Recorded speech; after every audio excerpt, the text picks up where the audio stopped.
1980, just after getting out of the Marines. I got into law enforcement at the Harris County Sheriff's Department office. Then in 1996, I went back and started my Master of Science there at SAM. Finished that in 1998. 99, started my doctoral studies and was conferred my PhD in May of 2004. What level of peace officer certification do you hold currently? Both Master Peace Officer and Instructor. And that's here in the state of Texas? Correct. Which departments, if there's more than one, carried your commission while you were an active duty police officer? I began with the Splendora Police Department, a little small East Texas department, went to the Montgomery County Sheriff's Office, and from there to the Harris County Sheriff's Office in Houston, where I spent 36 years. What were your duties at the Harris County Sheriff's Department? A little bit of everything. In the Harris County Sheriff's Office is unlike, let's say, Tarrant or Dallas County Sheriff's offices. They're large populated areas in the unincorporated areas of the county. So we have a large jail function. We also have a fairly large law enforcement function. And you basically go back and forth between the two disciplines throughout your career. Upon promotion, you get stuck in the jail. You spend some time, you get to go back to the streets. Is that? That's correct, yep. When you talk about the law enforcement side of the Harris County Sheriff's Department, you're talking about a area that you were over as a supervisor commensurate to some medium-sized police departments here in the Metroplex. Would you agree with that? Yes, there were. I was in District 1 when I retired. I was the captain and the station commander. There were approximately 800,000 residents in my district, and I had 174 deputies. In addition to the 174 deputies under your command, did you also command other agencies were assigned to you and fell under your command? In a previous assignment as the task force commander, yes. I was part of a joint task force with FBI, DEA, other federal agencies, as well as local agencies. During your career at Harris County, were you invited to be a candidate at the FBI National Academy? I was. And do you recall what session you graduated from? Session 247. And how long is the program at the National Academy? The FBI National Academy is a leadership program. It's approximately 10 weeks in length there at aboard the Marine base at Quantico, Virginia. Have you had training during your career or your doctoral studies in use of force incidents? Yes. Can you explain that to the court? I've had the training that any other peace officer gets. I've also reviewed several other studies involving use of force, the mechanics of force, as well as the legal liabilities of force. I've also reviewed many use of force incidents. Have you attended any classes from the Force Science Institute? Yes, I have. I graduated from their main program, their 40-hour program in, I want to say, February of 2018. And the Force Science Institute is out of the northern Midwest part of the country, is that correct? Yes, it is. Are you a member of any professional organizations? Yes, I'm a member of NTOA, the National Tactical Officers Association, the TTPOA, the Texas Tactical Police Officers Association, the IABTI, the International Association of Bomb Technicians and Investigators. On the practitioner side, on the professional side, I'm a member of the ACJS, the Academy of Criminal Justice Sciences, as well as ACS, the American Criminological Society. How does a police officer get to be part of their bomb squad? Unlucky at best. In Harris County, when you were there, you helped form the bomb squad of the Harris County Sheriff's Department, correct? I did. I was one of the first members. So you had to have specialized training at the Redstone Arsenal in Alabama on how to be a bomb tech. Is that safe to say? That's correct. Class B-186. You were hired early on in this defense by Jim Lane Yes. to look at Aaron's use of force in this case and make some recommendations to us and ultimately maybe some opinions to the triers of fact. That was your engagement with us. Yes. And you know that we're going to compensate you for that when this is all over. Yes. At least you hope so, right? Yes. Okay. Keeping in mind I still have access to explosives. Yes, fair enough. The old bomb chief prosecutor over here understands that full well. It's the green light, right? Okay, so we're in this expert hearing. I think the state defense, we talked briefly before we went on the record of just going through your background and just your what opinions you intend to elicit today. Not a full, we're not going to dive into it. Judge, may we go off the record for just a second? Yes. Yeah, let's just, you want just. Okay. Judge, Member Jim? Absolutely. All right. Dr. Kuntz, can you give us, you formed some opinions in looking at this information, correct? Yes, I have. And as part of that information, we provided you, I think, everything that we got our hands on that Mr. Smith and Ms. Diener provided us under 3914, we gave it to you so you could have access to it. Is that correct? I received a number of documents, yes. In addition to documents, crime scene photos, extra photos that the state may have produced and given to us, videos from every officer that was out there. I'm sorry, from every officer? Yes.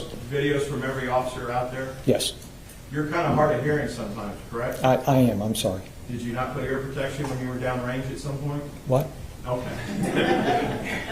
Pay attention, mister. All right. So what opinions are you here to give to the jury? Can you give us a high-level overview of what your thoughts are on looking at this use of force incident? There are two incidents. The first, obviously, is the use of force itself. Was that proper police work? Was it justifiable under Texas law? And as well as the police procedures that were used by Officer Dean and Officer Darch in handling this call. So if we were to maybe break it down into three chunks, there's before they get to the gate, and then there's a couple incidents inside the gate. Is that a safe way to look at this? Yes. Can you take us what your opinions are before they got to the gate? In general or in detail? In general. Their approach to the scene, the way they handled that scene, the way they walked through the scene was proper police work, given the nature of the call and what they observed on that scene. And you base that upon everything you've had available to you in pretrial discovery, plus you got to listen to Officer Dean testify, correct? That's correct. Then you have, if we were to break the time down inside the gate, there's two sequences of time I think you're here to testify about. Is that correct? That's correct. What's the first sequence of time? The first sequence of time is Officer Dean's approach to the window. And as we saw Mr. Fredericks point out yesterday, there is a deep breath. When we hear that deep breath on Officer Dean's body-worn camera, we see, based on the camera angle, we see him straightening up. It appears he might be stepping back slightly. The thumb comes off of the flashlight, and we now know that he's drawing his weapon. That's the first step. And then there's a second step. Do you want me to go further on the first step? If Mr. Smith does, he'll ask you some questions here in a second. He Okay. said broad strokes, and then he can ask you some follow-up. Okay. The second sequence, where does that start? As part of the first sequence, Officer Dean, once he draws his weapon, he begins to step forward to track what he's just seen and keep track of what he's just seen. But as he does that, he's confronted by a subject pointing a pistol at him. And at that time, he fires his pistol. Before fourth phase, I believe, of your testimony is the response to render aid that takes you leaving the gate and going into the residence till Dean turns his camera off and is putting a patrol car. Is that correct? Yes. What observations do you plan on providing the jury about that? Essentially, that Officer Dean immediately got on the radio, notified dispatch there had been shots fired. Immediately after that, asked for, I believe up here it's called MedStar, medical assistance for the individual that he had just shot. As they are backtracking out and going to the front door, he's asking Officer Darch if she has her TACMed bag, which is basically a small first aid type of kit to render aid. And then ultimately when they make entry into the residence and renders aid there. The fifth point for that area would be how, I believe, how Officer Dean or how officers are trained to move weapons away from individuals. Yes. And what is your thoughts on that? Police officers are trained to do exactly that. If you have an individual down, now whether they're injured, whether they're not injured, the extent to which they're injured, if there is a weapon close by, get the weapon away from them. One, we do not want them to have access to it, but also, two, we don't want to be stepping on it. Our first responders will not approach a subject to render aid if there's a weapon right there with them. So this basically prevents further harm. It prevents the necessity, perhaps, for another shot being fired, and it speeds the ability for first responders to render aid to them. Thank you. I'll pass the witness. Cross-examination. Just briefly, Dr. Coons, are you aware of any Fort Worth training that would tell an officer not to announce his presence at an open structure call? Yes. Where is that specifically? I don't know it specifically, but it is common practice. It is common, and it's in Fort Worth policy, that caution is to be used when approaching possible crime scenes. But where specifically, in any training, did you review all the training documents for Officer Dean? For Officer Dean? To some extent, yes. So specifically, where is the instruction to Officer Dean not to announce himself at an open structure call? It would be in the scene approach training. Did you review that? Not the lesson plan, no. Do you know specifically, from what you reviewed, that Officer Dean was told specifically not to announce his presence at an open structure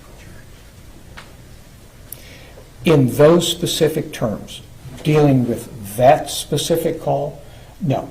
Okay. No further questions? Brief correction. No, you're not. Any objections to this witness testifying, Mr. Smith? 1 second. Okay. No objection. Jury here? Cheers. Jury's here. Y'all ready to go? We have just one moment, Your Honor. Yeah.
Everyone may be seated. We're waiting on one juror.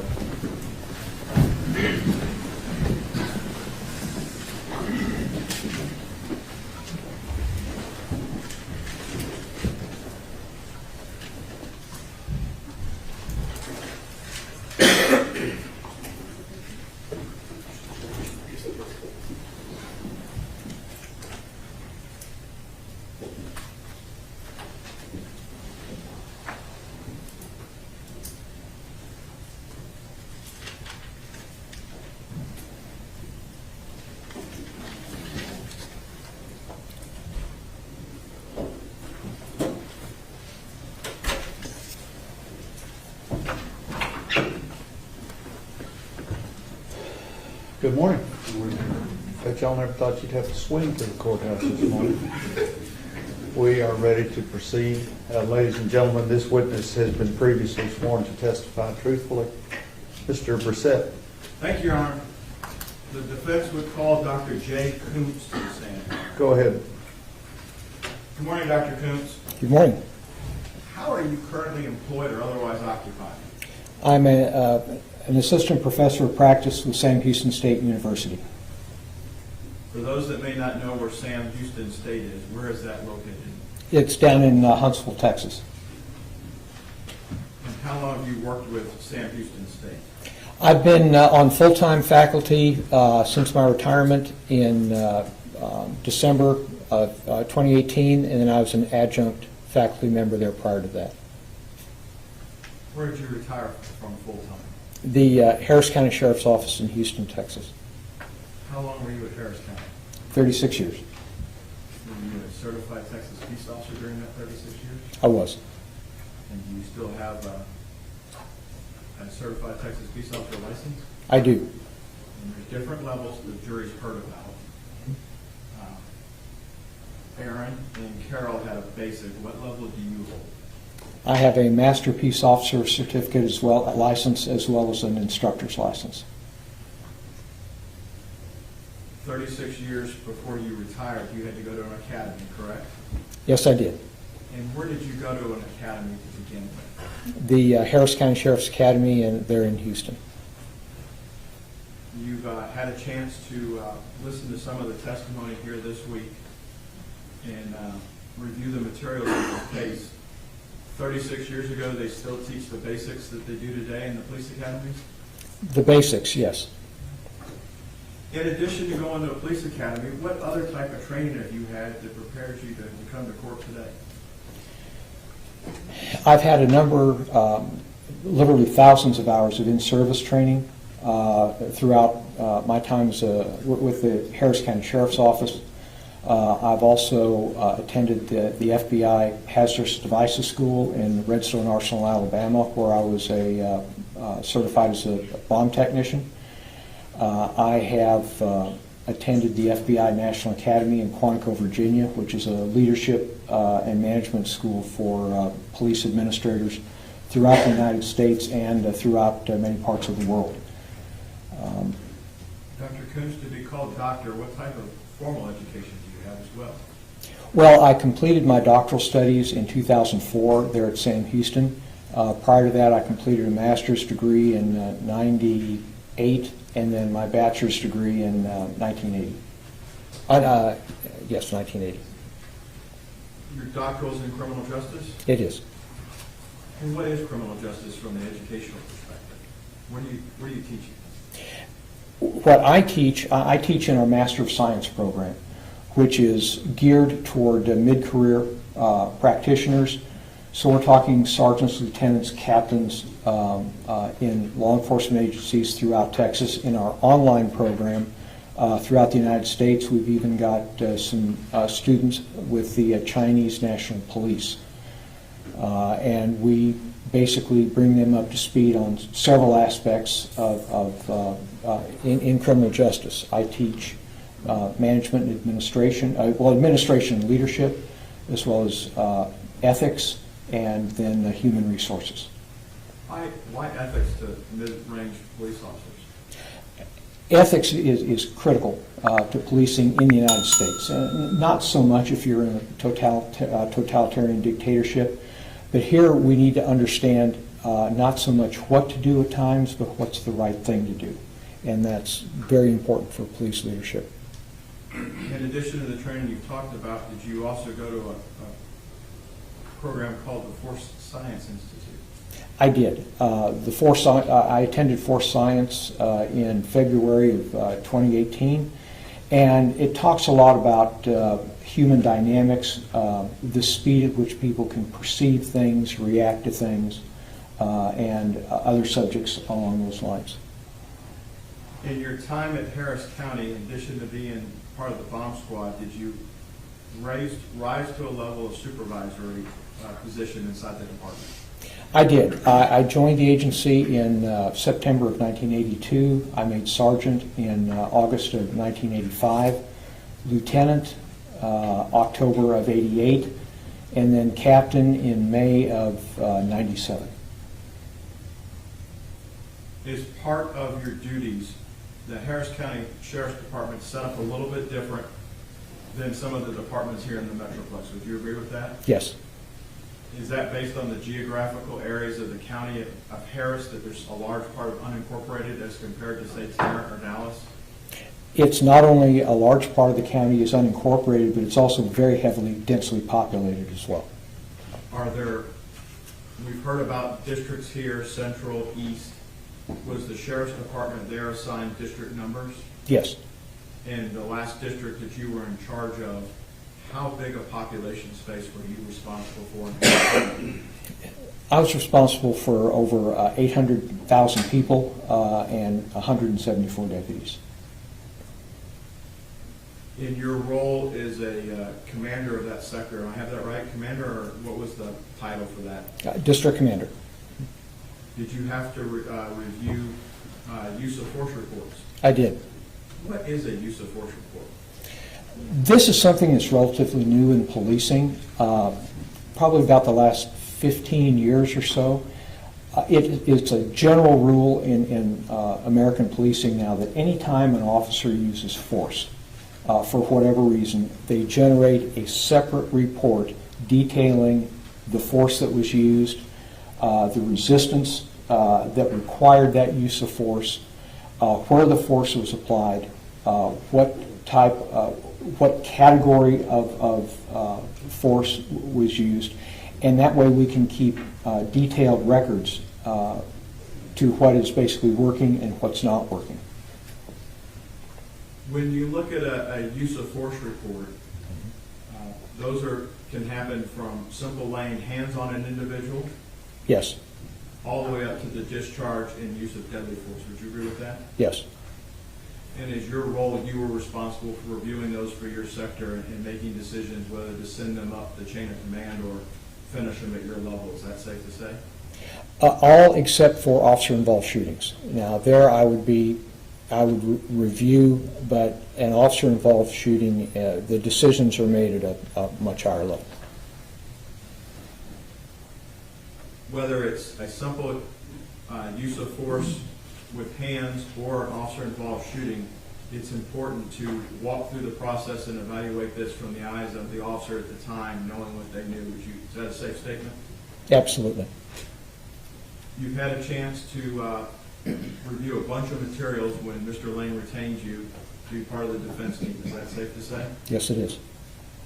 You've had a chance to look at State's Exhibit 1 and then the work that Mr. Fredericks did on the video, breaking it down frame by frame and showing you what you could discard from the image and what you could pay special attention to, correct? Yes. Are you prepared to walk the members of the jury through how you would grade and walk through this use of force situation here today? I am. In addition, there's been a lot of talk, and you've been here this week. Expert row is right here on the front row behind us. A lot of discussion about general orders.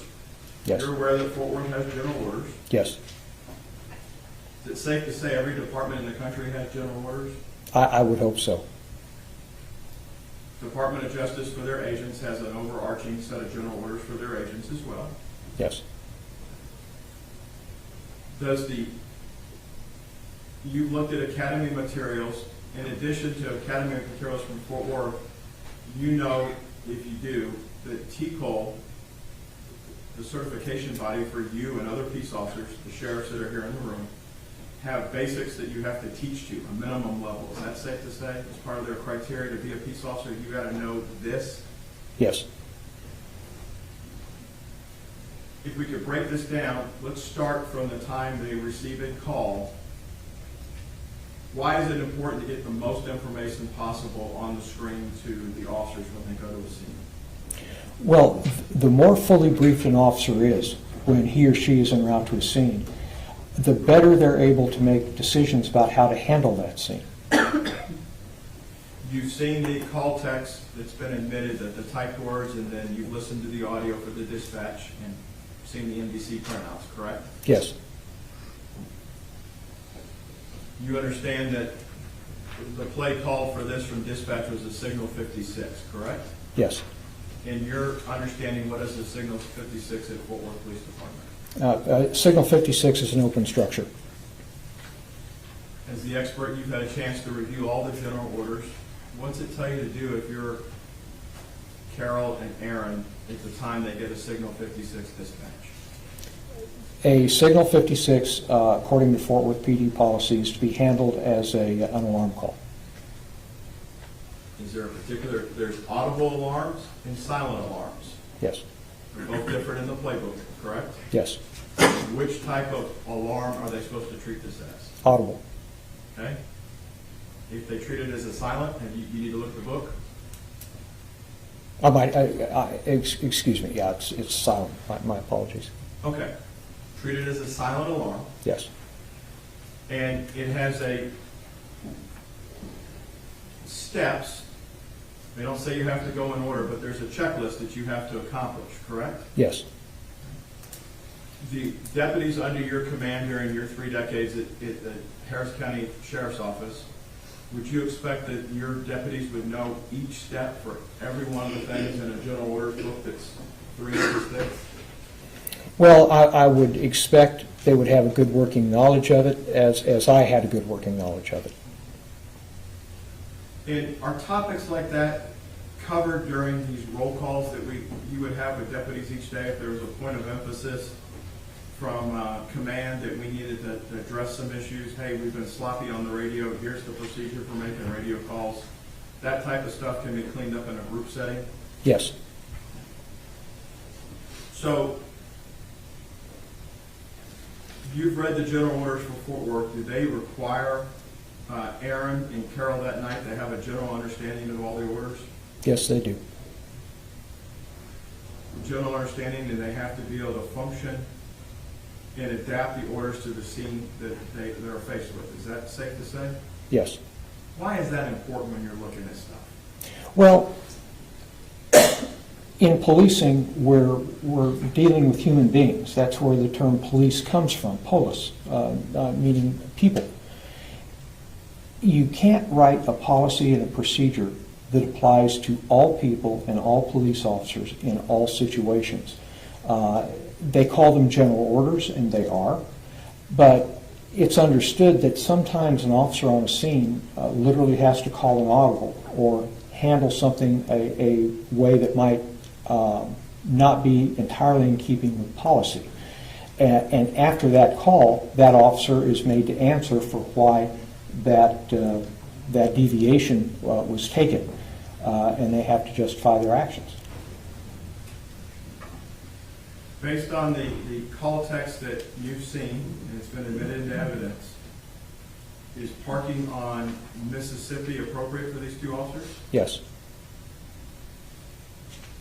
What are your thoughts on how they ultimately walked up to the house in question? Well, there's, number one, the officers didn't know what they had, other than there was an open door. Why? Is it because the residents simply wanted the door open, or had something else occurred there? So, we discussed family disturbances, how you approach those family disturbances. When you're coming up on a scene, what police officers are trained to do generally is, one, not walk right up to the front door. You don't go up the path. you would walk across the yards, and before you get to the house where the call is, whether it's an open door call, whether it's a family disturbance, something like this, you stop and you listen. You try to listen to see what's going on because you're trying to gain information. Again, so you can know better what to do. You also know better what is or is not perhaps going on in that structure. So you listen, you look, and then you come up and approach the residents. What observations do you have of, once they got up to the front door, the process, let's break it down into some chunks. Okay. From the front door to say where the lawnmower is. You Okay. take the members of the jury through your observations there. Sure. They approach the front door, they look inside, and again, this is proper. They're trying to gain information. And from the testimony I've heard and from the things that I've read, the photographs I've seen, the interior of that house was a mess. Now, the question becomes, why is it a mess? Is it the maid's day off? Or is it being burgled? Has something gone on in there? It could be many things right then. It's not necessarily one thing or the other. They're gaining some information at that point, so what does Fort Worth policy tell them to do? It tells them to go make a go-around of the structure to check for forced entry. So they're there at the door, they're looking, they don't see anybody in the living room area that they can see through the door, so they cross that threshold and they turn the corner and they're going up the B, what we call the B side of the house. Think of it this way. If the front of the house facing the street, that's the A side, then it's B, C, and D. So now they're on the B side and they're approaching that second door.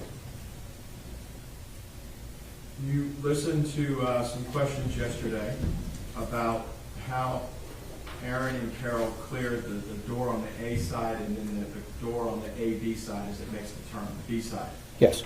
What observations do you make as a supervisor or as a police officer in general of how and if they cleared those doors? Again, it depends on the situation. If they just had an armed robbery suspect run in there, you're going to cross those thresholds much differently in a much more tactical manner. They didn't know what they had. They're looking in, they don't see anybody, so they go ahead and cross the threshold. So the way in which they did it, given the nature of the call, given the information that they picked up at that point, was perfectly fine.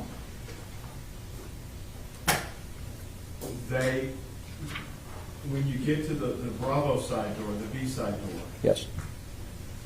what observations, at this point, it appears that Dean's camera is energized at that point. Is that safe to say it's turned on between the A side and the B side movement right there, and it comes fully alive as they get to the corner, audio live? I think it comes on when they're at the front entrance, and then shortly thereafter the audio comes on with the two beeps as they're moving. What observations do you make of how they handle crossing the B door?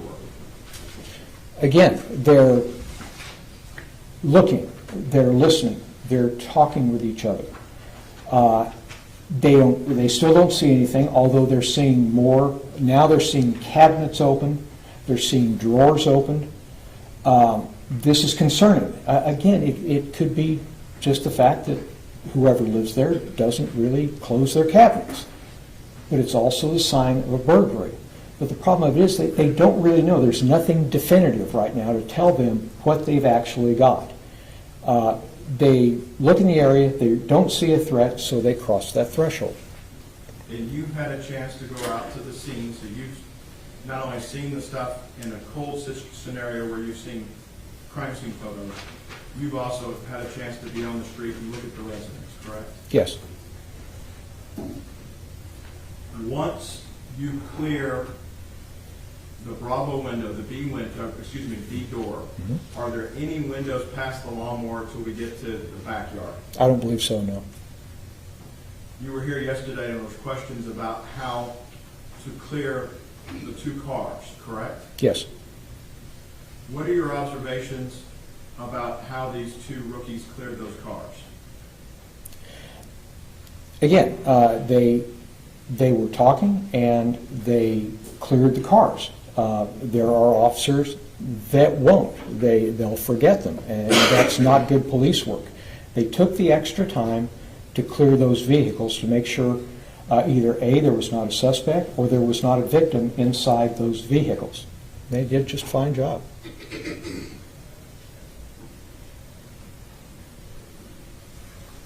you have any issue with displaying a light to energize and look inside those cars? Given what they had, because at this point in time, they really still don't know what they had. It could be something, it could be nothing. So they're still in this fact-finding. So, no, they need the light to illuminate to illuminate the inside of the car, and they use the light to do that. And that, again, given what they had on that scene that night, that's perfectly fine. Would you expect officers, either young or old and experience level, to start calling license plates in as they're inspecting a premises for an open structure at that stage, at that point? They could or they couldn't. Some officers would, other officers may not. It's the officer's call on the scene. Is it like TV where you get an instant response back from dispatch in your experience on instant license plate returns? No. Are we talking a couple minutes? Well, it could be, but also, too, just the time to get on the radio. It could be a busy night. You have to wait, key up. Well, then somebody might be keying at the same time. You have to wait. Well, while you're waiting there to run that tag, you're also wasting time.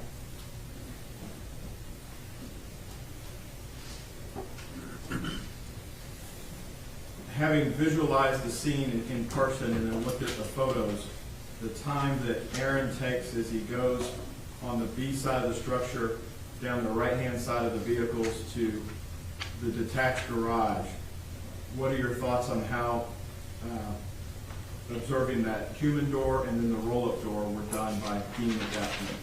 Okay. What I'm seeing here is both officers are being very methodical. This isn't a rush in, a run to get to the backyard or wherever. This also isn't something that they're taking in a cavalier manner. In other words, this call's no big deal. We're wasting our time here. They're taking it step by step. They're proceeding slowly and methodically. As Dean made the corner at the car, he's checking the garage door for forced entry. He's also checking the walk-in door for forced entry. Again, given what they had, was this a detailed, down on his hands and knees inspection of the door? No, but that wasn't really necessary at that time. A quick look, a quick sweep to see if there's any obvious signs of forced entry on both of those doors. As part of your preparation for this case, you and Mr. Fredericks had a discussion, several discussions regarding his observations, both visually and the audio that he recognized and discerned and prepared an exhibit that was admitted yesterday, correct? Yes. And are you able to, having looked at the timeline, may I approach your arm? Yes.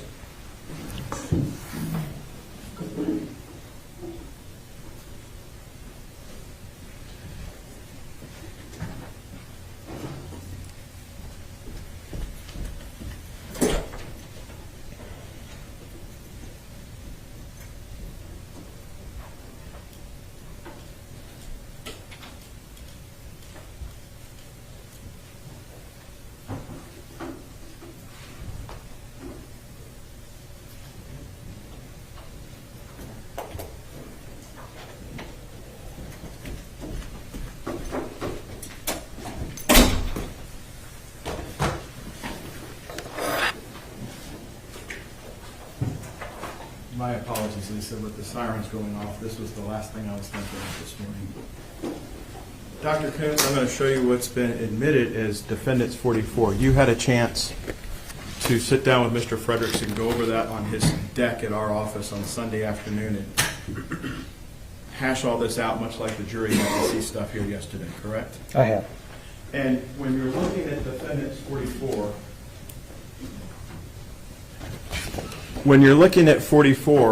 there is conversation from the time the audio is initiated here at 07 and 744 milliseconds through the time where we have the deep breath, correct?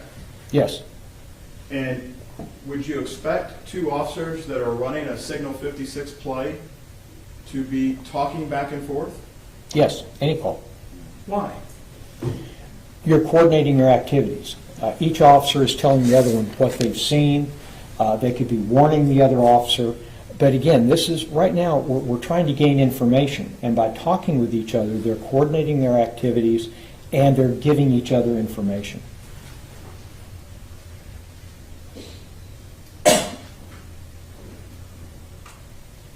When they get to the backyard, you understand the general orders for the silent alarm, somebody has to check the backyard.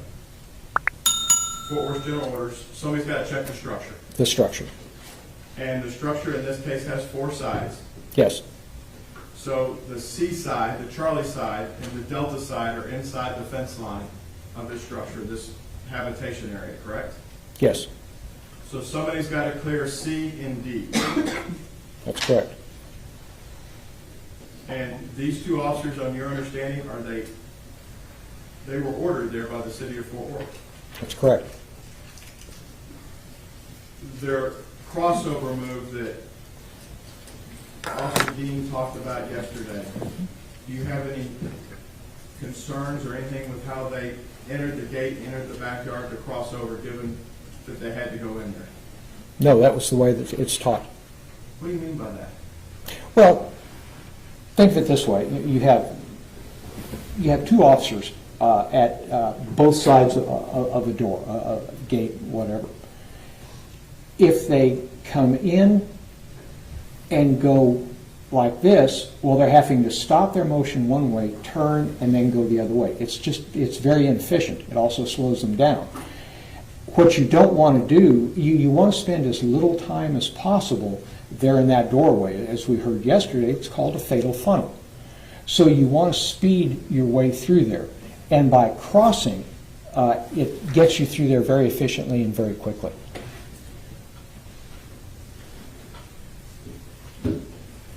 If Carol Darch says that she's gun belt to gun belt with Aaron, in this situation, we can only see what Aaron's camera is capturing facing forward. Yes. Safe to say? If Carol Darch says she's gun belt to gun belt with Aaron, where do you place her in that scene at that time, after they've crossed over? I would place her immediately to his left rear.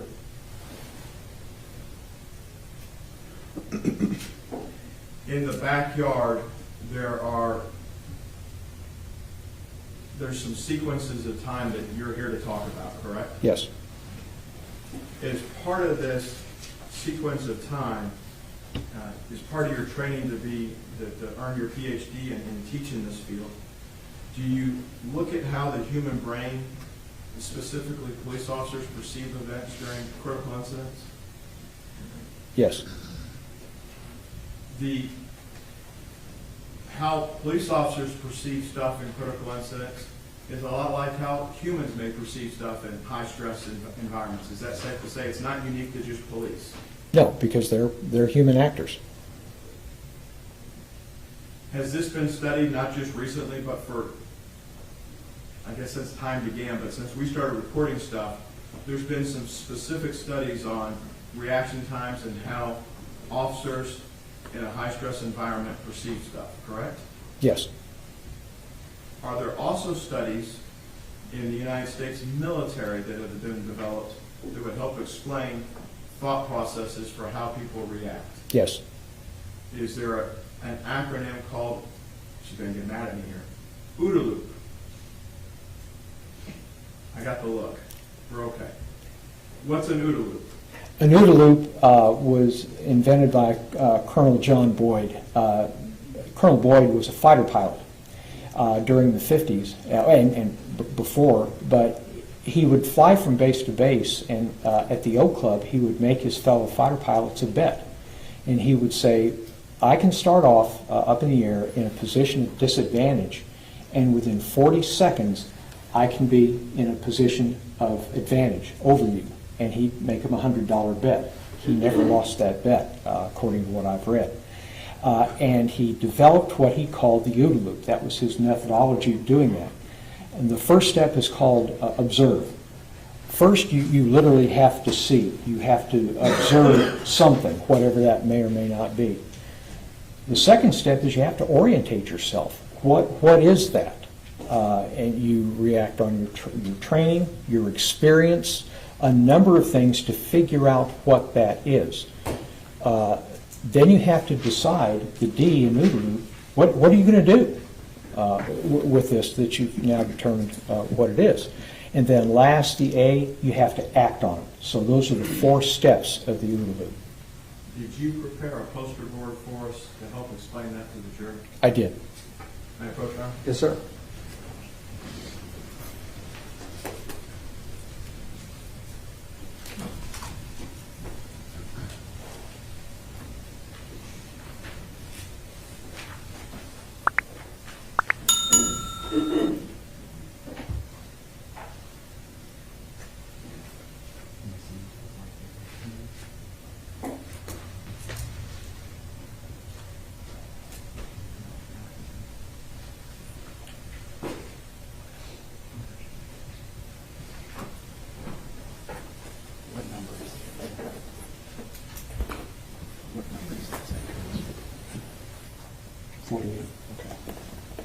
Dr. Kuntz, I'm showing what's been marked for identification purposes as Defendant's Exhibit 48. Do you recognize 48? I do. And did you prepare this for us? I did. Would this aid you in your testimony before the jury to explain the OODA loop and how time is perceived by an individual when they have to make a decision under high stress? Yes. We'd offer Defendant's 48 for all purposes, Judge. No objection for demonstrative purposes, Your Honor. Other than that, it'd be a repetition of testimony. It's not evidence. That's overruled. Defense 48 submitted.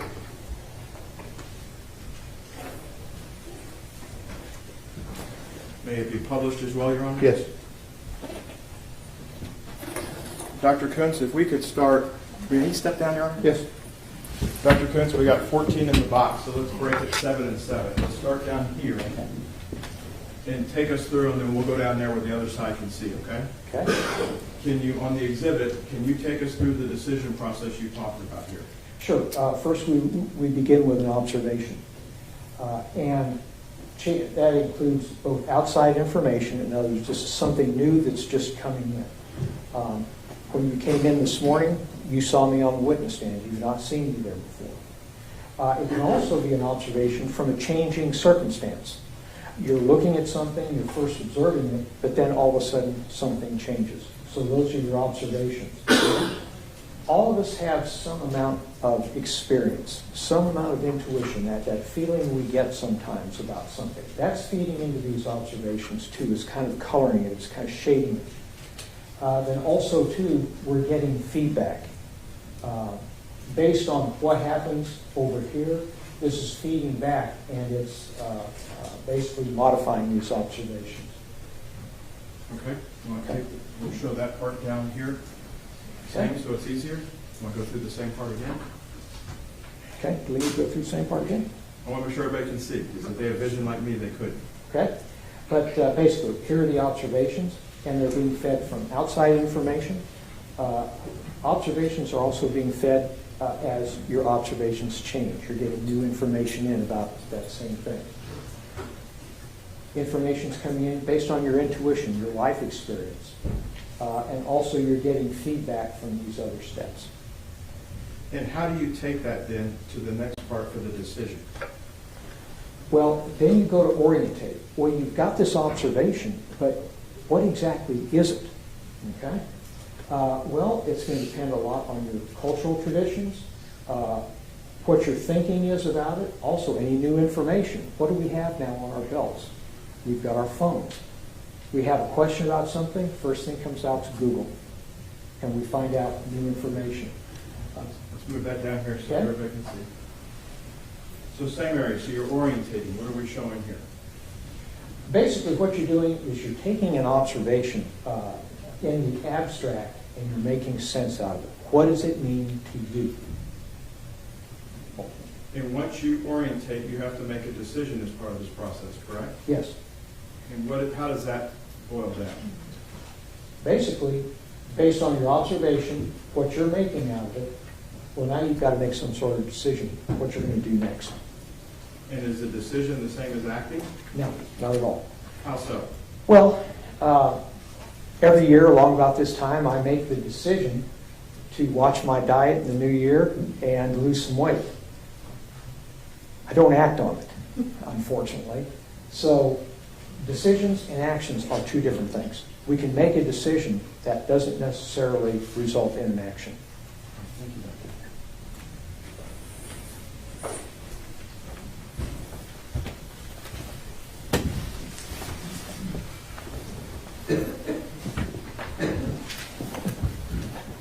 Dr. Kuntz, when Aaron enters the backyard, he has a duty to his partner, Officer Darch, does he not at that point? Both officers have a duty to each other, yes. What's Officer Darch's duty to Aaron? To safeguard him, to protect him as best you can. And would that be Aaron's duty to Officer Darch? Yes, it is. Darch has cover over the backyard, on the seaside, going back past the garage down the right, and the rest of the backyard that's visible at that point, correct? Yes.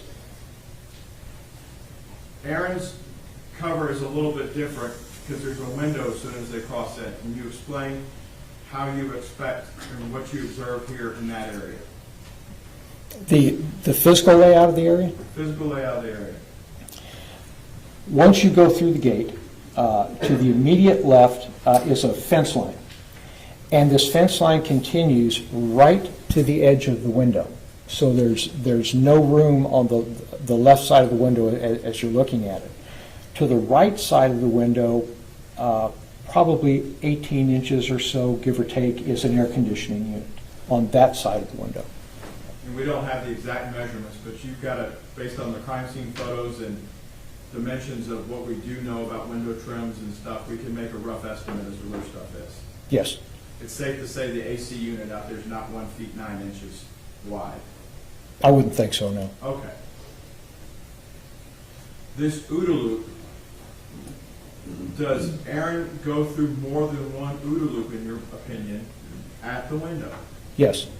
Can you break that down for the jury and give the jury the first OODA loop? Okay. The first OODA loop is the approach to the window.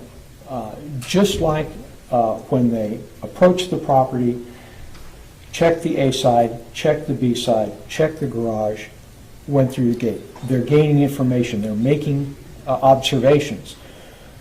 They're orientating to those observations. They're making decisions, and then they're acting. They're moving forward. They're going through this the entire time that they're making the approach. When he's coming up to the window, all of a sudden he sees a figure, and it startles him. You can see that here in Mr. Frederick's audio analysis right here, where it says the deep breath. When he takes this deep breath, you can see his thumb goes off the momentary switch on the flashlight, and he straightens his body up. At this time, it looks as though he's moving slightly backward and he's drawing his weapon. So this is one OODA loop. He's made an observation. It's a figure in a window. What's that figure doing? It's bent over at the waist and it's reaching for something. He's wondering what that is. He doesn't know. So he makes a decision. It could be a burglar. I need to arm myself. What would a reasonable police officer do in those same or similar circumstances?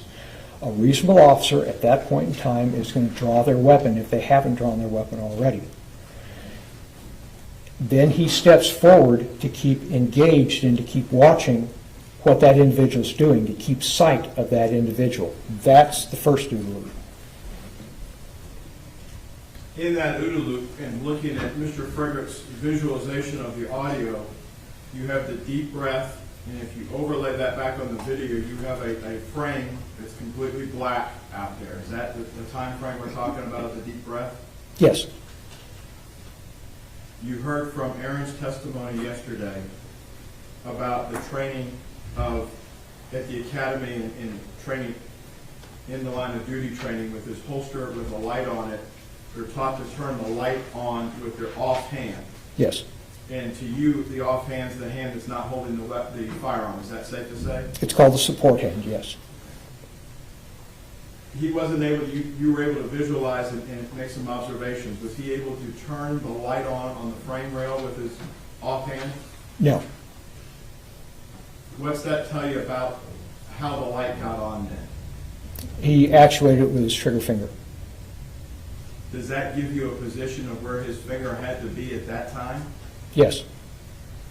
Why is that important to you when you're looking at an officer-involved shooting such as this as the sequencing of where an officer is prior to discharging their weapon? Well, officers are taught to what's called index, and it literally means your index finger. May I approach, Your Honor? Yes. Your Honor, may I stand? May I stand for just a minute? Yes, absolutely. Thank you. A modern firearm, basically the only way it's going to fire is if you pull the trigger. Well, if you keep your finger out of that trigger guard, you're not going to pull that trigger. So what we've been teaching probably for the last 15, maybe 20 years is to do what's called indexing. When you're holding the weapon, you keep your index finger here. You do not put it inside the trigger guard, and you certainly don't put it on the trigger. You keep it here. With a Glock 17, was it a Glock 17? Yes. A Glock 17 or any Glock, because they have the same trigger mechanism, do they not? Yes. The safety for what it is on a Glock is built into the trigger itself. Yes, it is. The mock-up, the orange example we have here in front of us, I think is of a Beretta 92. That safety is actually up on the side by an exterior hammer. Yes. Glocks don't have a hammer that's visible on the outside, They don't have a hammer, no. and they don't have a safety on the outside like that mock-up of that Beretta there. No. So the training, this wasn't an accidental round or reckless. If the finger's here for the light, to turn the light on, we know at some point Aaron's finger's not in the area where the trigger is. Is that correct? That's correct. After that first OODA loop sequence, in the backyard, is there a second sequence that you observe from Aaron in this case? Yes. Can you explain that to the members of the jury? The second OODA loop begins, and remember the feedback loops I showed you on Defense 48. As you're running through the OODA loop, each one of those steps has a feedback to observation. As he makes the act, as he executes the act, to step forward and look further at what he saw, he's confronted by what he sees as a figure and a pistol pointed directly at him. That's the second OODA loop.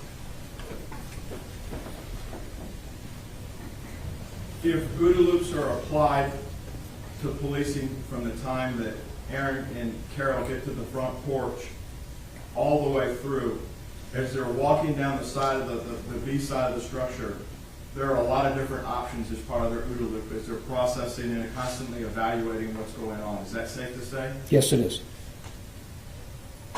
The first OODA loop in the backyard, there's still multiple decisions that are going on in the OODA loop process. I see data, I'm evaluating it, I got to do something. Yes. The second OODA loop wants a weapon, given that Aaron already has his gun out. Is there less decisions in that second OODA loop? Yes. Can you explain that to the members of the jury? Police officers are trained that when a firearm is pointed at you, shoot that individual. You are in extreme danger. You are in danger of being shot and killed. So really, as far as the training, as far as your options as a human being, it's down to one decision only. Have there been studies as part of your education that you reviewed and understand that illustrate this? Yes. And is there a study known as the Blair study? Yes, there is. Can you explain to the members of the jury what the Blair study was about? Blair and his colleagues at Texas State University had a question. What do you do if a suspect is standing, Your Honor, may I stand for just a minute? What does a police officer do if a suspect is standing with a weapon down at his side like this? Do you shoot him? Do you not shoot him? What do you do? What is the reasonable thing to do? So what they did is they conducted an experiment where they had a Confederate stand just like that. And they brought in actual police officers. Both the Confederate and the officer had these very fancy research glocks. They've got all sorts of computer stuff wired up to them. So they can literally time when your finger touches the trigger, when the trigger's depressed. It's amazing what they do, and it feeds right into a computer. So what they told the officers is, okay, you're going to go in here and you're going to confront a suspect. The suspect is going to have a weapon down at their side. You're going to tell them, drop the gun. And they're either going to comply and drop the gun, or they're going to bring the gun up to you. If they start to bring the gun up, you shoot them. Got that? Got it. What they found was that the suspect, standing like this, can bring this weapon from here up to here in 0.38 seconds, less than half a second. The officers were told to stand like this in a ready-to-shoot position. Okay? And if he drops the weapon, well, fine. But if he brings it up to you, all the officer has to do is fire. The officer took 0.39 seconds on average to fire his weapon. What they found was, and I want to say it was approximately 61% of the time, the suspect was able to bring the weapon up and fire it before the officer standing there ready to fire could fire his or her weapon. Their finding was that, again, if an officer is placed in a situation where even a suspect has a weapon pointed down like this, that officer is in extreme danger, because the best they can hope for is probably to fire at the same time. Well, that's not a good thing. And in the worst case scenario, in the greater percentage, the suspect actually beat the officer to firing the weapon.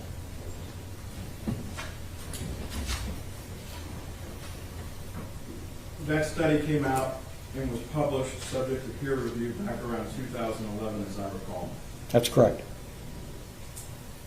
Aaron went to the academy after 2011, based on your understanding, yes? Yes.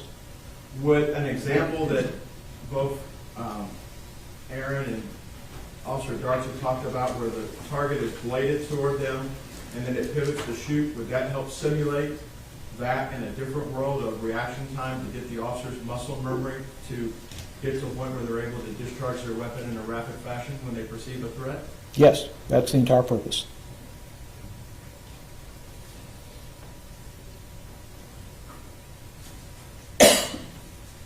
You were part of our activities on Sunday afternoon where we kept both Mr. Fredericks and Aaron separate. Yes. Leading into yesterday when Aaron took the stand before Mr. Fredericks, Aaron had never seen what you and Mr. Fredericks had been working on with the stuff, and you hadn't shared it with Aaron by any way, had you? No. There was discussion as you sat here yesterday when Aaron was on the stand about Aaron seeing the barrel of the gun and it was rather large. Yes. You've been through critical incident shootings yourself as a police officer, have you not? Yes. You've researched this area and worked in this area extensively. Is that safe to say? Yes. What happens with an officer when they're faced with a weapon where you hear, I don't see their hands, all I see is the barrel? What are we looking at there? Well, there are three things that can happen, and happen in a very high percentage of officer-involved shootings. If you remember, Grant Fredericks told us that human vision is about 180 degrees, a little more than 180 degrees. He said you could waggle your fingers like this. That 180 degrees decreases to about 2 to 3 degrees. It's like you're looking down a toilet paper tube, and it's called tunnel vision. I experienced this myself on the last critical incident I was involved in. I gave testimony to the grand jury that it was a struggle between myself and a person trying to disarm me. And they kept asking me about the third guy trying to reach in and grab the gun. And I kept saying, there's no third guy there. Yes, there was, back and forth. Come to find out, there was a third guy there. But I was so fixated on retaining control of my weapon, I didn't even see this guy standing right here reaching in to grab the gun when the shot was fired. That's tunnel vision. Second is auditory exclusion. Many times in the post-shooting investigations, officers will say the shots sounded muffled, or someone could be shouting at them right next to you. They don't even hear them.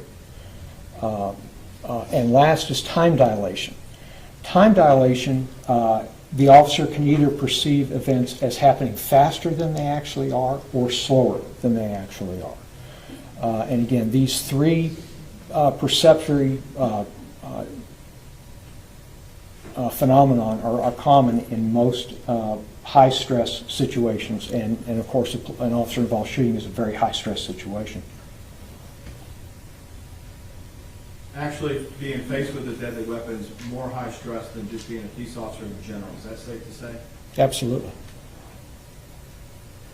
The three things you just talked about, is that part of what we would generalize as the lizard brain of our body? The reactions that take place? Yes, under stress you revert to your training. What is the lizard brain in the studies in the vernacular? Well, it's you're losing your ability for logical, reasoned thought. You're going into survival mode. And you understand that as part of Aaron's training at the academy, they have a whole week on officer survival. Yes. And additional training where they try to put the officers, and when you went to the academy, let's just say it's a while ago, right? Wow. They didn't have survival cities built back when you went to the academy after you left the Marine Corps to simulate what we're seeing now in today's society, urban conflicts, domestic violence. That scenario setup really wasn't there in that capacity as it is now, both in the military and in police departments. Would you agree with that? I would. And maybe we took that from the military as they've been overseas for 20 plus years of building whole cities here to replicate what they see overseas.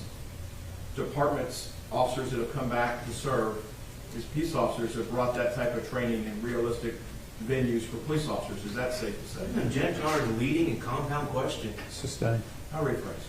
You understand there was a city in Fort Worth in the academy for them to do realistic training. Is that safe to say? Yes. And you understand as part of Aaron's training in your review that he got to, they can't recreate all the stress that an officer faces when there's a loaded gun pointed out. I'm sorry, say this again.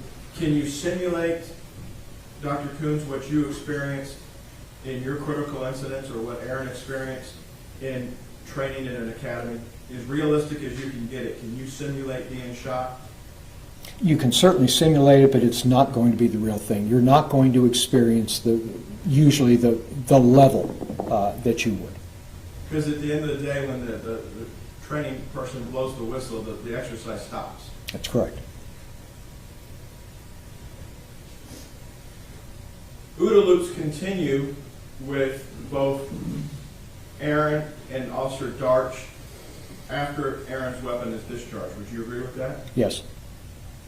Can you take us through your observations in an OODA loop form of Aaron and what you observed is post-shot fire till the time they get to the A side door? Okay. Both officers, again, are under high stress. They're reverting to their training. What's their training? You hear Officer Darch immediately get on the radio.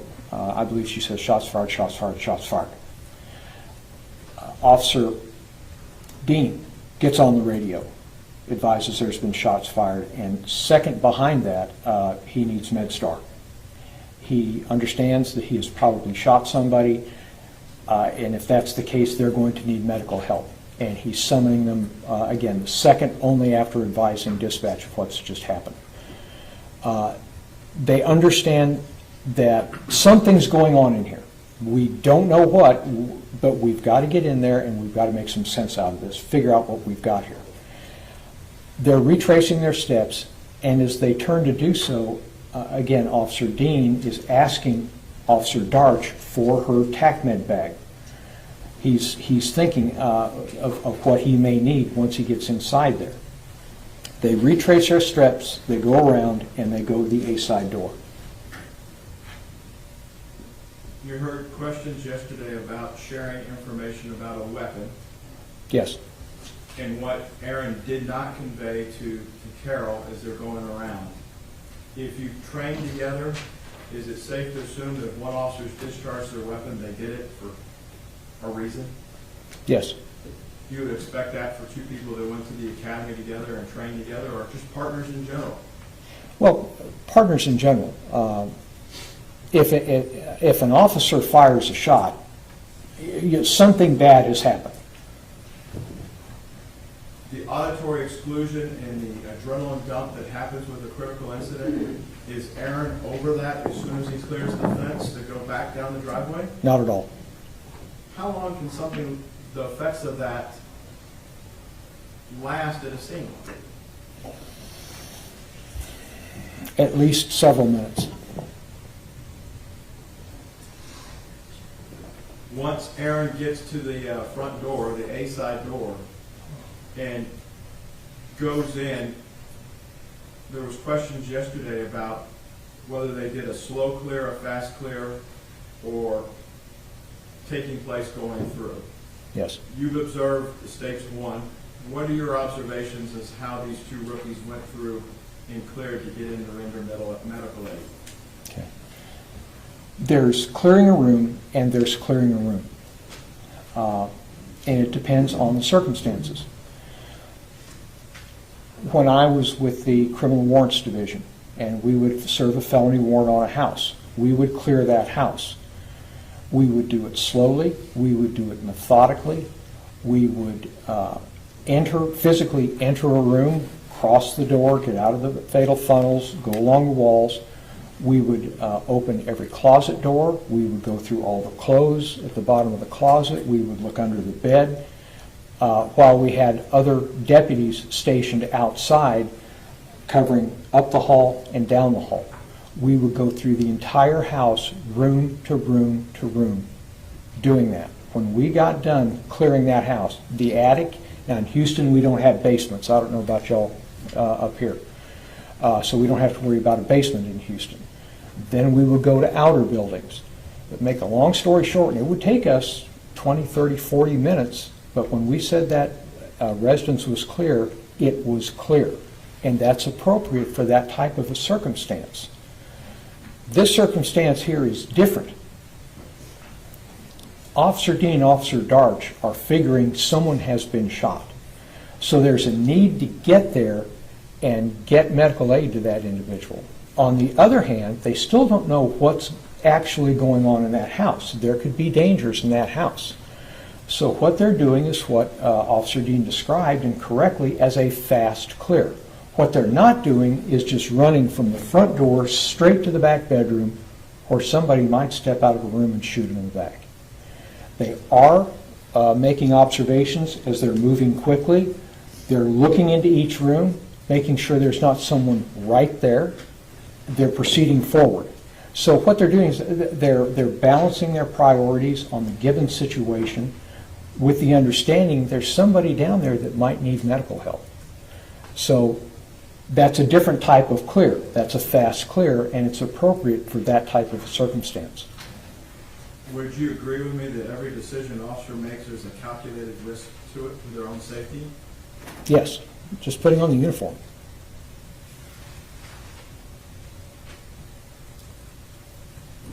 Officer Dean arrives inside the room, and you hear a deep breath after he locates and he verbalizes some stuff in there. Can you take us through what your observations are in the room with Officer Dean once he gets inside the room of incident?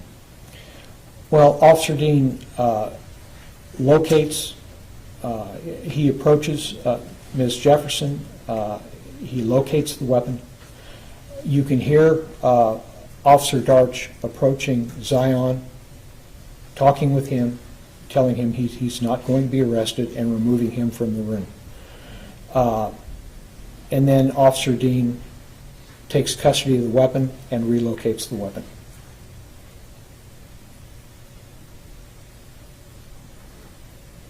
Have you had experience in critical incidents to where the emotional effects of what has taken place as an officer comes back out of the tunnel vision when they start to get their hearing back, that you may see effects on their body or hear it verbalized in body-worn cameras from incidents?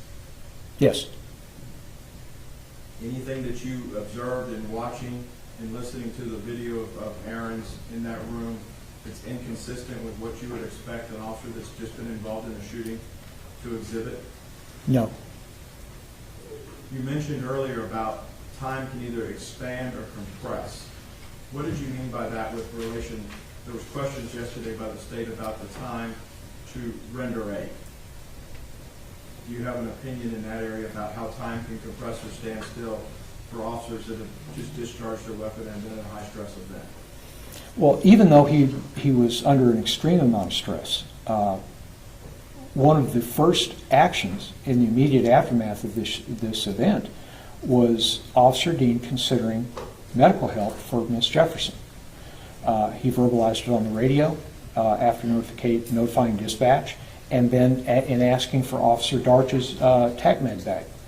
So concern for her welfare, concern for getting her medical treatment is on his mind. The issue of time, for the time to do something in the room after the weapon has been moved. He's trained to move the weapon. Yes.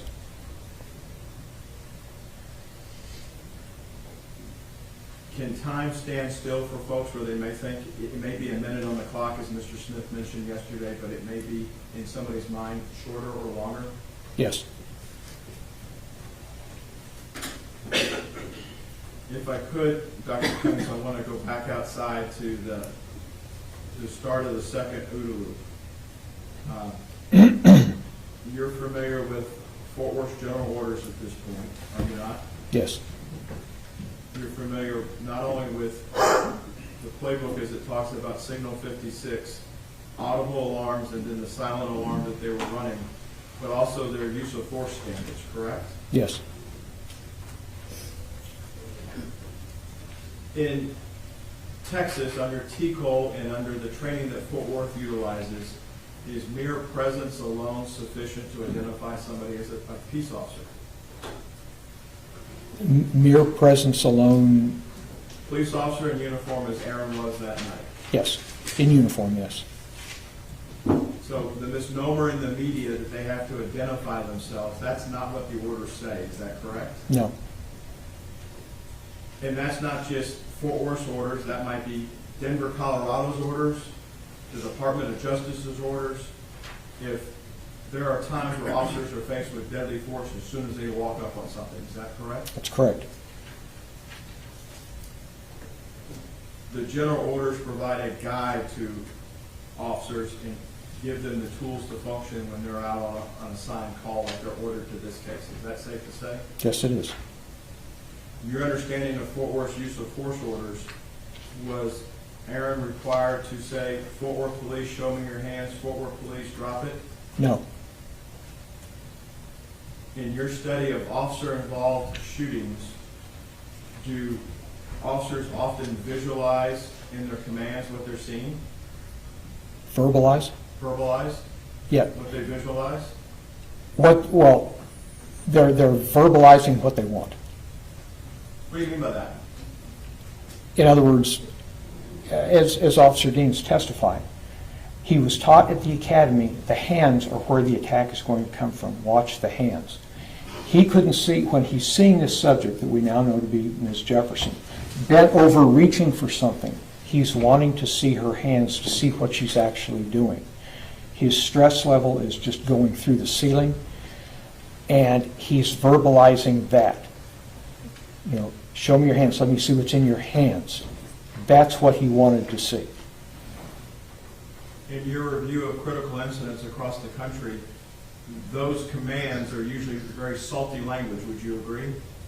It can be very salty language, yes. This was rather tame compared to what you've experienced on some of those. Would you agree? Yes, it was. No cuss words? Not that I recall, no. He's an engineer.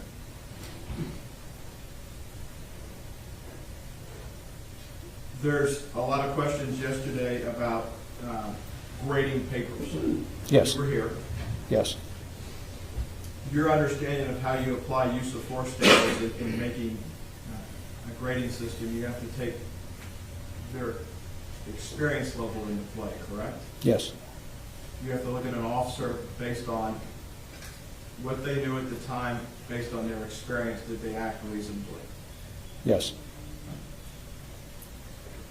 In looking at the totality of the circumstances, though this is a very tragic situation, do you have an opinion as to whether or not Officer Dean acted reasonably given the information that he had before him?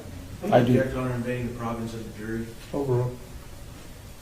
Let me ask that again.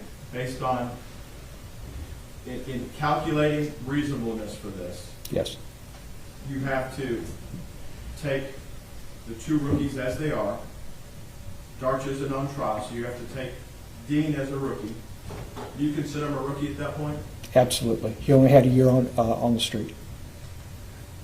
You have to take the rookie officer as he is, given what he's given from the call taker to dispatch to start with, correct? Yes. And you have to add up all the other data points as you go along till you get to the decision in the second who to look to fire. Is that correct? Yes. And is that where the decision stops? Is you judged what you knew at the time? That's correct. You have an opinion as to whether or not Officer Dean's actions that night on October the 12th, 2019 were reasonable based on your understanding of the use of force standards and the ability to defend himself against a deadly weapon? Officer Dean's actions that night, and yes, this is a terrible event. There's nothing good about this. But his actions as a police officer were reasonable in what he was doing. Thank you. I'll pass the witness. Let's take a morning break before we do cross-examination. We'll start up at 10:30, okay? See you.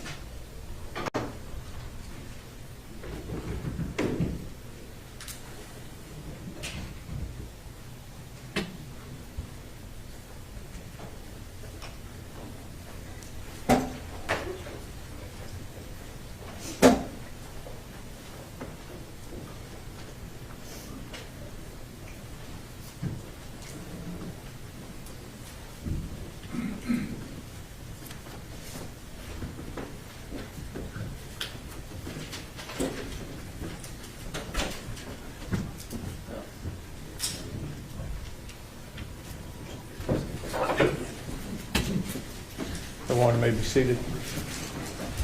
Mr. Smith, cross-examination. Yes, thank you, Your Honor.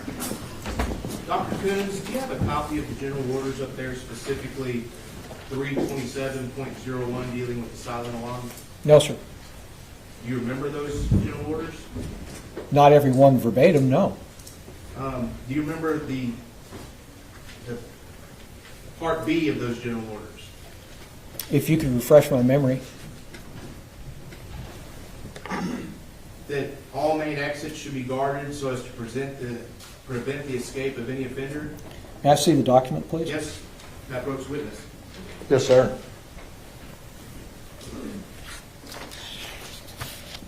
You're reading B. B. Yes, sir. Okay? So that's number 2, right? That's B. That's the second part of the general orders under silent alarm, isn't that correct? It is. That all main exits should be guarded so as to prevent the escape of any offender, isn't that correct? That's correct. And that makes sense as part of a general order for a silent alarm, which refers back to open structure, because the police wouldn't want anyone to escape while they are investigating that open structure. Is that correct? Not necessarily. And notice it says should, not shall. What I'm asking is, why is that order there? Well, again, it's a general order. It gives general instruction to their officers on how to approach that type of call. And that's why it says should and not shall. But why is it there? It's to prevent people that are in that structure from fleeing, correct? It is there to give general guidance to their officers. But what is the general order? What message is it giving to the officer that's studying it, reading it, and acting out on it? It's giving them information on how they should handle the call. And that information is to guard the exits so that people cannot flee from the structure. Isn't that correct? That's one thing for the officers to consider. Yes. But isn't that the general message of the second part of the general order dealing with silent alarms? That's the message, and that's why it says should and not shall. So that way the officers can just have an out to act however they want? Is that it? Oh, absolutely not. But they can just pick and choose, should, shall, whatever. I mean, it doesn't matter as long as they get the general gist of it. You're going to grade those papers and give these officers a passing grade. Isn't that correct? Well, this isn't a test in the abstract. This is real life. It is real life, and somebody lost their life. Isn't that correct? It's correct. And somebody lost their life because of the decisions this defendant made in the early morning hours of October 12, 2019. Isn't that correct? The decisions made by the defendant and the decisions made by Ms. Jefferson. We'll get to that here in a minute. Okay, so now I'm going to get back to this OODA loop. Is that okay? Yes, sir. How long, when you discuss the OODA loop and someone is observing, and someone is orienting, and then someone makes a decision, it doesn't just automatically happen that they act on it immediately. Is that correct? Yes, sir. That's correct. I mean, there's some time that takes, like, there's some time that passes. Isn't that correct? Yes. Between the decision to act and to act. Generally, how long does that last, especially when you're dealing with officer-involved shootings? It depends. Haven't you testified before that that decision usually lasts anywhere from a second and a third to a second and a half? It can, yes. Now, so, may I approach the witness, Your Honor? Yes, sir. Just so that, Excuse me. you remember testifying in August of 2018 in Dallas County? I do.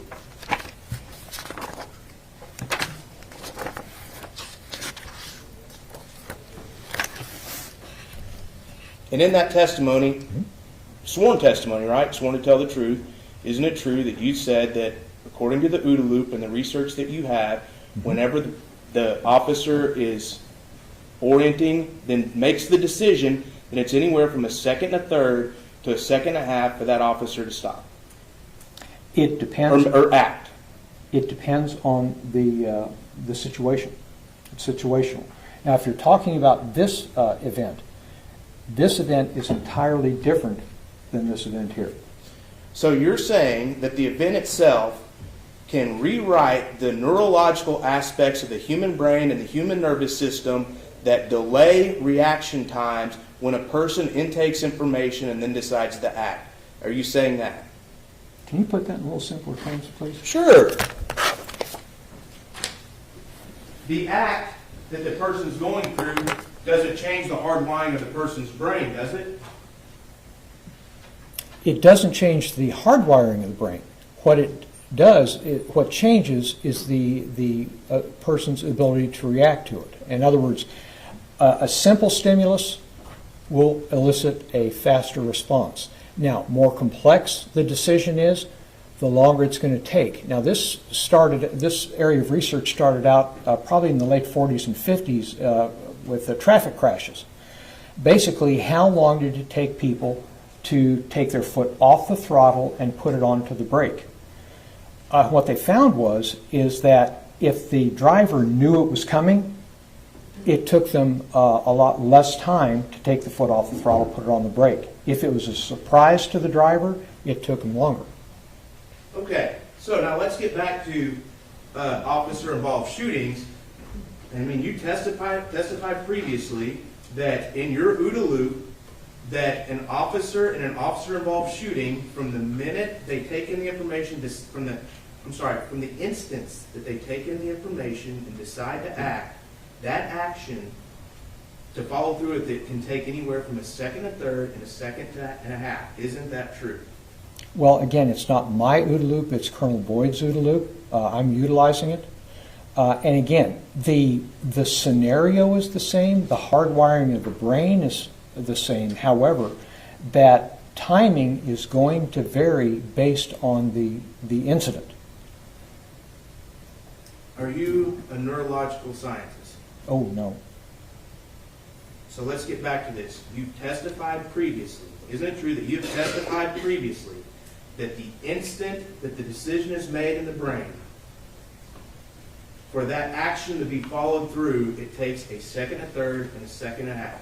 Isn't that true that you testified previously to that information? In that particular case, given the circumstances of that case, based on the research that I have reviewed, in that case, yes, it took that time. It took a second, a third, and a second and a half for that officer to decide to stop shooting and then get that message to his hand. Is that right? And then to stop shooting. In that event, yes.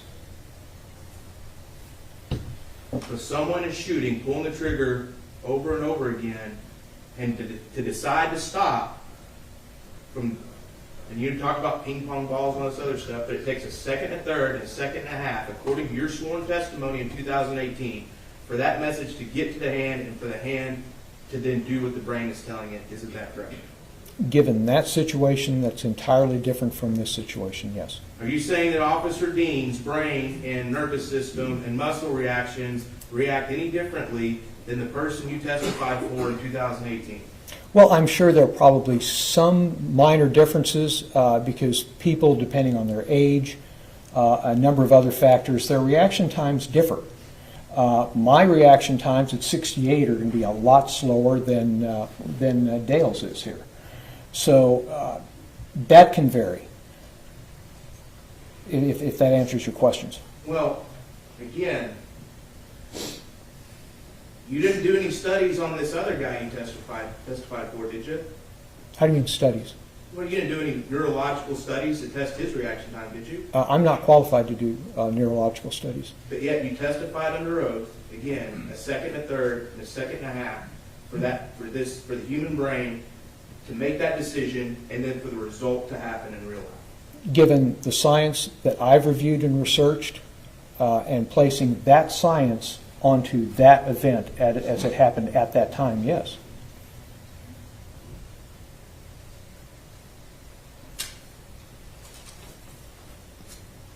So, you said earlier whenever the defense attorney was asking questions that Officer Dean, the defendant, was still doing his investigation. Is that correct? Yes. Did you hear Officer Dean testify that he'd made up his mind that this was a burglary in progress whenever he first looked into those open doors of the residence on East Allen Avenue? Well, he testified to a few different opinions on that. Did you hear him say yesterday morning that he looked into those open doors on East Allen Avenue and decided that this was a burglary in progress? I also heard him say that it could have been a burglary in progress. Did you hear him say yesterday morning/afternoon when he testified under oath that when he looked in those doors, he thought that it was a burglary in progress, that he'd already made up his mind? Among other responses, yes. But he did say, you didn't hear him say that? I believe so. Okay. All right, so that would mean that the investigation's over, isn't that correct? No, it wouldn't, because as I testified, he testified that there were several other responses there too. It could have been other things. He testified that he didn't know what he had at that time. I'm not talking about what you believe is reasonable after looking at everything after it happened. I'm talking about what the defendant testified to under oath yesterday. I mean, are you calling the defendant a liar? What I'm saying is, he testified to many things. Are you calling the defendant a liar? No, not at all. Okay, so if the jury remembered what he said about when he made up his mind, that would be what they need to remember. Is that correct? Well, they would need to remember all his testimony, all the testimony that occurs here. But if he said he made up his mind, should they ignore what he said? Oh, I didn't say that. Okay, so that's important too, right? And he also said other things. Okay. So, again, you testified, I mean, him parking down the street, whatever, Officer Darts pull up to the wrong house, that's fine. But is it great police work if you're trying to conceal your approach to a home to walk straight across diagonally an intersection? Well, again, conceal probably is not the good term here. It's to be less conspicuous. Because again, this isn't a SEAL operation. This isn't Army Rangers here. They're trying to keep a lower profile in approaching this scene where they don't know quite what's going on. Would you agree with me that walking straight diagonally across that intersection is the most non-conspicuous way to cross that intersection? Can you pull that picture up for just a minute, that aerial? Sure.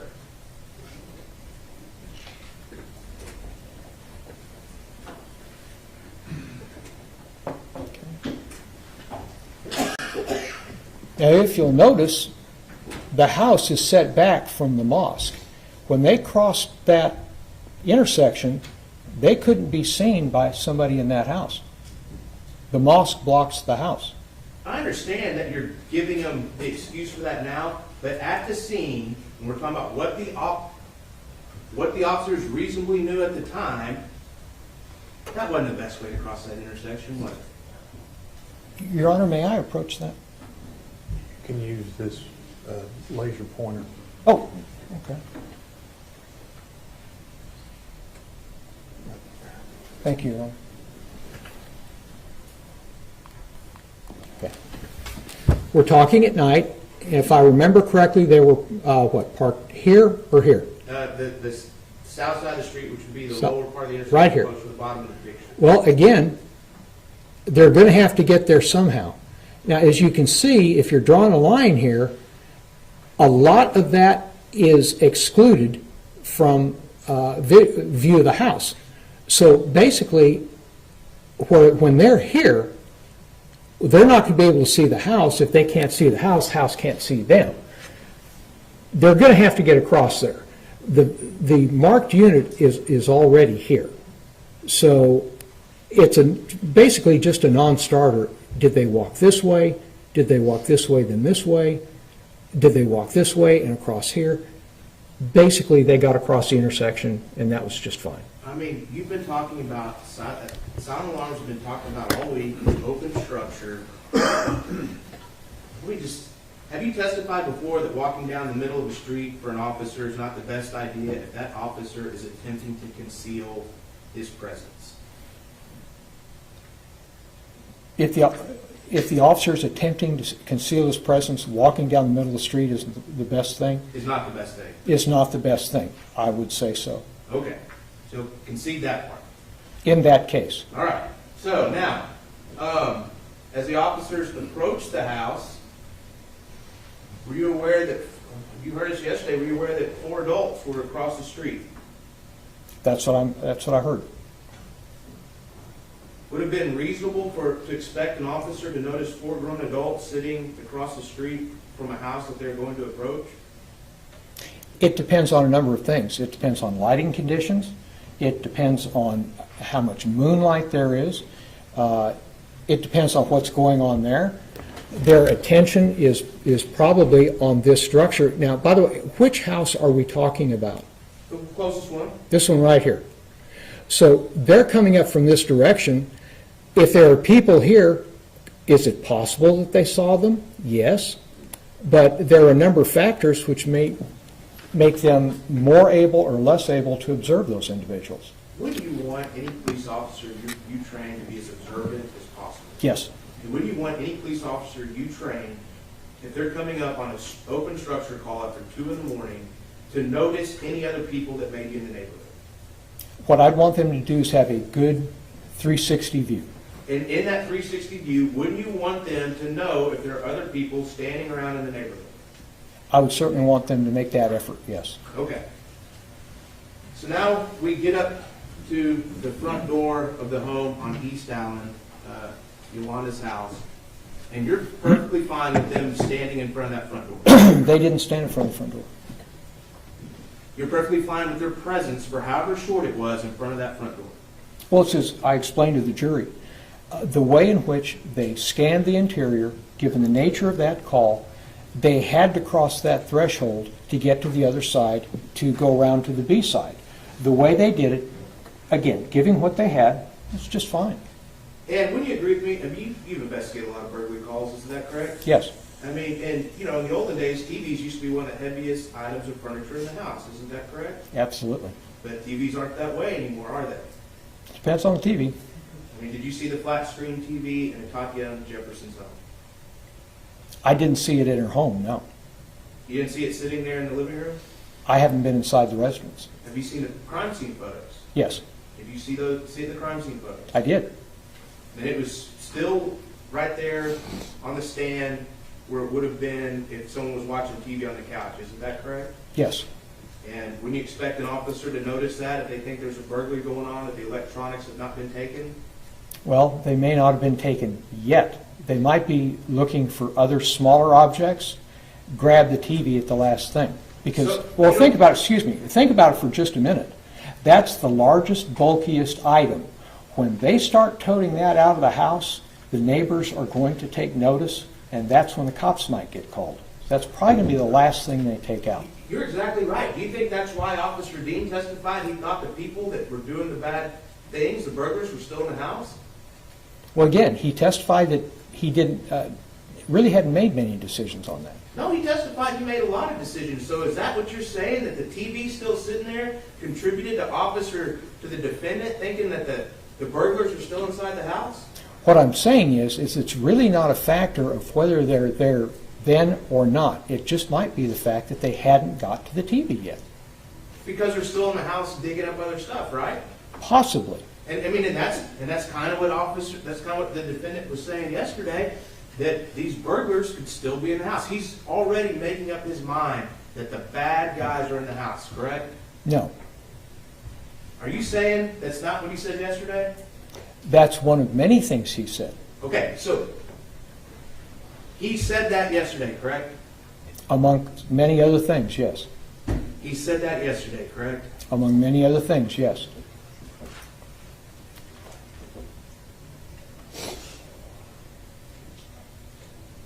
Okay.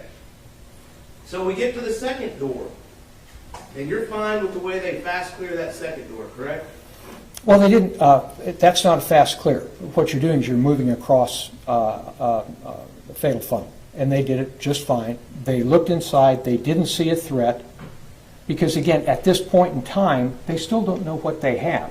It could be something, it could be nothing. So the way in which they did it, given those circumstances, is just fine. Nope. I mean, but who's guarding the front door at this point? No one. No one's guarding the front door. That's correct. Okay. So then They moved past a window right there on the side of the house. Do you realize that? I don't believe there is a window on the side of the house. On the side of the house? I don't believe unless you want to show me.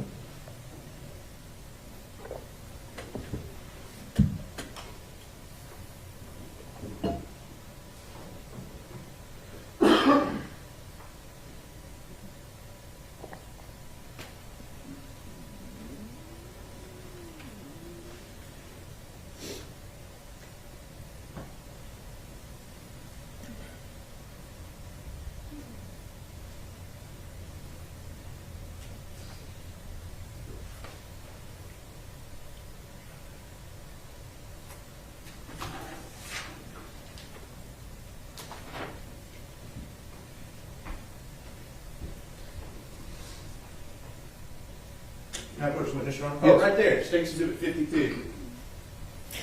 Okay. What's that over the kettle grill?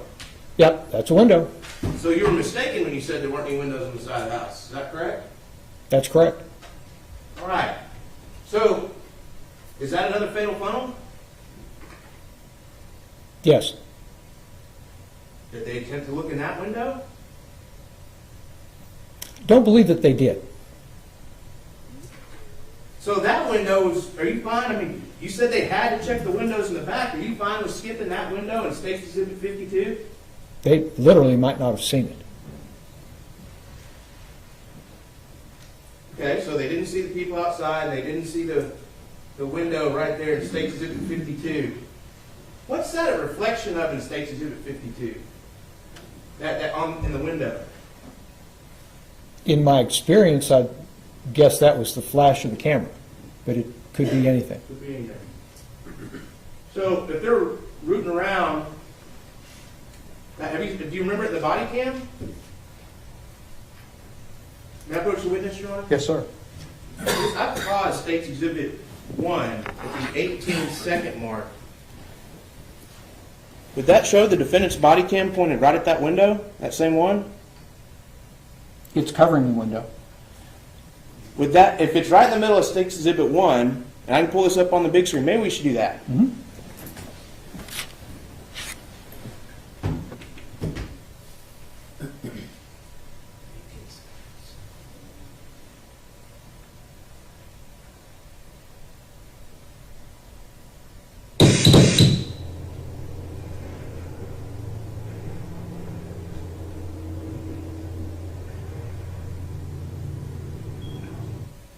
So you saw the body cam come around the corner of State's Exhibit 1, and what was right in front of the body cam when the defendant came around the corner?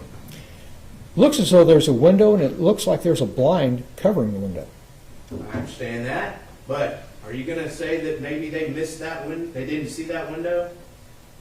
That's still your answer? Given those light conditions, I would say they should have seen that window. Okay. So if they saw that window, then you would expect them to give that same attention to that window that the defendant gave to the window in the backyard. Isn't that correct?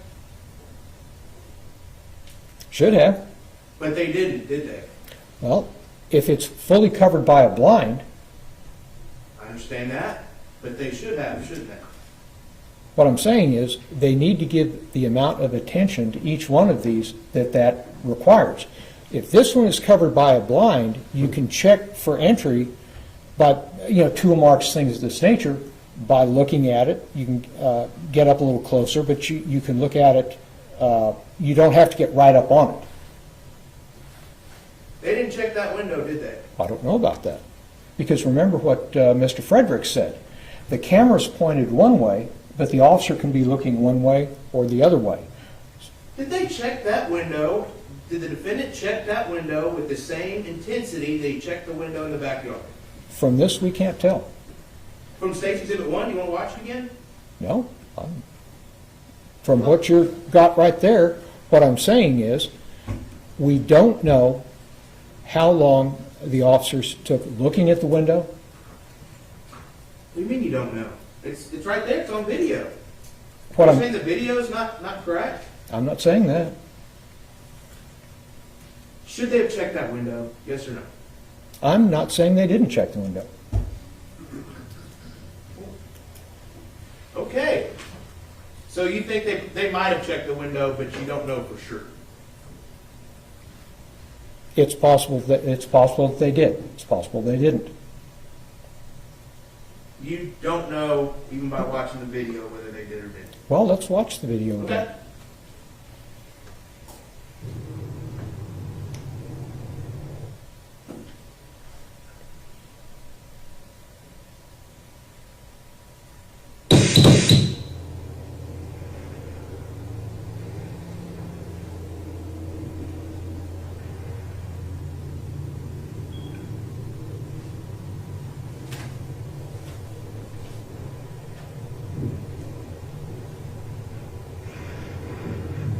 Okay, can you stop?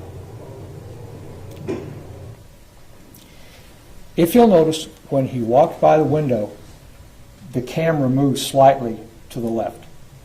That could very well indicate that he looked at the window. He was within what appeared to be a couple of feet of it. As Mr. Fredericks testified, it could look closer than it actually is. Be nearer than it actually is. Actually, So- aren't they farther away? No, it's closer. Objects are closer than they appear? Yes. Yeah, okay. So it's That's why I said entirely they were farther away. Yeah. it's entirely possible that that camera movement that we just saw was Officer Dean looking at the window, seeing it was covered with a blind, so he's not going to gain much by going over there and trying to look into it. But he can look at tool marks, things of this nature, and they moved on. They had an entire structure to cover. You're saying he probably checked that window for tool marks? From what I see from that video, it's entirely possible. And if one of your trainees did this down at Harris County, you would have gave them a passing grade for checking that window for tool marks, if you Well- saw this video. Again, I'm not grading my folks. This is real life. And this is real life good police work that you've seen so far. So far, this has been good police work, yes. Can you tell me exactly, I mean, you reviewed the defendant's training manuals, haven't you? How do you mean training manuals?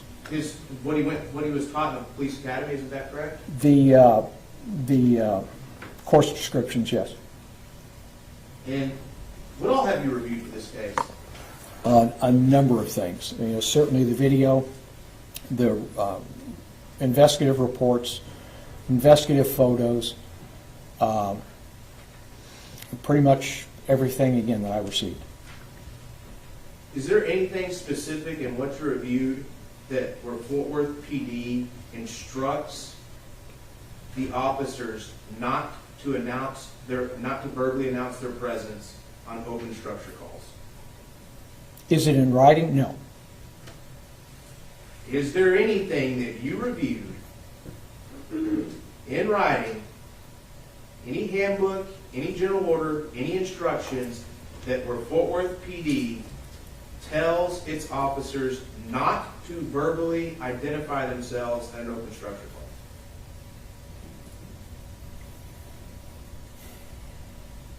I would say that there is. Where is it? It's in the general approach to crime scenes. Where did you find that? It's scattered throughout Fort Worth PD policy. They're basically stating, and you can check several of them, that when you're approaching a possible crime scene, use caution. Use caution, Yes. but it doesn't say not to announce yourself. Well, when you're announcing yourself, you're not using caution. Again, is there anywhere in writing where you answered this question earlier, is it anywhere in writing specifically that states that Fort Worth officers should not or shall not verbally identify themselves when on an open structure call? On an open structure call, in that verbiage, no. However, it is strongly intimated through several other parts of the Fort Worth PD general orders to be cautious in approaching crime scenes. But there's To nothing. be careful. Excuse me, I'm not done with my answer. Wait. I'll decide that, Thank you, Your Honor. Mr. Smith. There's nothing in writing that says don't verbally identify yourself at an open structure call, is there? But it's strongly suggested in other parts of the manual. There's nothing in writing that says, don't verbally identify yourself on an open instruction call. Correct. Is that right? In those words for that particular call, no. Okay. So, after you say that they have sufficiently investigated this window, where did the officers go next? They checked the vehicles. And you said they did a great job checking those vehicles. Given those circumstances, yes, it was adequate. So what about whenever he turned his flashlight on? Isn't that announcing his, isn't that telling everybody where he is if he turned his flashlight on? It could be. Just a minute ago, you were saying, I mean, you told me you weren't done, that, hey, they got to use caution. Don't let anybody know you're there. But this time, whenever he shines his flashlight, that's perfectly okay. No, you're misconstruing my words. I said they needed to use caution. In caution, you're making decisions based on what you're seeing, based on the overall circumstances. They needed to look inside those cars. They briefly illuminated the cars to check inside them for a victim or for a suspect. It's a balancing of risk. So you're saying that it wouldn't have been reasonable for those officers to knock on that front door when they first got to East Allen Avenue? No. You're saying it would have been reasonable to open that screen door and check and see if there are crime marks for the inside the screen door? No. Are you saying it would have been reasonable to open the screen door and ask if anybody's home inside? Not at that point, no. Are you saying it would not have been reasonable to knock on that side door? No. Are you saying it would not have been reasonable to call back to dispatch and ask about the cars that were in the driveway since the call text gave details about the car? Well, it's a great point. They could have done that. The problem of it is that takes time. It takes time to get on the radio because you have other units using that same frequency, so you have to wait. Then the dispatcher has to run those tags. It takes a few minutes. Then the dispatcher, while she's handling other calls, has to relay that information back to the officers, so it's taking time. Are these officers getting paid by the investigation or something? Why does time matter? If they want to do a good, thorough job. They want to do a good, thorough job. They want to make through this, and they want to get through this, and they want to find out what's going on. So again, it's a balance. There's a lot of things you can do. What is the importance at that point in time of running the license plates when you've already checked to make sure that there isn't a victim, there isn't a suspect inside those vehicles? Now you move on with the Fort Worth policy of checking the exterior of the structure. The same Fort Worth policy that says, we've already gone over, the same one that also says, all main exit ways should be guarded so as to prevent the escape of any offender. Should. Should. All main exit ways should be. So that's not that important to you. Oh, I didn't say that. I mean, when they went over these cars, is the front door wide open? Is it under guard? Not to my knowledge, no. Is the side door under guard? They're in that vicinity. Okay. But it would have been reasonable if they decided to call dispatch to ask about the cars. In my experience, I'd say it's a lower priority. Okay. Would it have been reasonable to call dispatch to ask to get more information from the caller? For what purpose? To find out more information. Are these in fact the cars? Do you know, the caller had said, do you know, the owner is usually home at this time. Do you know if the owner is actually home at this time? Would that have been good information to have?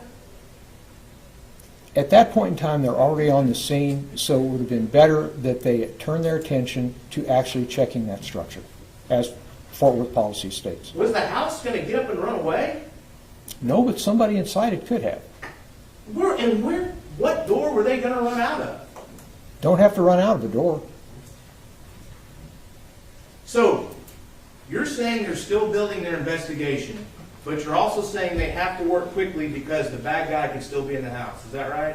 What I'm saying is they don't know quite what they have, and they're trying to run it to ground. They're trying to gain information. That's my point. So wouldn't it have been a good idea to contact the person that called the police in the first place to get some more information? That individual called the police and said there was an open door, and said the cars are there, those are their cars, but they never leave their door open like it is now. And I'm paraphrasing here. So they already had that information. Now they're on the scene, now it's up to them to do the checking. And also, the caller had stated, and they had information, that the owner is usually home at that time. Isn't that correct? I believe so, yes.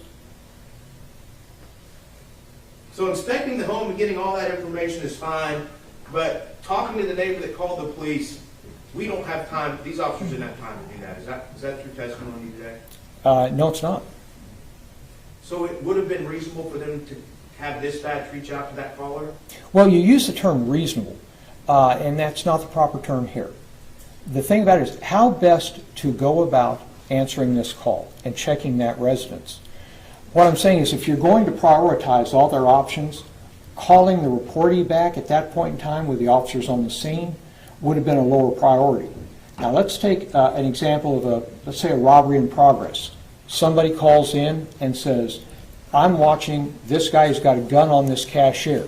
You keep that individual on the line, and then you keep relaying to the responding units what that individual is seeing. We didn't have that here. So, because this isn't just an important enough call, right? I didn't say that. I mean, you're kind of going back and forth. No. So,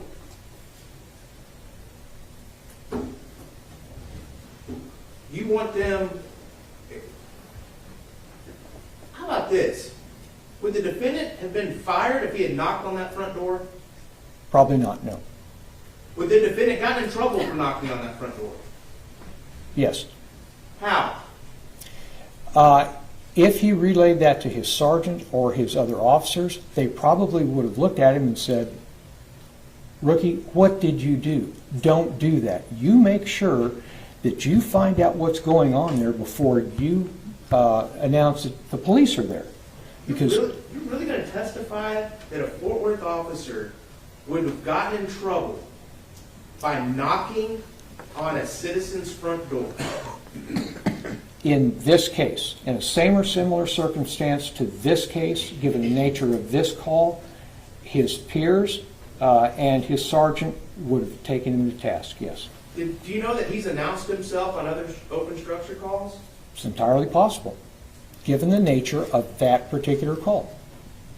So what you're saying is this is just all in a vacuum about what happened on East Allen Avenue on the early morning hours, October 12, 2019, and then if there are other changes out there, they don't apply because of this particular call on that night.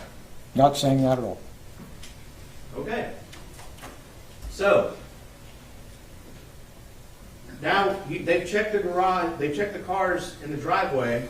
What about the stuff that's lined up over there? Did you hear the testimony that Officer Darch and Officer Dean believed that stuff was being stacked up to take away? Well, I didn't hear the testimony of Officer Darch, but I did hear the testimony of Officer Dean, and it is possible. Burglars do that. They'll go through someplace, they'll take the valuables, take whatever they're there for, and they'll stack them in one spot. That way, when they're done with the burglary, they bring up the vehicle. It's a lot quicker to load all the stuff into the car and get away. You ever heard of confirmation bias? Yes. What is that? Confirmation bias is when you have a pre-existing thought and you find some fact or something that supports that. Basically, rather than a neutral analysis of what you actually have, you're wanting to confirm what you already think something is. So you've already said that you heard Officer Dean testify that just after looking in those two front doors, he thought it was a burglary in progress. That's correct. You testified to that, haven't you? That's one of the things he said it could be, yes. And then, so now he sees this, he and Darch both say they see this lawn furniture in the driveway, and that also contributes to their thinking that this is a burglary in progress. Isn't that Didn't you hear that testimony as well? Was it lawn furniture, or was it a weed whacker and a mower? I'm sorry, lawn equipment. Okay. Didn't you hear that testimony as well? I did. So in that little confirmation bias there, he's made his decision that this is a burglary in progress, and then now he's seeing this lawn equipment, and he's thinking, well, the bad guys are stacking stuff up. What it is he's getting more information. The problem of it is the information he's getting, it could be one thing, it could be another thing. But if he told you that's what he thought, we should listen to what he said. Isn't that correct? Well, again, he testified a little all over the board on that. But he said that he thought that stuff was stacked up by the bad guys committing the burglary in progress. You heard that, didn't you? He said it could have been, yes.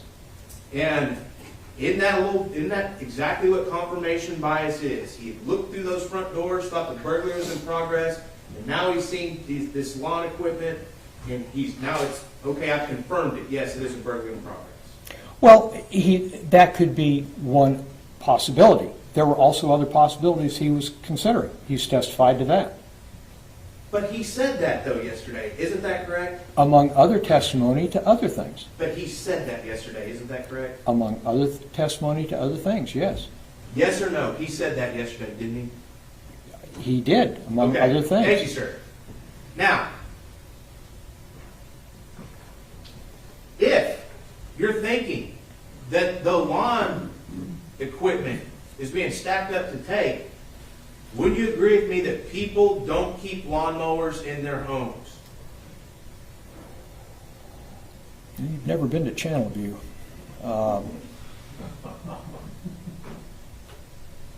I haven't seen it myself. You haven't seen it yourself. So you would agree with me that people don't normally keep lawnmowers in their homes? Normally, no. People don't normally keep weed whackers in their homes? Not normally, no. Where do people normally keep a lawnmower?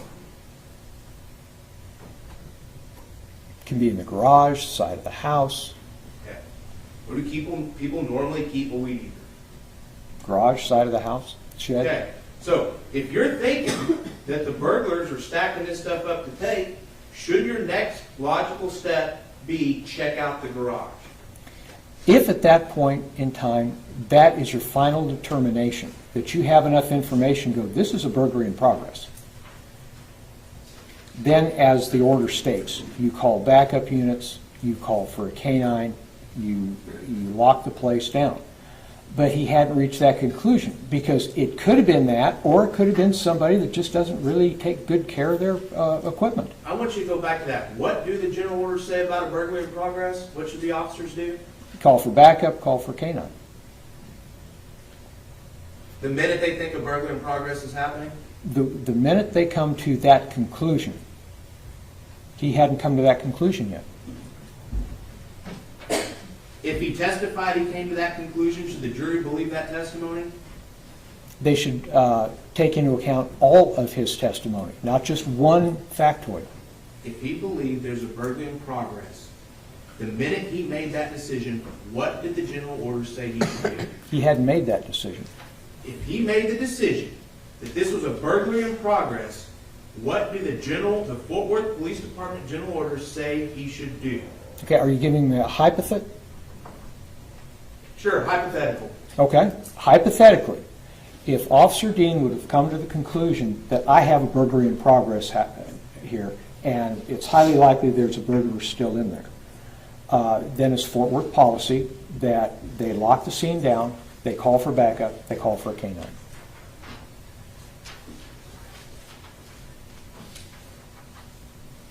May I approach the witness again, Your Honor? Yes, sir.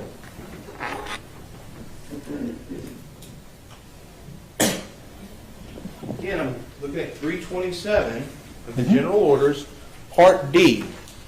Do you recognize that? I do. And it says, if the officers have any reason to believe that a burglar may be still inside the building, they shall keep the exits and under surveillance and call for assistance. Isn't that correct? That's correct. So it's, if the officer has any reason to believe that the bad guy is still inside, that's what they should do. Isn't that correct? Yes.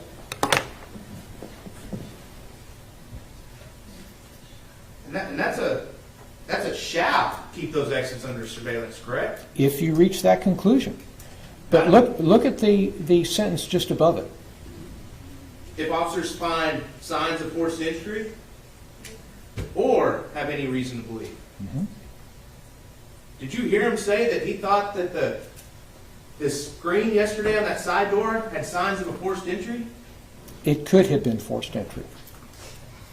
So, if he believed that was forced entry, then what he should have done, he shall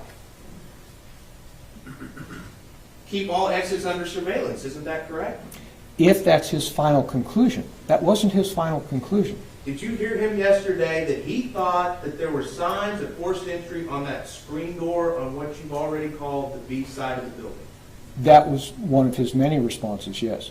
And then you, again, would agree with me that the general orders say that you shall, if you believe that you shall keep all exits under surveillance. If that's your final determination on scene, yes. Okay. Let's get back to the garage then.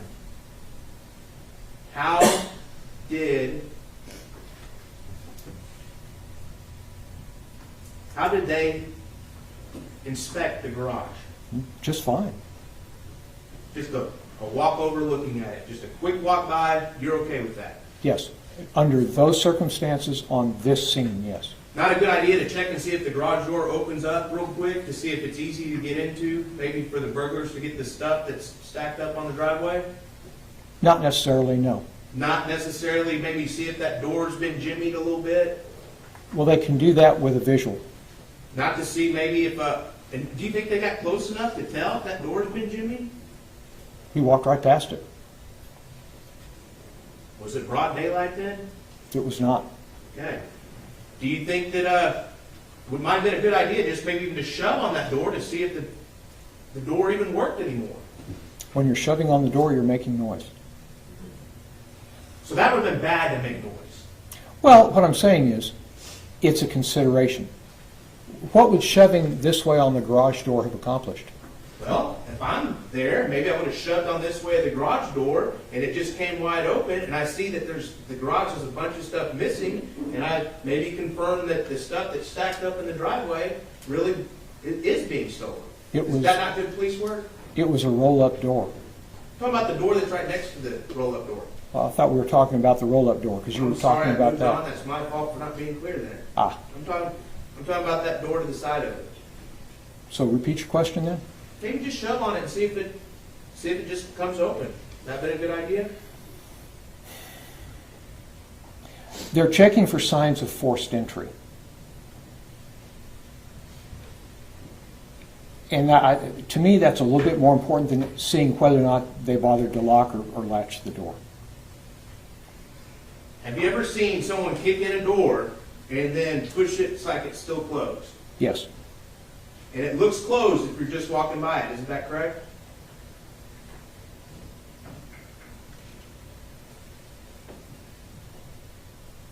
No, usually there's deformation to the lock, the knob. There could be deformation to the strike plate. Could be. Yes. In my experience, there is. And did you ever just kind of shove on that door to see if it just came open? Or did you just look at all that and decide it being kicked open? Again, it depends on the call. I mean, are you talking about my experience? Sure, yeah, your experience. Yeah, I really can't recall.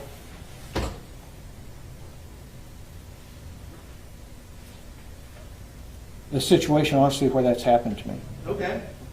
We'll move on from the garage then.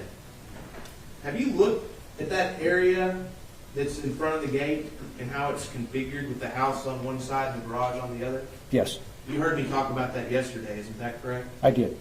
Once they're both at that gate, is there anyone covering those two front doors? Nope, No one's covering the two main exits that they've seen. no, No one knows if people are coming in and out of that house at that point. not at that point, no. And no one knows if anyone's coming to that house that may be armed, is that correct? That's what now? That's armed. What about being? Armed with weapons. I didn't hear the first part. I don't hear well, I'm sorry. That's okay. No one knows They didn't know if somebody could have been coming out of that house with a weapon in hand, isn't that correct?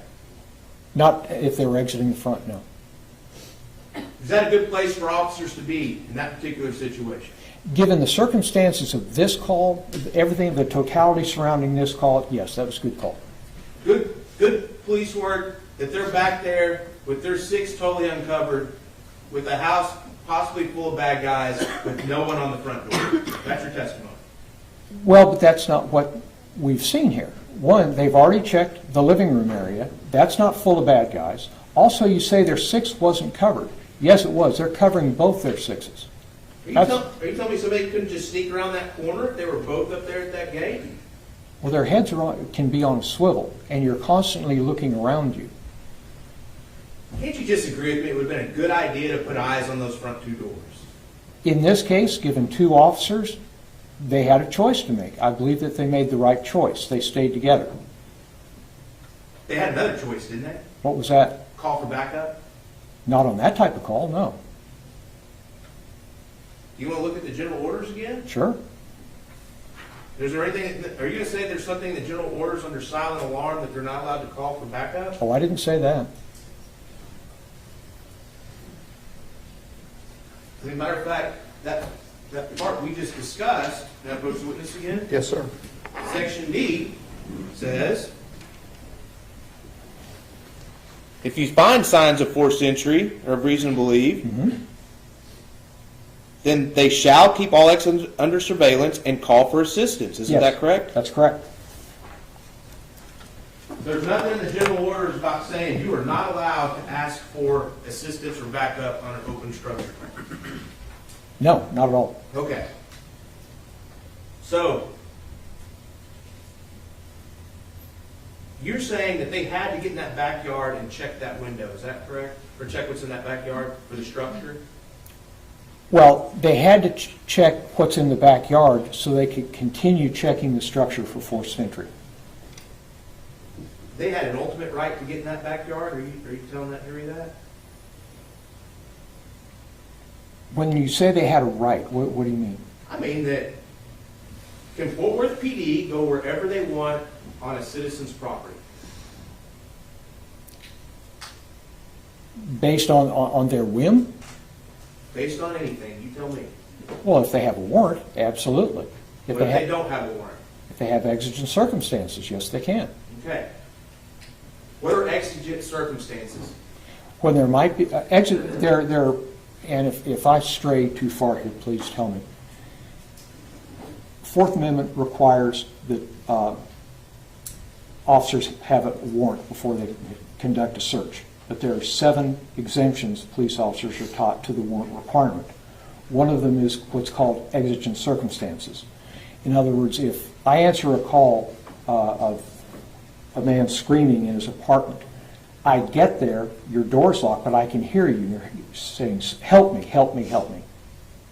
I don't need to go get a warrant in order to forcibly enter your apartment because I'm there not as an evidentiary search, but to help you out, to get you medical aid. What's the phrase reasonable expectation of privacy mean to you? As a layperson, not being a lawyer, it basically means that we have a reasonable expectation. We do not expect the government to inject itself into our affairs without probable cause. So, do people have a reasonable expectation of privacy inside their homes? Yes, What about in a fenced-in backyard? yes.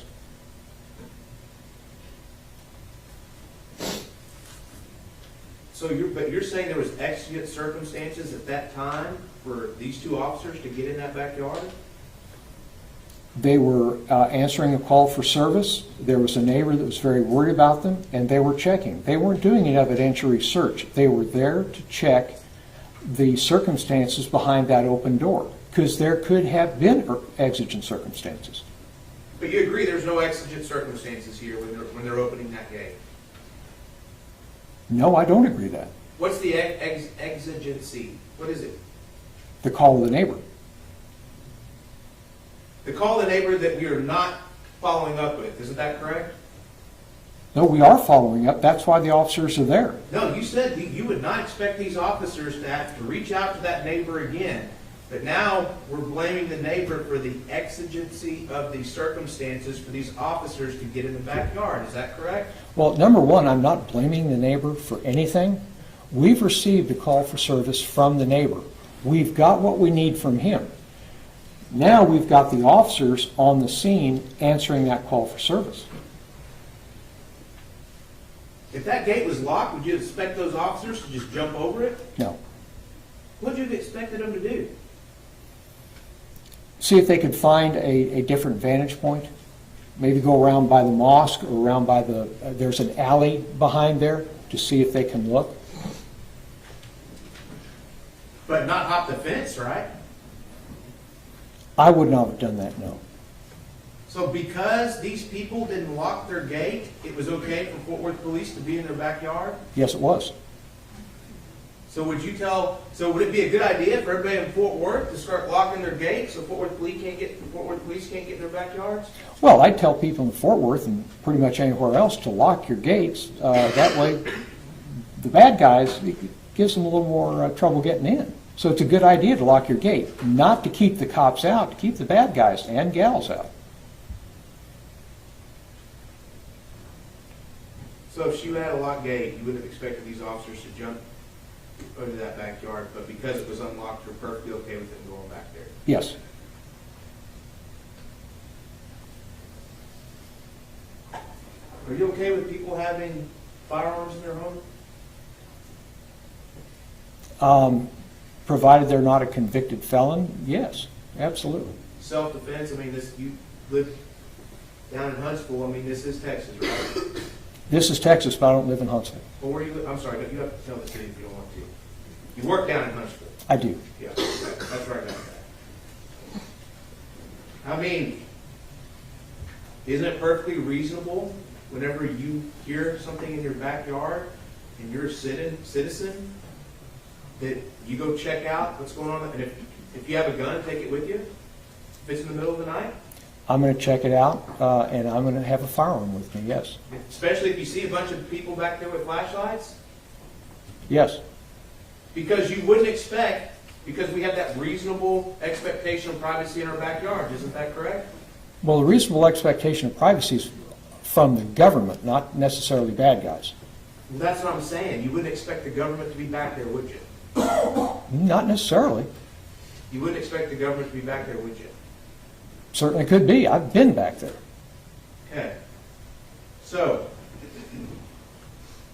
it is perfectly reasonable for you to hear noises in your for a person to hear noises in their backyard, fenced-in backyard, see somebody back there with flashlights, and to go check out the backyard window with the firearm in their hand. Yes. So, you heard Officer Dean testify yesterday. He didn't really know where Officer Darch was whenever he was looking at that window, correct? He didn't know her specific location, that's correct. He didn't know if she was right behind him or a little bit further back, did he? That's correct. Okay. You heard Mr. Fredericks testify yesterday, didn't you? I did. Did you hear him testify about how long it took Officer Dean, the defendant, to begin his commands, the beginning of his commands to shooting the firearm on State's Exhibit 1 or Defensive Exhibit 40? I did. And what did he say? I'd like to, before I answer that, I'd like to refresh my memory with the audio, the spectral analysis. Sure.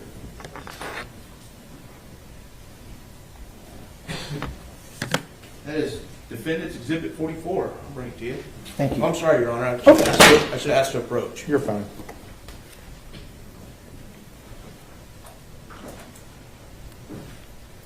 Okay, Officer Dean, the body cam video, the audio states that at 15.893, and as we heard yesterday, he starts to enunciate the P in put your hands up. And how long between first verbalizing that P and the shot being fired.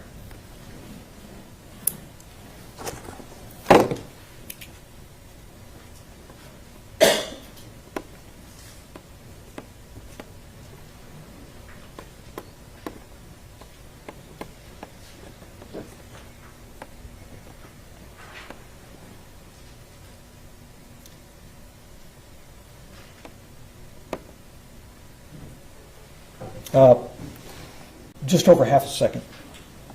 0.6 of a second? No, just over half a Just second. over half.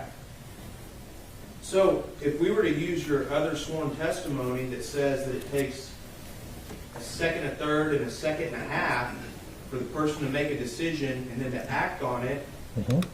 the defendant had already decided to fire before he verbalized those commands, isn't that correct? That would be incorrect. If we were to use your prior testimony that it takes a second and a third to a second and a half to make the decision and then act on it for that to happen, and that would mean that he had made that decision a second and a third to a second and a half before he pulled the trigger, isn't that correct? If we're using your sworn testimony from the other case, which you say doesn't apply, isn't that correct? Well, again, that's for the fact circumstances in that case. This is a different fact circumstance.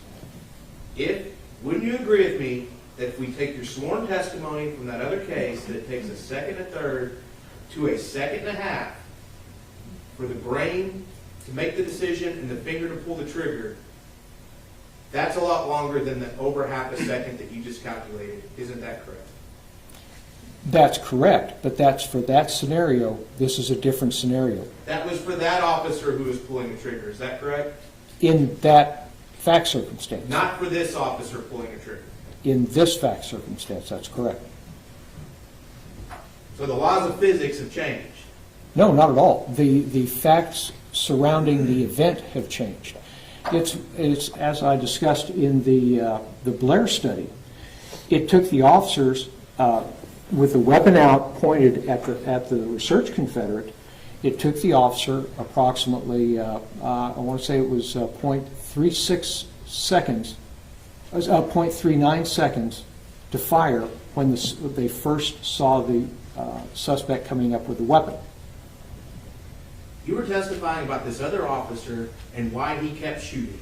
And you said that officer kept shooting because it took a second and a third to a second and a half from making the decision for his finger to stop moving. Isn't that correct? In that case, yes. Okay. And then here we have Officer Dean. So a second and a third to a second and a half before he pulls the trigger would be before the defendant made any verbal commands. Isn't that correct? No. When did you said it was less than half, it was just over half a second before he pulled the trigger that he started the verbal commands. Isn't that correct? Yes. So, a second and a third, we'll go with the minimum, is more than just over half a second. Isn't that right? Well, a second and a third is more than a half a second. That's Okay. correct. Second and third is more than half of a second.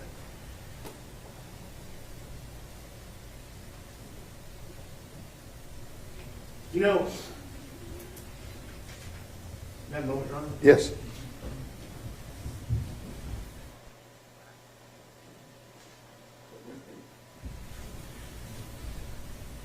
How long were you a detective, Dr. Coombs? I was never a detective. How long were you an investigator? I was never an investigator. How long were you an officer? Are you talking, how long was I a deputy Deputy. with the Harris County Sheriff's Office? Yes, sir. I held the deputy rank for 3 years. 3 years. And what after that? I was a sergeant for slightly less than 3 years. Did you ever investigate any crimes down there in Harris County? Yes. Did you ever testify for the prosecutors down there in Harris County to try and convict any of these criminals that you investigated? No, I testified as to the facts as I believed them to be. That's what I'm saying. You tested. The state called you, Harris County DA's office, right? Yes. And then you talked about your investigation or what you did as an officer. Isn't that right? I answered the questions I was asked, yes. And all those times, did you ever, I mean, it's important, isn't it, whenever, as an officer and investigator, to collect a lot of facts, isn't that correct? Yes. Isn't it also important that we also look at what a defendant or a suspect does right after committing an offense, isn't that correct? It can be. I mean, hiding a gun, if a guy commits a murder and then immediately hides the gun, that would be important evidence, isn't that correct? It's another fact in the case, yes. If the person runs off right after they shoot somebody, that could be important information, isn't that correct? Could be, yes. Did you ever go testify for any of those defendants about any of these studies that would give them an excuse for their behavior after their crimes? Well, one, I'm not sure a crime has been committed here, so I don't understand the question. That's fine, Your Honor. You pass the witness. Read the record. Your Honor, I object to the last statement of counsel as a sidebar. Let's move on.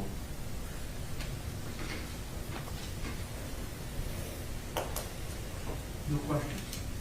May Dr. Coons be excused subject to any potential recall? Yes, Your Honor. Thank you. Thank you, Your Honor.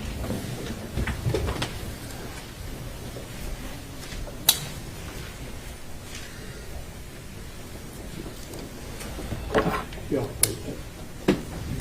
Oh, okay, hang on. Go ahead, you step down.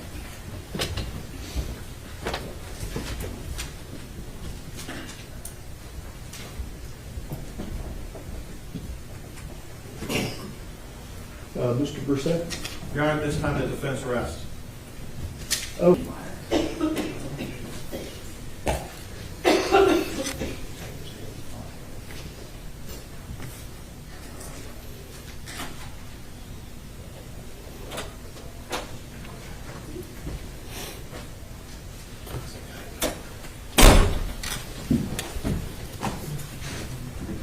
Thank you, sir.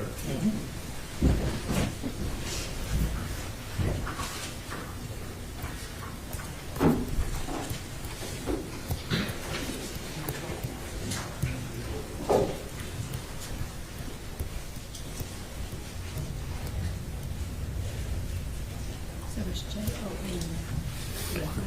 J-O-N-A-T-H-Y-N.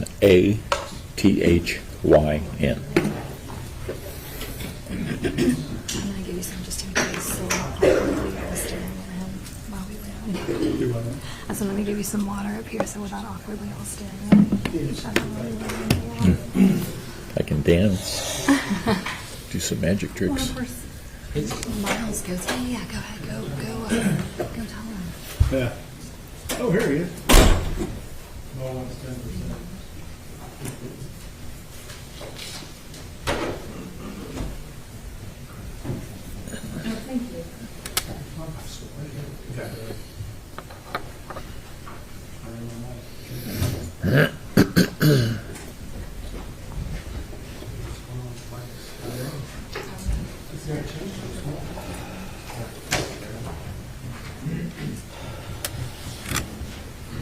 Just a bottle of water, okay?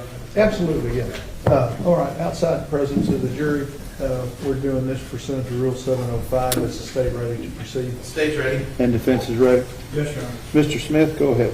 Would you introduce yourself to the court reporter, please, sir? Sure, it's Jonathan Priest, J-O-N-A-T-H-Y-N, P-R-I-E-S-T.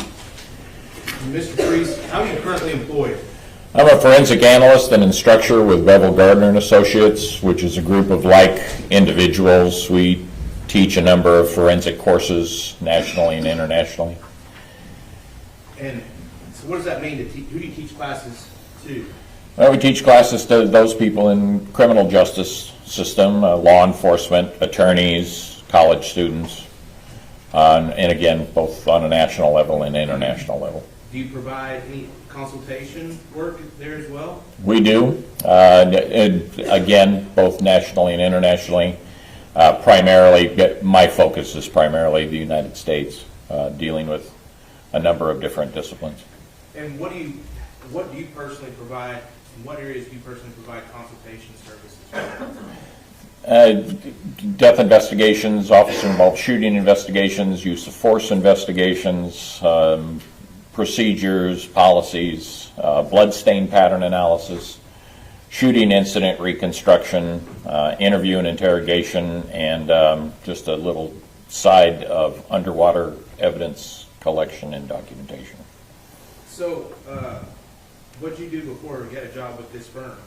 I was with the Denver Police Department. I was there 32 years. 27 of those 32 years, I was in the homicide unit. And what other responsibilities do you have at the Denver Police Department? Well, I began as a police officer, patrol duties and things of that nature. Moved from there into the Vice and Narcotics Bureau, where I spent time doing that type of investigation. Moved from there to the Complex Vehicle Crimes Unit, where we did complex vehicle theft, cut shop investigations. And then into the Crimes Against Persons Bureau, which is where I began working in the homicide unit. I was promoted to sergeant, spent a brief time back on the street per agency policy, moved to the Internal Affairs Bureau, doing internal affairs investigations, moved back to the homicide unit as a supervisor, stayed there until 2000 when I was promoted to lieutenant and became the commander of the major crimes section, which included the homicide unit, the sex crimes unit, robbery unit, child abuse unit, bomb squad, and our night shift, and I did that until I retired in 2011. And what's your educational history? I've got some college background. I've probably got enough hours for a degree. I just never had a formal degree. Thousands of hours in forensic disciplines, death investigations, interview and interrogation, blood stain pattern analysis, crime scene reconstruction, shooting incident reconstruction. So, have you testified as an expert in officer-involved shootings before? Many times. And how many states? 32. And have you done it in Texas? I have. And have you done it in Tarrant County, Texas? I have. And just this year, is that correct? Yes. What kind of training have you received to make you an expert in officer-involved shootings? Well, again, as a police officer, my time in the homicide unit, one of our responsibilities was investigating critical use of force incidents, which included officer-involved shooting incidents. I was part of a group of individuals, myself and two deputy district attorneys, who created the investigative protocols for the Denver Police Department, which were reviewed and accepted as best practices from the Police Executive Research Forum, PERF, in how to do officer-involved shooting investigations.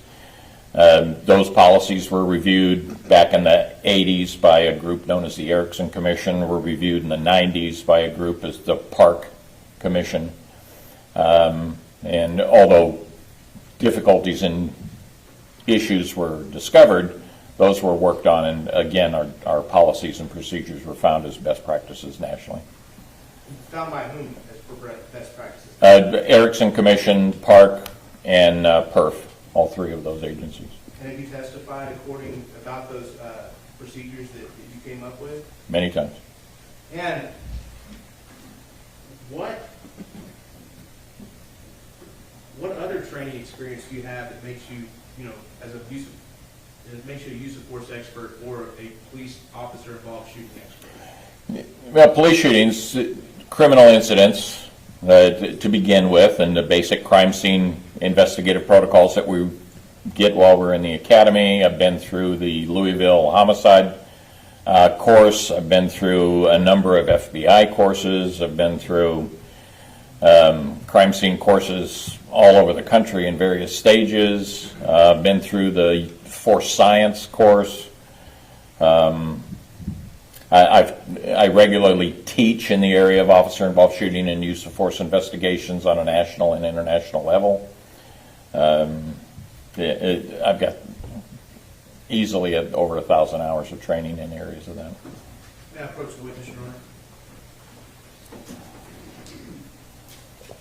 Had a mouthful For of the water. record, he said yes. Yeah, had a mouthful of water. Bad timing.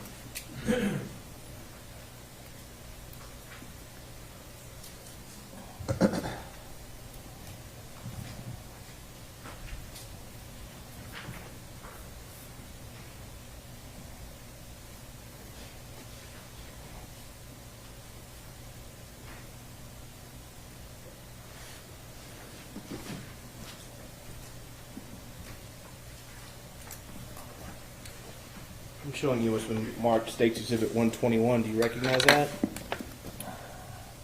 I do. And what is it? This is my curriculum vitae. I don't know. It's probably pretty close to recent. Okay. This time, Your Honor, State would offer State's Exhibit 121 for purposes of the record in this hearing only.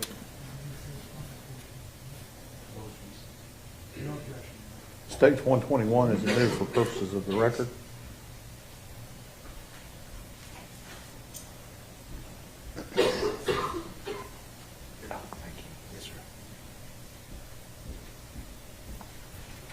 So whenever you go teach, discuss, or testify about police officer involved shootings and use of force, what type of fundamentals and principles are you discussing?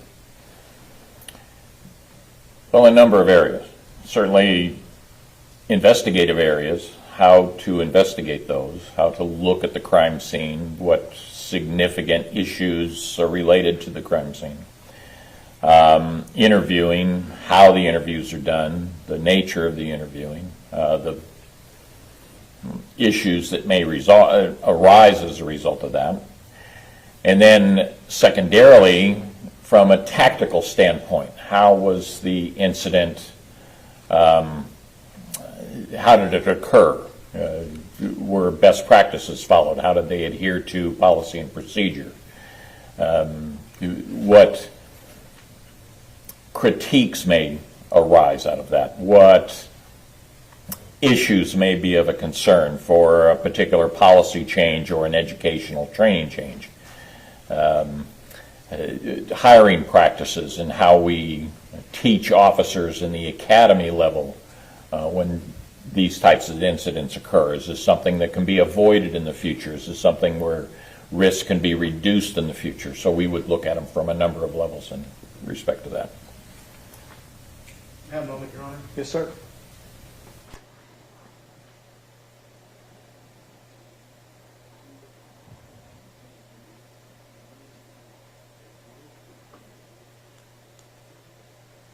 We'll pass the witness at this time, Your Honor, for purposes of this hearing. All right, cross-examination. Thank you, Your Honor. Mr. Priest, good afternoon. Hello. I assume you're here to offer some expert testimony. That's why you're up there. Yes, sir. All right. What's your first opinion you're going to give?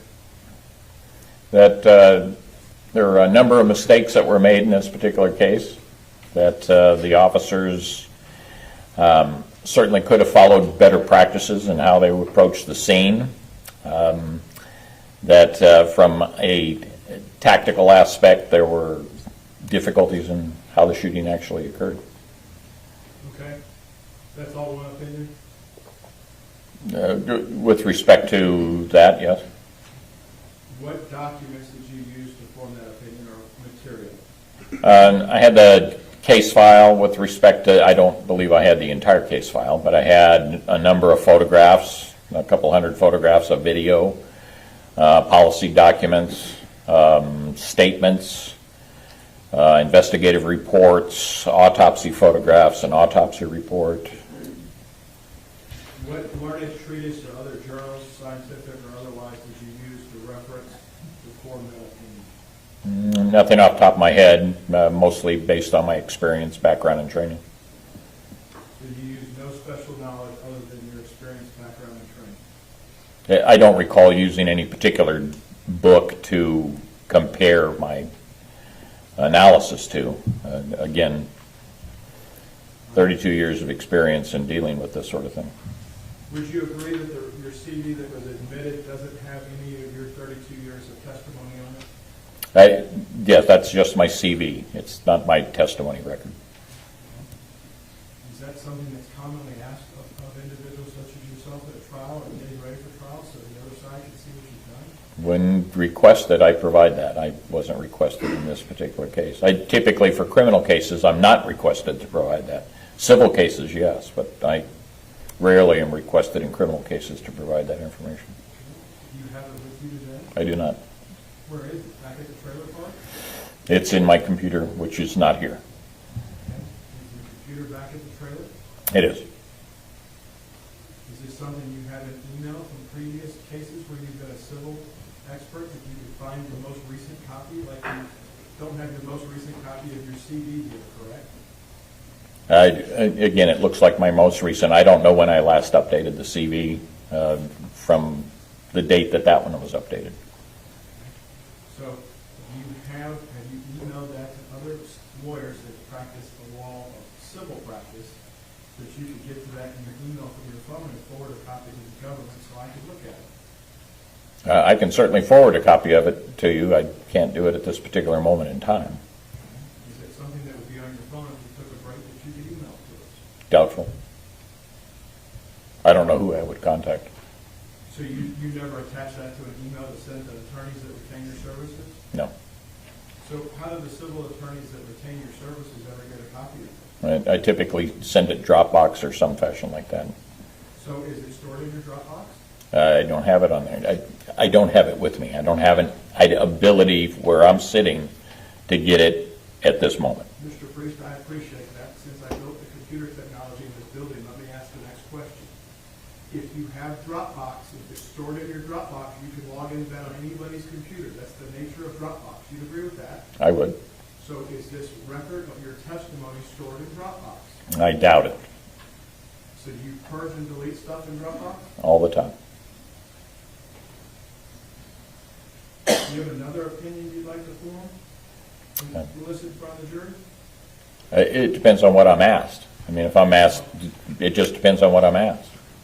Judge, maybe I ought to pass this back and let the state go through, because I'd like to know what his opinion is, what did he base it on, what learned treatise, other documents, a true 7-0. Mr. Smith. Okay, Mr. Priest, what's your opinion on how the defendant and Officer Darch approached the home on East Allen Avenue after being dispatched on the open structure call? I was tactically inefficient and in violation of a number of the policies and procedures of the Fort Worth Police Department. Would you elaborate on that, please? Upon coming up to the open door, basically at this point they have a point of entry to a home where they suspect that, from their analysis, that they have a burglary in progress. Once they made that assessment, policy and procedure tells them that they should back up and secure the location. So they should have called for cover, had additional people brought into the scene. That's not what occurred. Once they began doing the search of the house, there are a number of things that they could have done or should have done. Clearing the home from a tactical standpoint, they were way too close to the windows and doors as they're doing the search. Light wash was illuminating them, giving away their position. They left vehicles behind them with a very cursory analysis of the cars. They went to a garage that they left pretty much completely unsearched. They moved to a backyard where now we're dealing with a warrantless entry issue. They're going through a closed gate to get into a secure backyard with no exigent circumstances that I saw. So from a tactical standpoint, at this point, they're not only going into a blind area through a closed wooden fenced yard, they're also violating their policy, their procedures, and it made zero tactical sense. What about after Atatiana Jefferson was shot? Do you have any opinion on how the officers entered that home and cleared that home and trying to get back to the bedroom where she was laying on the floor? I do. And what are those issues that you have? After she was shot, the officers both left that position and ran into the home with what appeared to be a goal of getting to her location. No one was left to cover her. I mean, an officer has just fired, put an individual down on the ground. We don't know a number of things. We don't know that she was actually shot. She hadn't been analyzed. We don't know that she can't get up, and we have an officer that states she had a gun. We don't know that she can't pick this gun up and now re-engage these officers. We don't know who else might be in that room, so the officers should have stayed there maintaining cover on her while the partner or other officers were brought into the scene to make entry into the home. That wasn't done here. And what about actually clearing those rooms in the home? Well, clearing, there was little, if any, clearance that was done. I've heard the statements about quick clearance. They looked in the rooms, was basically it. If you're doing a tactical entry, you're clear, you don't leave any unsecure room or unsearched room behind you, because that becomes a danger for any officers that move forward from that point. Each room, as they are going into the home, should be searched and cleared before they move to the next successive room. And what did you base these opinions on? Background training, experience, knowledge of how officers typically would do a search of a home, what officers do after they're involved in critical incidents, how they maintain security of the individual who is shot, if they're shot, or an individual who technically they are in custody, because when you shoot somebody you have seized them, so they are now under arrest from a technical standpoint, and you should maintain security of that individual. Did you also base this on the Fort Worth General Orders, everything that you've talked about so far today? The Fort Worth General Orders certainly support many of the things that I've just discussed. And also your training experience. Have you testified to matters, these opinions, to similar opinions in other cases before? Yes? Both in favor and against police officers? Yes? And the court allowed you to testify as an expert in those cases? Yes? And again, just a summary, what are you basing on what are you basing these opinions on? My training, background, and experience, and the policies and procedures of the Fort Worth Police Department. We'll pass the witness for the purposes of this hearing, Your Honor. Mr. Brissett? Based on what you just told Mr. Smith, did you use any learned treatise or other documents that are published to form those opinions? Other than the policy and procedure manual, no. Did you review any documents other than the policy and procedure manual in preparation for your testimony today before this court? Only the materials that were provided being by the District Attorney's Office, which I just mentioned. Do you recall what date you were retained, your services retained for this matter? Off the top of my head, I do not. Well, it wasn't last week. No. It was sometime this year. Sometime in 2022. I believe so. Do you have your notes where I could review your notes in preparation that you've made in preparation for this case? I don't have any notes that I've maintained, no. So when you sat here in court this week, you haven't made any notes? Other than what I've heard other witnesses talk about. So those are some notes you made in preparation for your testimony today? Not in preparation for my testimony. They're notes that I, from analysis of the witnesses that provided testimony. You've made no notes in getting ready in discussions on how you're going to formulate your opinions in this case? That's correct. Typically, I would write a report. I didn't write a report in this matter. Were you asked not to write a report? No, Why did you choose not to write a report then? didn't write a report. So you mentioned no notes that you maintained. Did you destroy evidence and shred notes? I wrote no notes that I destroyed. I made no notes in relation to this. I reviewed the materials and provided my verbal opinion to the district attorney. Did you provide or make any notes when you made your scene visit? I haven't been to the scene. When did you arrive in town from Denver? Last Saturday. No, Monday. When you were here for the Arlington police officer case, you didn't go down to the scene and take a look at it then? I did. So I did. you did? For the Arlington police officer shooting, I did. You went to that scene, but this scene you didn't make a site visit. That's correct. Do you, as part of your testimony, you relying off of any measurements given to you by the Fort Worth Police Department? I'm aware of measurements that were taken, but it doesn't have anything to do with the opinion that I'm going to be discussing today. Since we don't have any measurements to speak of, what measurements were you given? I have a document that shows measurements of where the defect was to the glass in the bedroom. Did you ever see what you and I would refer to as a crime scene diagram, either to scale or not scale, that was a CAD drawing? No.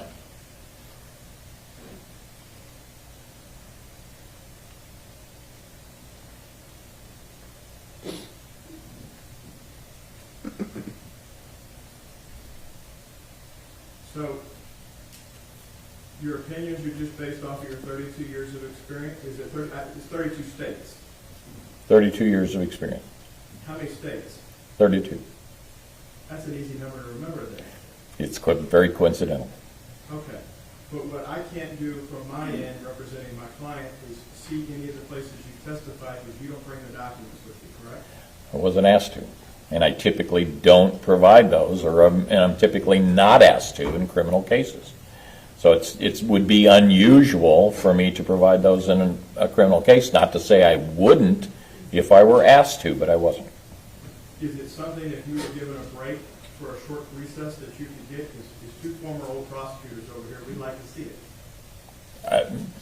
it. Well, no, I mean, I can probably go get it. It's take me a little while to do that. No notes, no whip-out pad, nothing? No, So when your final bill sent to the DA's office, it won't be for typing any notes or anything like that? right. Just curious, what's your rate per hour? Bevel Gardner charges $2.95 an hour. I get 200 of that. Does Bevel Gardner have a set of standard operating procedures that your firm follows? We do. All right, as part of the best practices guide at Bevel, how? Did I pronounce that right? Bevel Gardner and Associates, BGA. Okay. Your firm. Does your SOP at your firm, when you're doing critical incident research like this, require you to make notes and keep accurate records for billing purposes? No, So your firm doesn't prepare reports, doesn't make accurate notes in all their cases? no, we typically make reports. I typically do not write down notes. I write a report. I didn't do that in this case.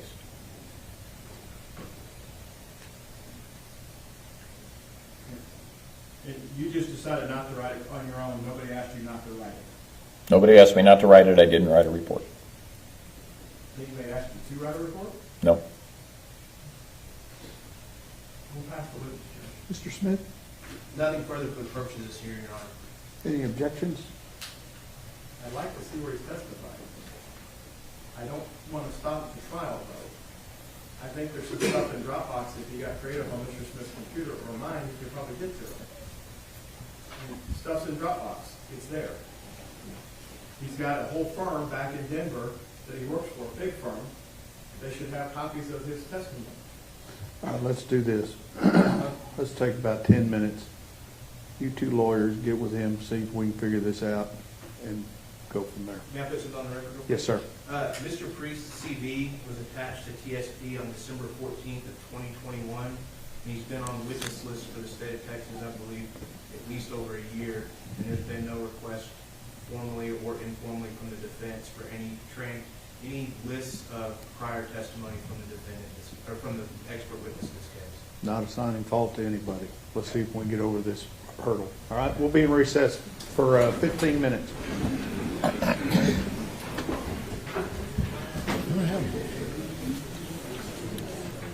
I guarantee you.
Everyone may be seated. Ladies and gentlemen, this witness has been previously sworn to testify truthfully. Mr. Smith. Would you introduce yourself to the jury, please? Sure, it's Jonathan Priest, JONATHYN PRIEST. And how are you currently employed? I'm a forensic analyst and instructor with Bevel Gardner and Associates, which is a forensic educational and consulting group. And where is that located? Bevel Gardner and Associates, the primary offices are located in Oklahoma. We have instructors and individuals that work with Bevel Gardner and Associates around the country. And where do you currently live? What state? Denver, Colorado. And you work for Bevel Gardner there in Denver, I work for Bevel Gardner out of Colorado, yes. Colorado? What do you do for Bevel Gardner? Primarily, I teach courses in basically forensic disciplines, but I also consult on a national and international level. What kind of cases do you consult on? A number of different cases, homicide cases, officer-involved shooting cases, use of force cases, in a number of different disciplines with respect to those things. And where did you work before Bevel Gardner? I was a police officer with the city and county of Denver in Colorado, How long were you there? 32 years. Could you give the jury a brief synopsis of your duties and jobs there at the Denver Police Department? Certainly. I was a police officer again with Denver for 32 years. I spent time as a patrol officer. From there, I went into the Vice and Narcotics Bureau, where I did that type of investigation for a period of time. Moved from there to the Complex Vehicle Crimes Unit of the Denver Police Department, doing basically that, complex vehicle crimes investigations. From there, I went to the Crimes Against Persons Bureau, where I began working in the homicide unit. I did that as an investigator, as a detective for a number of years. Was promoted to sergeant. Briefly went back to patrol duties and then into our Internal Affairs Bureau, where I did internal affairs investigations.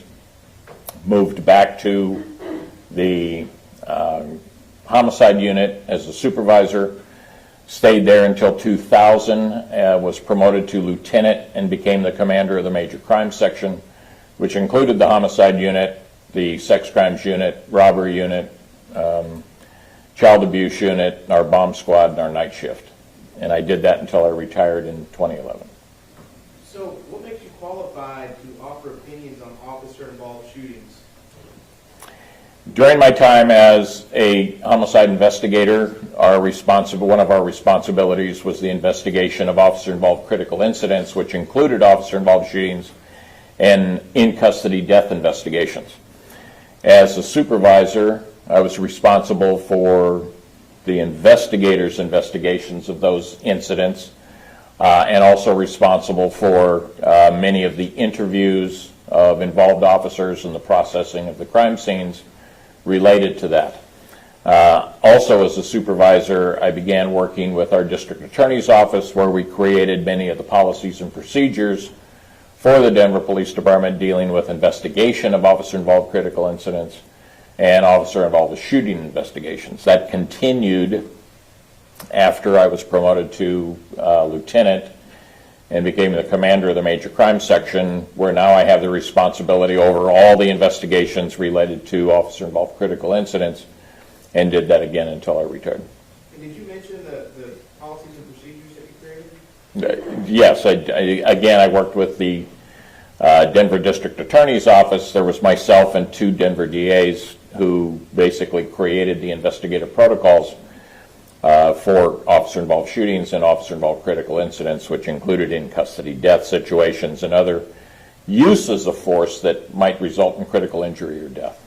And what happened after y'all created those protocols and procedures? Those were incorporated into the policy and procedure manual. They were reviewed by a number of entities. The Erickson Commission was one that's I recall off the top of my head.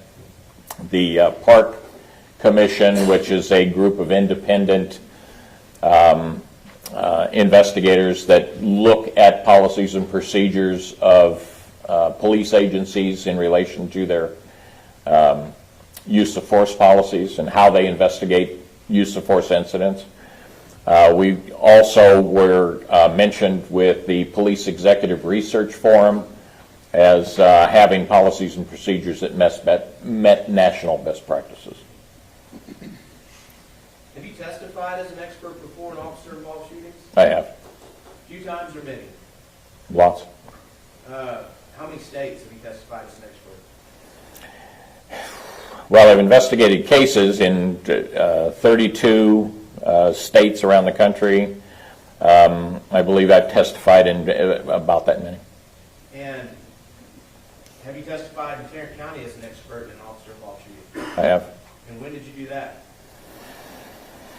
It was just earlier this year that I did that. But in the same building, as a matter of fact, correct? It was. I'm not sure if it was the same courtroom, but same building.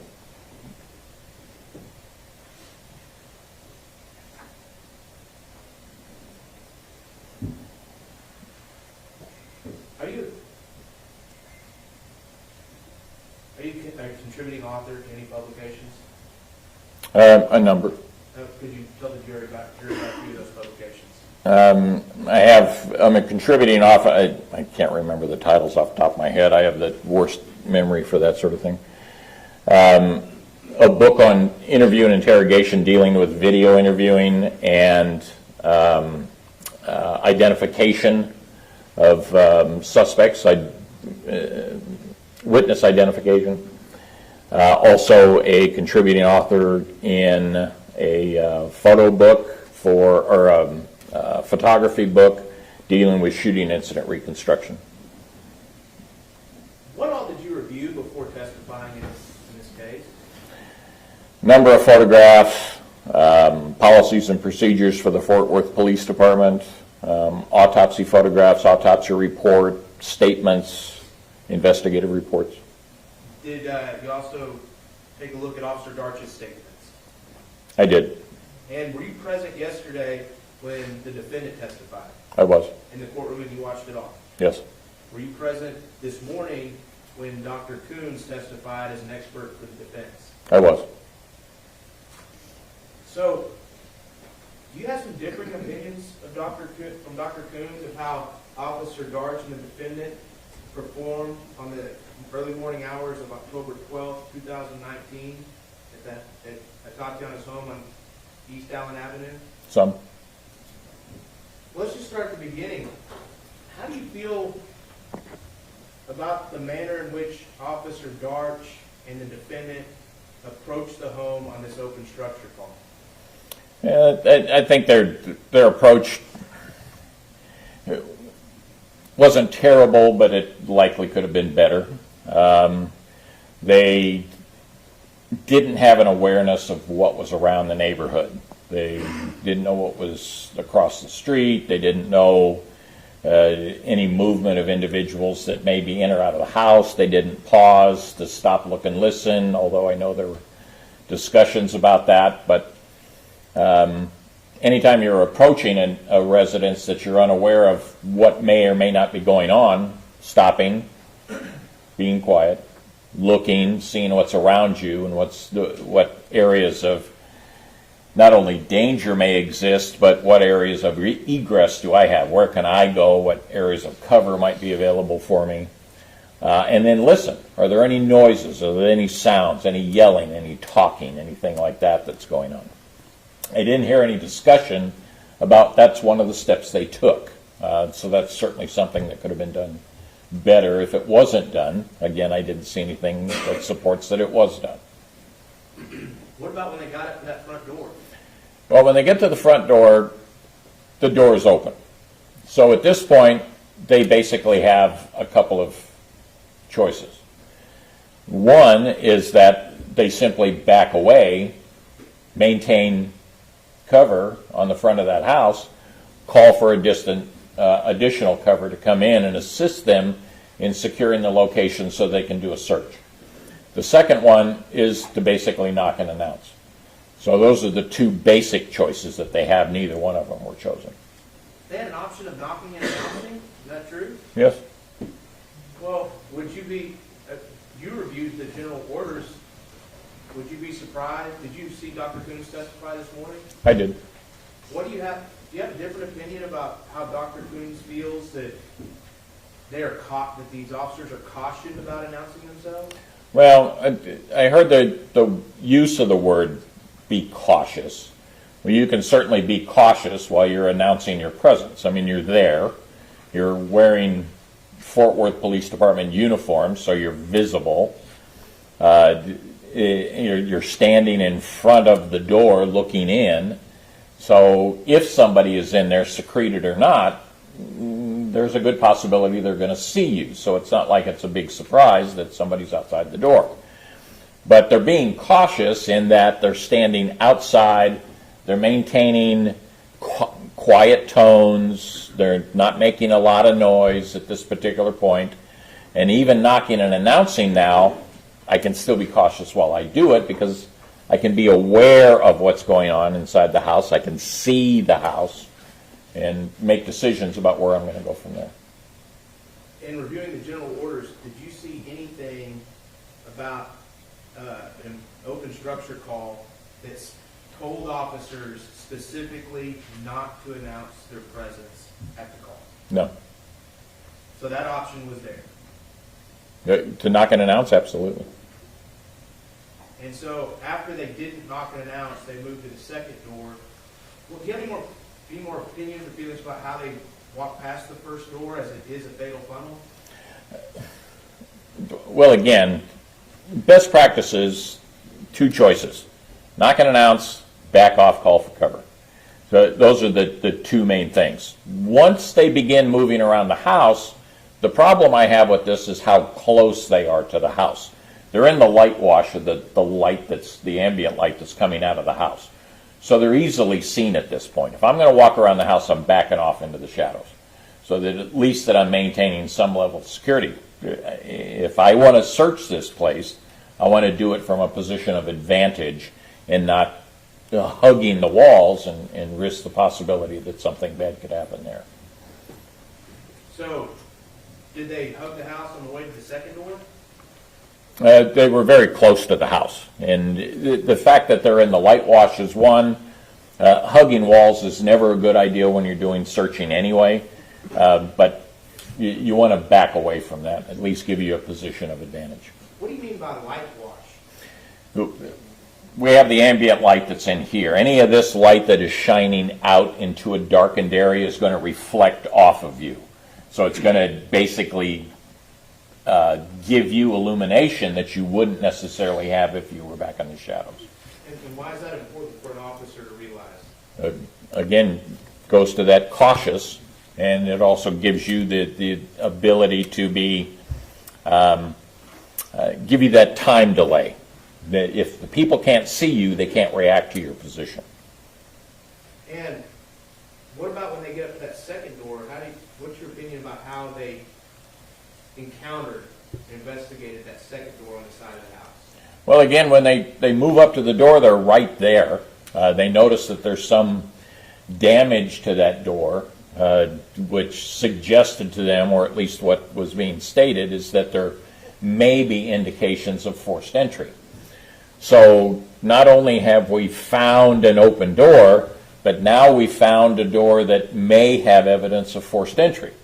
So at what point are we going to stop and secure this?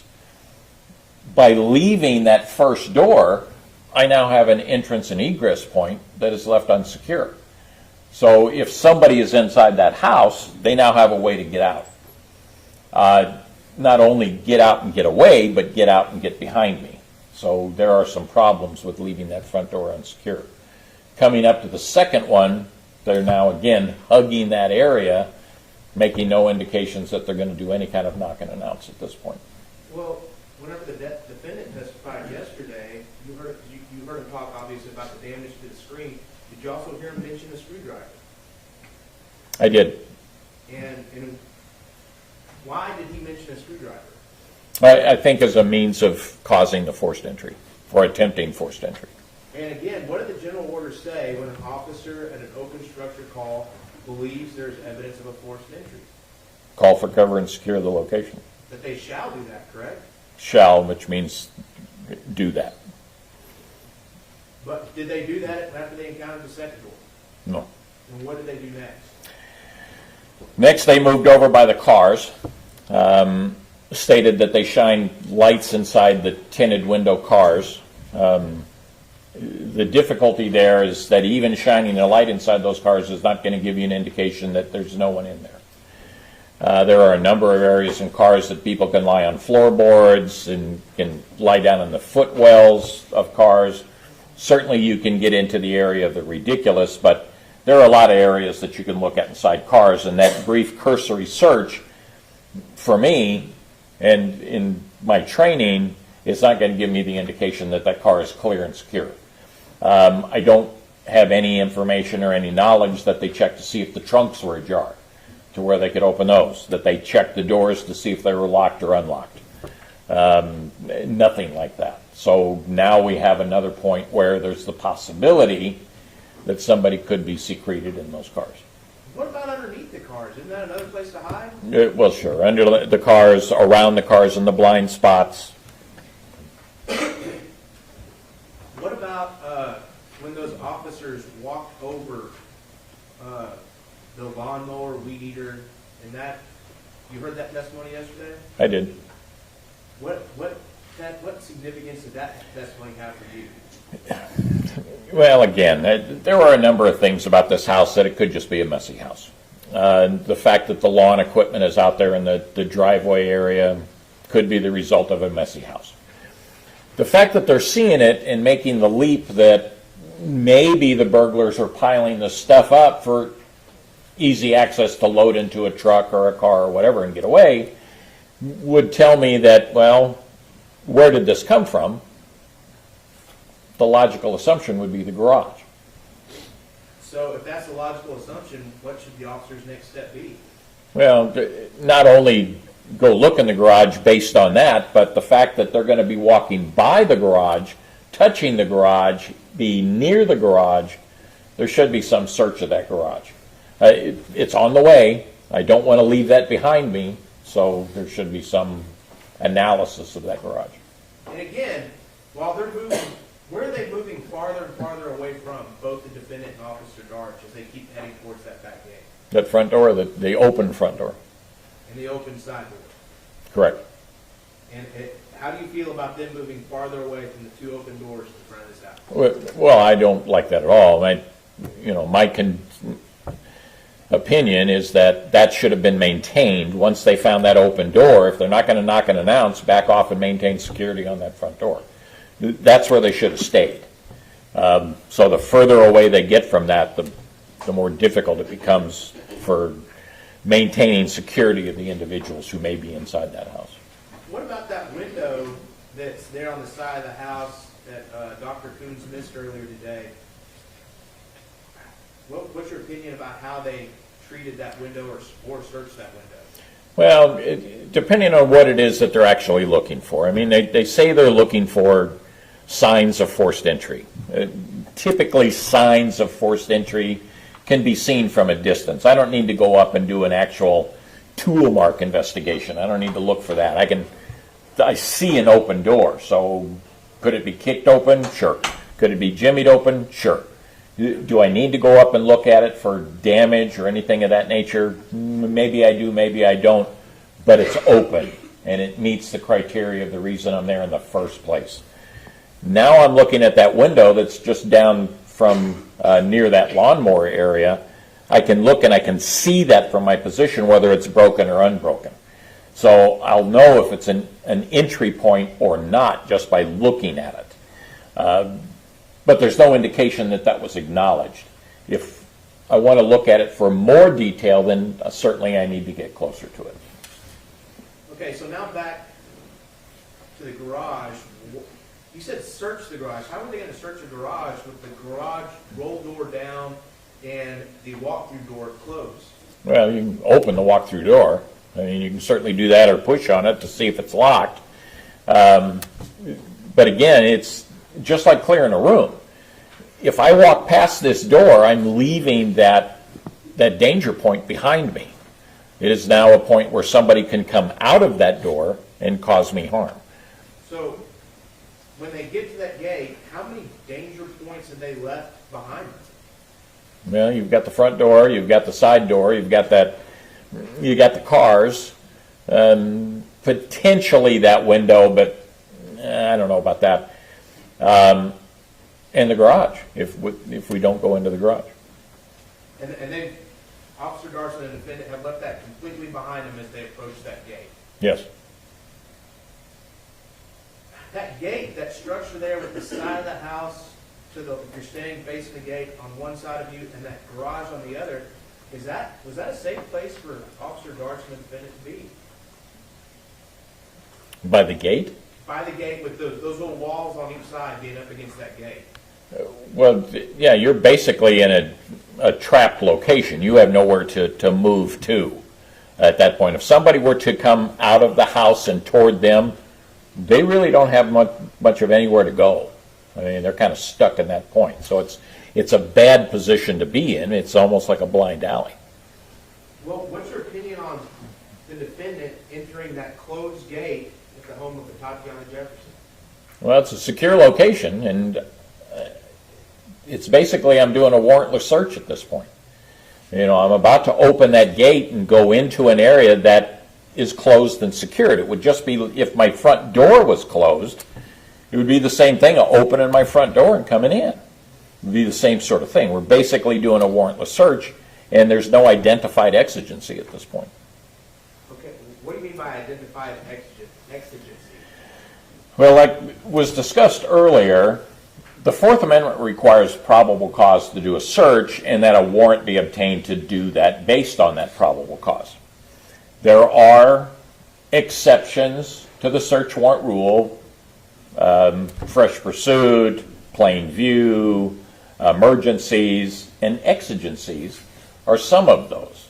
An exigency would be one of those where I need to act right now, okay, because the evidence could be destroyed, somebody is in trouble, which also falls into that emergency group. If I don't act now, people could be hurt, people could be injured, people could die. Nothing has been identified here at this point that exigency or emergency existed. So it wasn't a good thing for those officers to go through the gate? I don't see why. Well, again, I don't know why they leave the front door. But going through the gate only exacerbates this. It's now putting them into an enclosed area. They have to open that gate. If somebody's back there, it's problematic. And again, with them in that backyard, who's covering the front door? Nobody.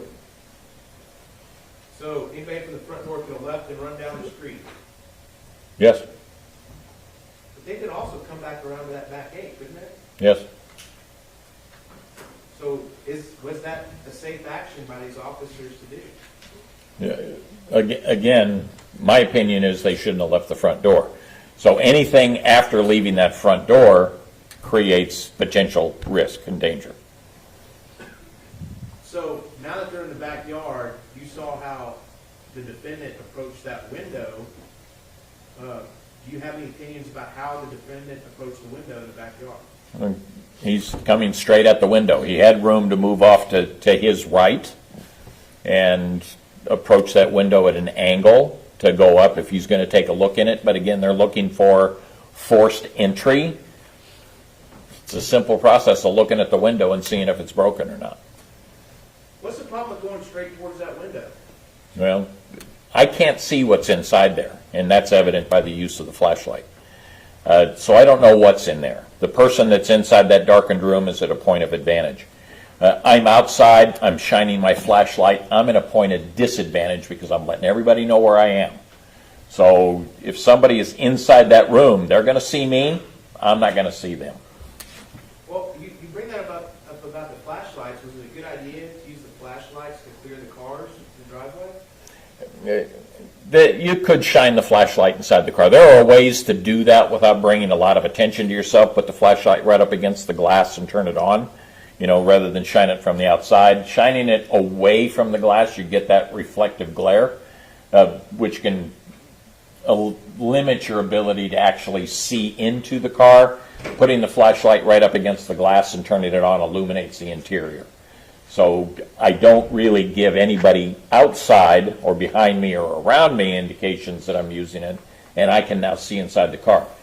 Using the flashlight to look inside the car, I don't have a big problem with. The way that it was used, or at least the suggestion on how it was used, being away from the car, created difficulty actually seeing into the car itself, the same argument that I have for the way the bedroom window was looked into. I mean, if an officer is shining a flashlight in the dark, what's it telling to everybody around him? Well, exactly. That's why you have the intermittent button, because I can flash it if I need to, but every time I do that, I'm giving away my position. So if it's not completely necessary for some safety need, I shouldn't be illuminating that at all. And again, if safety was the primary concern, then it's your opinion they wouldn't have been in that backyard at all. Is that right? Agreed. So, do you have any opinions about how the officer, approached the window after he saw Atatiana Jefferson in it, according to his testimony? Well, once movement was perceived in there, he's describing it as a silhouette. Why we're not moving out of the line of fire? You maintain a position right in front of that window. Move off to a position of cover or concealment. Get into a position of greater safety and less risk for them to limit the ability of that person to see you or to identify your position. Well, would that have been a good time to also maybe alert the silhouette you just saw if you report with police? Well, I would certainly be identifying myself as police officer at that point to let them know, because I don't know who this person is or if it's a person at this point. It's being described as a silhouette. I don't know if it's a human silhouette or not, I don't recall, but a silhouette. As I'm moving, I'm likely going to be producing my firearm and pointing it in that direction. I would agree with that tactic, but I'm also going to be announcing who I am and what my presence is. What about the moment that the defendant actually shot Atatiana Jefferson? Again, I'm not identifying the threat at this point. Looking at the video, I only have the video to look at. And video certainly is much different than what people are able to see. I don't know what the officer sees. I know what he says he sees, but I don't have the ability to support that conclusion.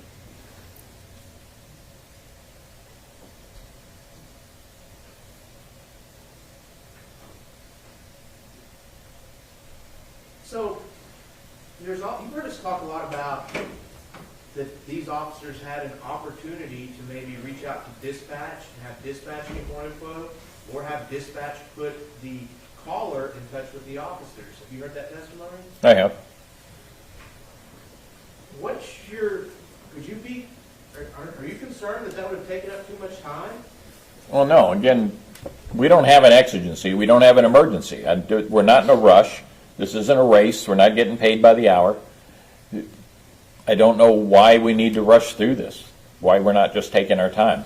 I go back to, and I keep harping on this, I don't really understand why they left that front door. They back off and call for some assistance, or knock and announce. Those are your two best choices at that point.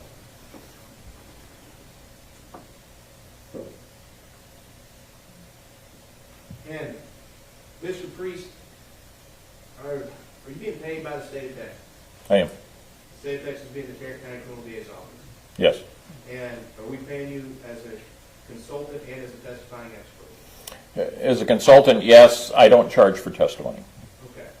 And what do you charge per hour? It's $295 for Bevel Gardner. I get $200 of that. Do you promise one particular opinion or the other? I do not. Have you testified for both in favor of police officers and against them? I have. We'll pass the witness. Cross-examination. Thank you, Your Honor.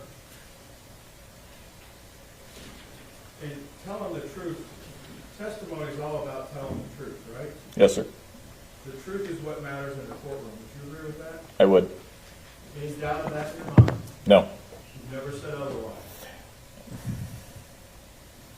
Go ahead. You're going to have to tell the jury eventually. I have done programs, done training where the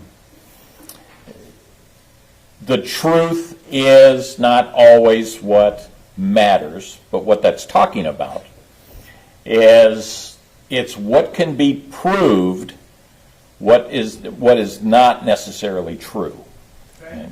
So Talk about what can be proved. When I asked you at a break if you've ever emailed your testimony records to people, and you say you've never emailed it, and I can produce an email from your Comcast account, that would be something that you didn't tell the truth about, correct? no, I don't have any email. I think the question was, do I have any emails with that document on it? I do not have any emails with that document on it. Sir, you said you always mail it, you never email it. You recall that? I don't. I know that I send things through Dropbox. The question, as I recall it, was, do I have any emails with that testimonial evidence in it? And I said I do not. Is police work dangerous? It is. Are police officers trained to make rapid observations and assessments?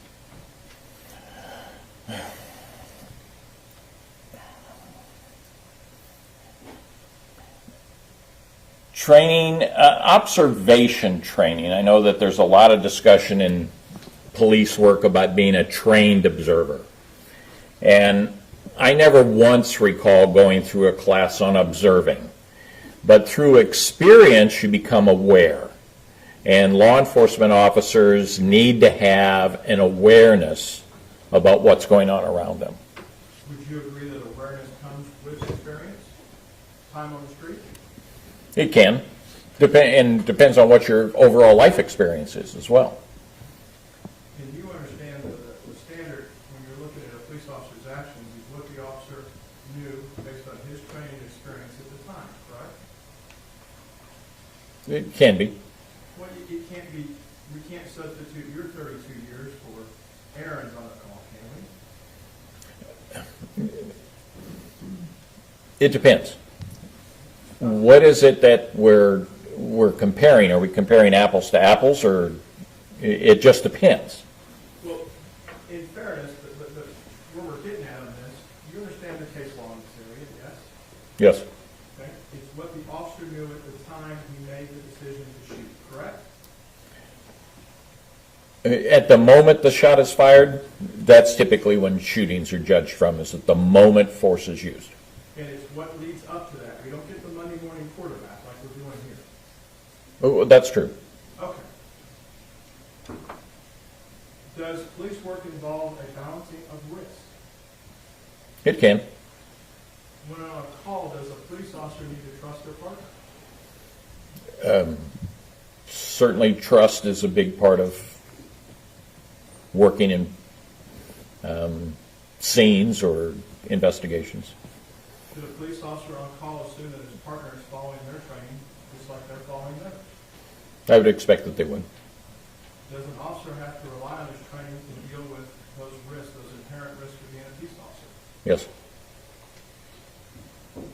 If an officer fires a shot while on a call, is it reasonable for his partner to assume that the officer has seen a threat that requires a response? No. Why not? When an officer is using deadly physical force, they are required to articulate their reasonableness for the use of that force. And what I see is not necessarily what my partner might see, and I wouldn't assume that my partner knows what I saw. Meaning that if I discharge my firearm doesn't mean my partner is going to say, oh, well, they must have been reasonable in that use of force. If they saw the same thing that I did, then I would expect a similar response from them. But the mere fact that I discharge my firearm doesn't mean my partner should necessarily agree with that use of force. Let me ask my question again. Maybe I got it wrong. If an officer fires a shot while on a call, is it reasonable for his partner to assume that the officer has seen a threat that requires that response? No, At the time? no. Okay. And I could go through case after case of where an officer discharges their firearm. There was no reasonableness for the discharge of the firearm. Why would my partner believe that they were reasonable in that use if they don't see that information? Do good officers sometimes deviate from the general orders? Yes, Can it be good police work to deviate from the general orders? can be. Is it generally good police work to evaluate the facts of the call before making decisions as how to proceed? Yes. Does a burglar, whether in this state or Colorado, have an expectation of privacy in a structure he's burglaring? No. Does a Texas peace officer have the authority to enter a private property to investigate an open structure call?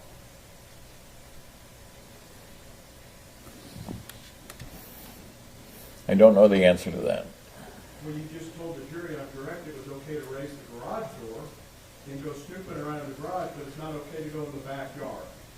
So how do I differentiate those two, sir? I said secure the garage door. Check the garage door to see if it's closed and see if I can push that door open. And if you push the door open, opening a plane of a structure is like Emmitt Smith crossing the ball across the goal line. As soon as you break the goal line, you've entered the structure, correct? I see the argument. And let me ask the next question. Colorado adopted its law when it became a state from Texas. So burglary of a building in Colorado, probably pretty much the same as burglary of a building in Texas, yes? Pretty close. So if you break the plane, the ball breaks the goal line going in, you stick your hand in somebody else's vehicle, that's burglary of a motor vehicle in Colorado or Texas, correct? Yeah, I would agree with that. Okay. So we have some inherent risk. On direct, you say it's okay to go look around in the person's garage, but it's not legal for Dean and Darts to be in the backyard. Is that what I'm understanding? No, I didn't say that it was okay to go looking around inside the garage. I said it was okay to clear that garage, to see if that door is open, if I can push that door open, to see if that's going to be a threat to me. Well, how do I clear a garage without going in it then? Well, I want to make sure that I don't have anybody behind that. The same thing that I'm doing when I'm looking inside that car. I want to make sure there's nobody hiding in there or around there. I'm going to back up just a little bit. If I were doing this scene, I'm not going to be that far anyway. I'm going to be staying at the front door. I'm not going to get to that point. But if I'm going to be doing those areas and that garage door is now behind me, I'm going to make sure that I don't have a threat there. Okay. So if I understand your theory of Fort Worth police policy, if they see an open structure, a priority to call that's a two-person call should go to a 4 or 5-person call for every call? I'm saying that if I get to that location and I got an open door, then I have two choices. One is to back off, call for cover, and secure the location like the policy says, or I knock and announce. Those are my two choices at that point. Walking around the house is not at the top of my consideration unless I have an emergency or an exigency. Would you agree with me that the alphabet still goes A, B, C, D? Yes. Okay. You keep harping on D, but you jumped over C in this little standard. The unit in charge shall call and inspect the structure to determine if there's any sign of forced entry. That's before backup and secure. Would you agree C becomes before D? That's not true. When you look at silent alarm, the number 2 thing is to back off and secure. And then the next one is to look for signs of forced entry.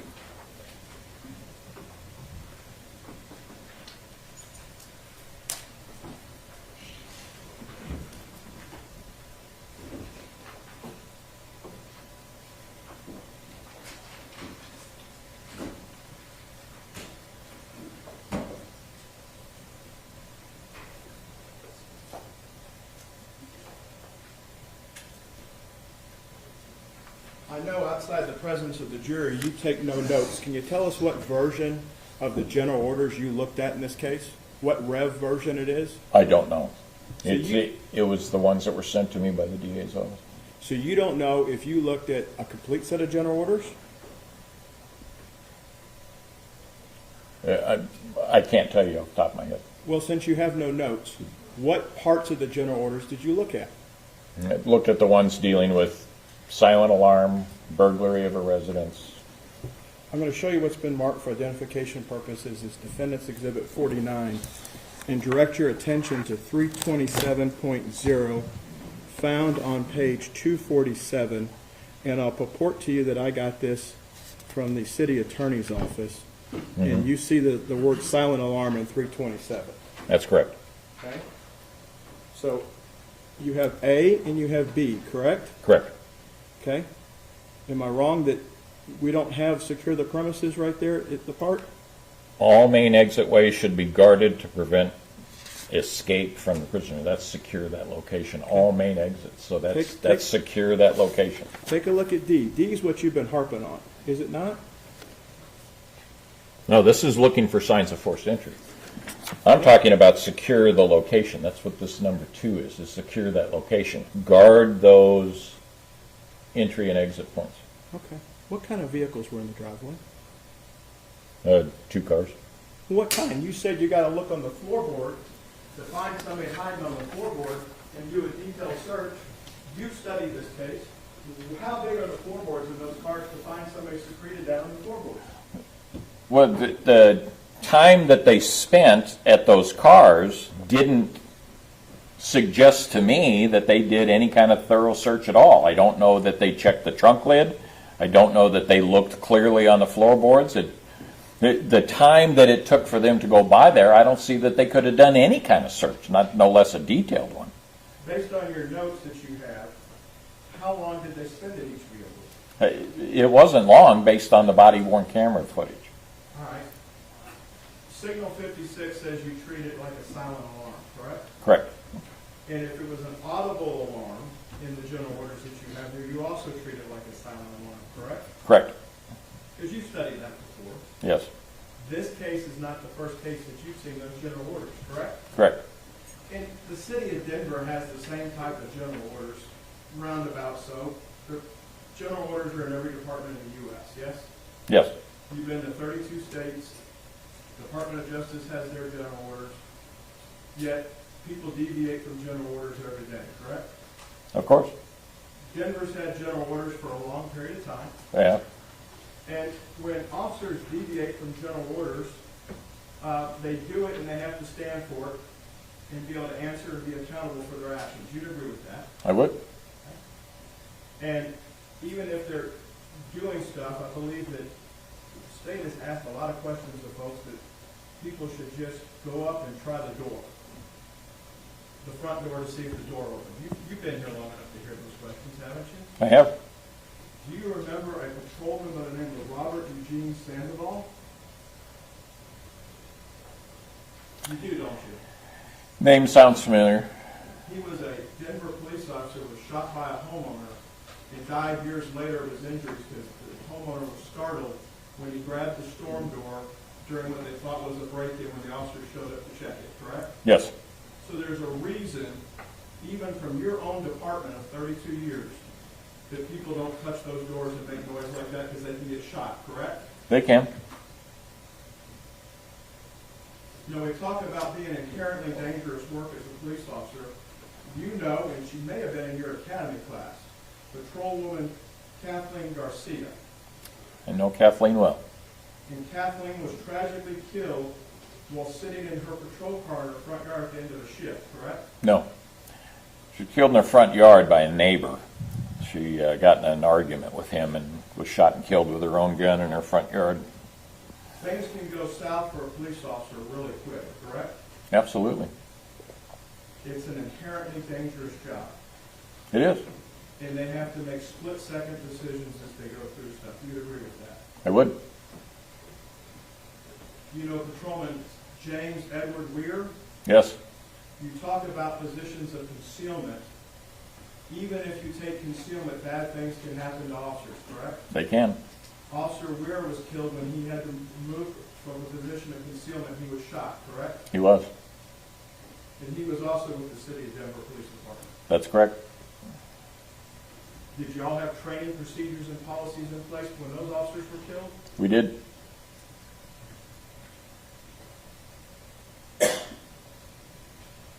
the window that's by the Bravo side door, the B side door, it has a Weber grill in front of it. Do you recall that? Yes. And the Weber grill looked like the lid was still on it. It looked like if you had to get to the window, you were going to have to go over a bunch of stuff to get there. Do you agree with that? I would. So a quick scan of that, you could probably rule that out just by looking at it. I think like you said on direct, you're at the B door, you look down there, out of the corner of your eye, there's a bunch of stuff in the way. If somebody get in and out of that window, that stuff's still intact. You could probably rule it out based on that. And I pretty much said that Okay. myself. Are officers always required to knock and announce? Always required? No. Well, it depends on the situation, but in every situation, no. In some situations, yes. What would be some situations where you think they have to knock and announce? Execution of a warrant? Okay. How about on a silent alarm or audible alarm? Not necessarily. How about on a signal 56? Not necessarily. If I could give you a hypothetical, can I put some words in? Yes.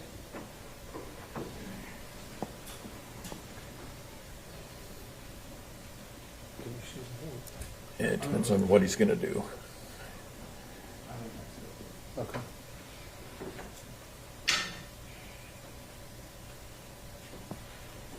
Instead of a rear window, what if I make it a garage? And with the garage, I'm going to make it an audible alarm.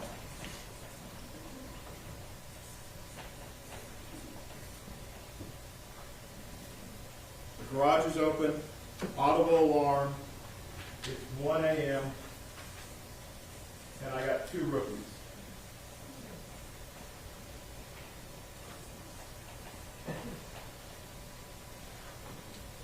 The audible alarm, though, is not at the house where the garage is open. It's at another house, and they go to the wrong garage. Okay? You with me so far? I'm going to try to be. Okay. The 2 rookies go to the wrong garage, wrong residence, and walk up on somebody in the garage. Okay? Okay. With me so far? They walk up on somebody and that person comes out of the house with a gun. If the officers are dispatched on an audible alarm, an alarm call from Alarm Center, do the officers have a right to be there in that scenario?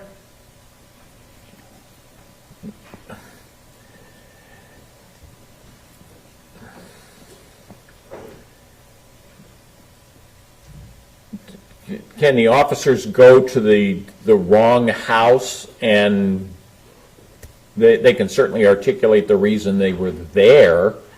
Do they have a right to be there? I suppose they're investigating a case. They believe they were at the right location. So I imagine they have a right to investigate what they think is the right location. I'm sorry, I didn't mean to cut you off. Please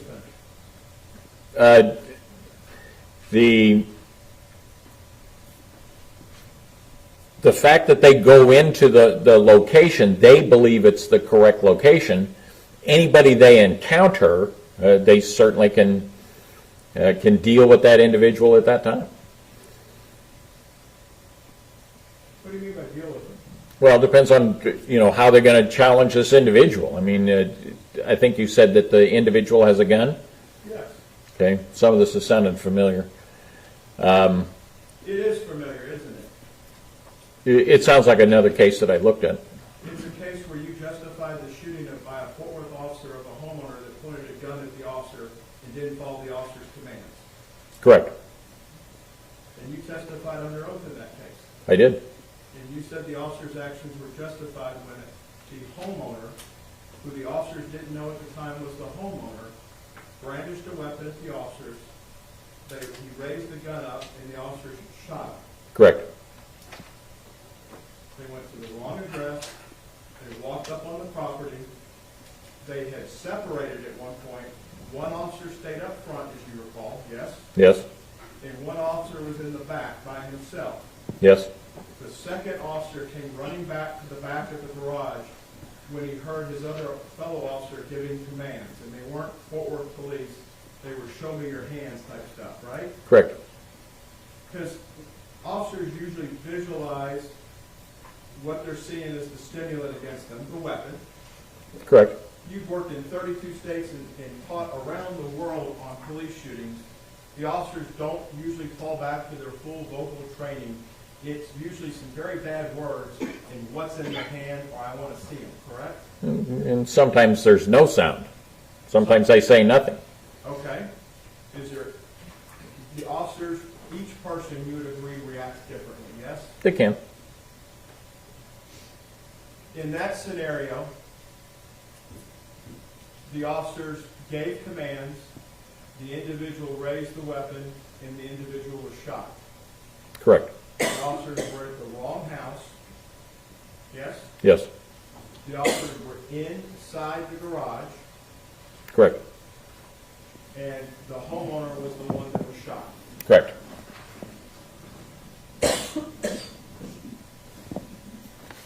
And you ruled that, Hang on just a minute.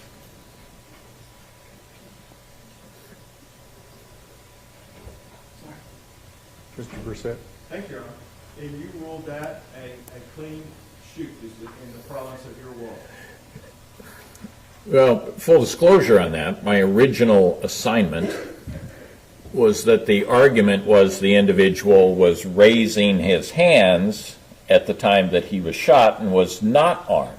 And I was asked to look at it to determine what his position was based on the shooting reconstruction and the bullet wound location and the blood stains. And through that analysis, I was able to show that no, he was more likely in a position consistent with what the officer described, and that his shooting was reasonable considering that position. Do you recall giving a video deposition during the time of COVID, that was September 25th, 2020, for federal court in Angie Waller versus the city of Fort Worth? Yes.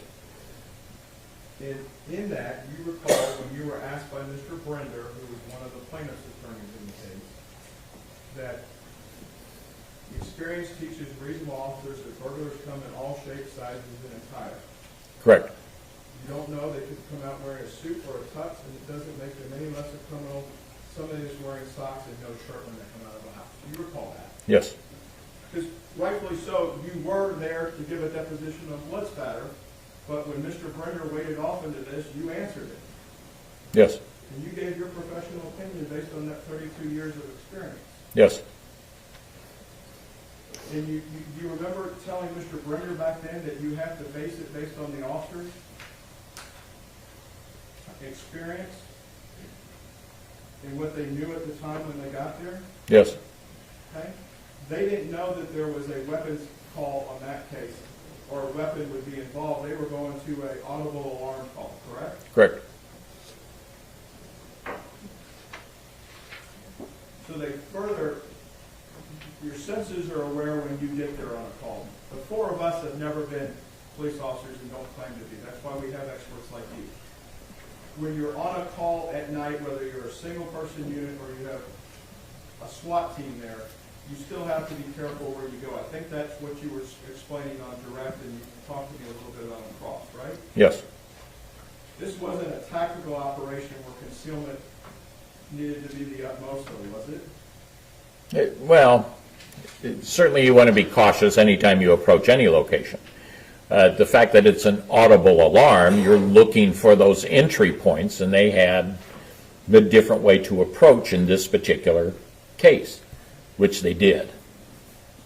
When we're talking about how we prepare somebody and look at them, certainly to be clear, when it talks about reasonable offer, it's talking about somebody with life experience and training.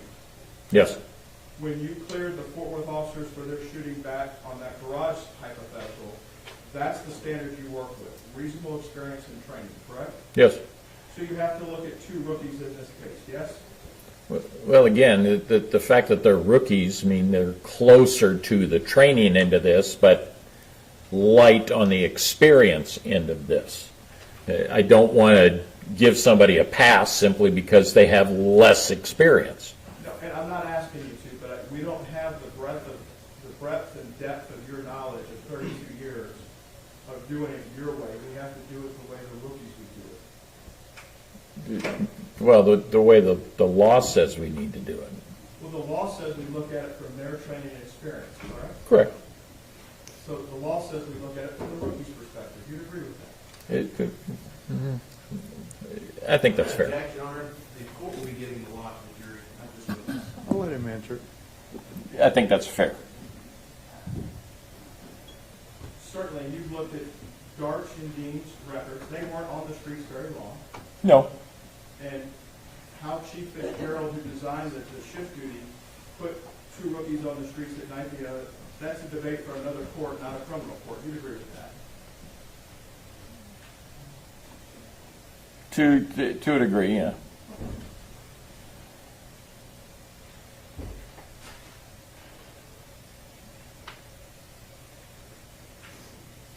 Do you have any qualms with the study, the Blair study that Dr. Coombs talked about reaction times? You've read that before, haven't you? Yeah, Blair's not the only one that's done that. There are several people that have done that sort of thing. It's the same sort of deal with the 21-foot rule. And yeah, I'm very familiar with the study, but lots of studies like it. Sure. And as computer technology has evolved, we try to test so we can better train and protect officers, not only for their safety, but for the public they encounter. That's safe to say our whole goal in the law enforcement system is to make sure everybody's as safe as they can at any one time. Well, sure. So can you explain to the members of the jury, you just mentioned 21-foot rule. What's that? Well, the 21-foot rule is kind of an antiquated deal, but basically it dealt with sharp force weapon usage, but it can really deal with pretty much anything other than a firearm. I guess it could with a firearm too, but basically what it says is somebody armed with a knife can close the distance and severely injure or kill an individual who is armed with a gun if they are within 21 feet of their position at the time. And you say it's antiquated because the studies have shown that really needs to be pushed out a little bit further, correct? Yeah, probably about 35 feet. And the studies we talked a little bit before the jury came back in, the studies that you've reviewed on reaction time for officers, do you have any qualms with Dr. Coombs' reaction time? If Officer Dean's already in a position, however he got there, I know that we differ on how he got there or why he should have got there, but once Officer Dean is in a position with his finger index removed to the trigger, you don't have any qualms with the time it takes for him to make that decision of shoot, don't shoot? You know, it's basically action-reaction, which is a third to half a second, depending on the training of the officer. And at the point that he got there, I know we disagree on how he got there, but you talk about different decisions along the way. Would you agree with Dr. Coombs that once we're there and a weapon, if that's what Dean's testimony is, and what Mr. Frederick showed with an object in this individual's hand in the window, once we get to that point in Defense 40, slide 53 through 56, where there's an object coming forward, we're at a decision point of shoot, don't shoot, are we not? Well, I can't assess whether an object was or wasn't present. Okay. So I only have the ability to say that Officer Dean is going to have to make the decision or articulate his reason for discharging that firearm. I can't support or negate that based on what I saw within the evidence. Okay. And you can't support or negate what Zion saw with that. It actually, Zion corroborates what Aaron saw. With respect to a handgun? Ms. Jefferson pointing the gun at the window. Well, yes, that's true. So, Well, let me back up. yes, sir. Pointed the firearm and pointing it at the window are two different things. Pointing the firearm, I will agree with Zion. Okay. And Aaron says he saw the gun and the barrel was huge. And you've done enough use of force you've done enough use of force stuff that that's typical of what the person says, whether they're a victim of a robbery and they say the barrel looks as big as your fist, or it's an officer looking at a suspect's gun pointed at them. Weapon focus. What do you mean? Weapon focus. Can you explain that to the jury? Weapon focus, typically what happens, and it's been discussed in here a couple of times about the degree of visibility with the eyes, which is when your degree of focal vision is 2 to 3 degrees, and it's always that. Peripheral vision is out to about 120 degrees, about 210 degrees to the sides, and you've heard all of that. Under stress, your focal vision really takes over, so that 2 to 3 degree that is always there really starts to concentrate and you're paying attention on that. If you identify a threat, you begin to stare at that threat, whatever it is, and if it's a firearm, you begin to stare at that and you see it. Now that doesn't mean that you actually have a firearm either. Okay, it could be that you are identifying what you believe or perceive as. And because that's how you perceive it, that's how it's reported. Is part of your 32 years of training, you've had to be qualified on many different weapons, is that safe to say? Ask that one more time. Sure. As part of your training as a peace officer, I guess, is it a post-certification in Colorado, is that the proper phrase? Post, yes.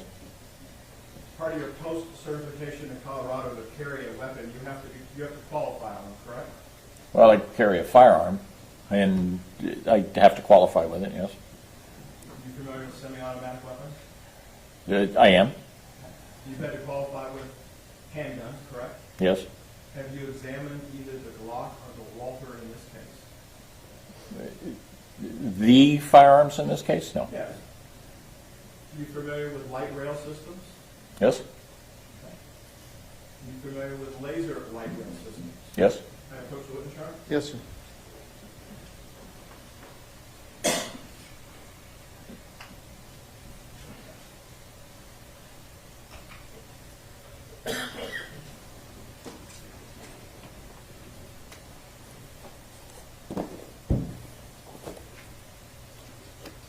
I'd ask you first, Lieutenant, to take a look at States 97 and make sure it is equipped to be rendered safe with a zip tie in it right now. Slide is locked back. There's a zip tie through the both ends of the barrel, which prohibit the firearm from accepting a live cartridge. And again, the slide is locked back. So you would agree, for demonstrative purposes, you and I can chat about this safely here in the room? Yeah, as long as I'm not pointing at anybody. Yes, sir. Won't be doing that. Understand completely. So on 97, States 97, that has a light rail system on it. Would you agree with that? I would. And do you know how a laser such as that comes on? There are toggles right here. There's a button on either side that you can turn it on or off, so you can push it either way. Okay. And if the battery, it's been in the property room for 3 years, safe to say from the date of incident. If I have a fresh battery, do you know that we unscrew the front to put a fresh battery in it? I imagine it loads in somehow. Okay. Do you have one of these light rail systems? I do, but I don't carry my light on there. Okay. I've never seen the need for it. What is it used for? Targeting. What do you mean by targeting? It puts the dot where the round is going to go. And that's if it's adjusted properly. I don't know if it's been sighted properly, so I can't attest to that. Sure. And for everybody's benefit, there are adjustment screws on States 97's light rail system to, if you had this in a jig, that at the range you could Do this. hone it in.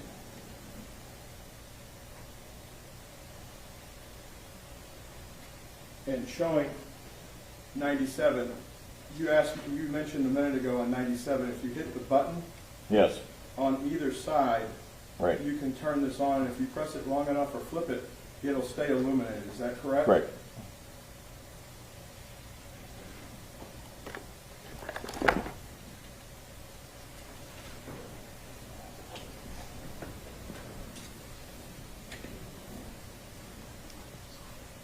I want to go back to some of your teachings on behalf of your firm.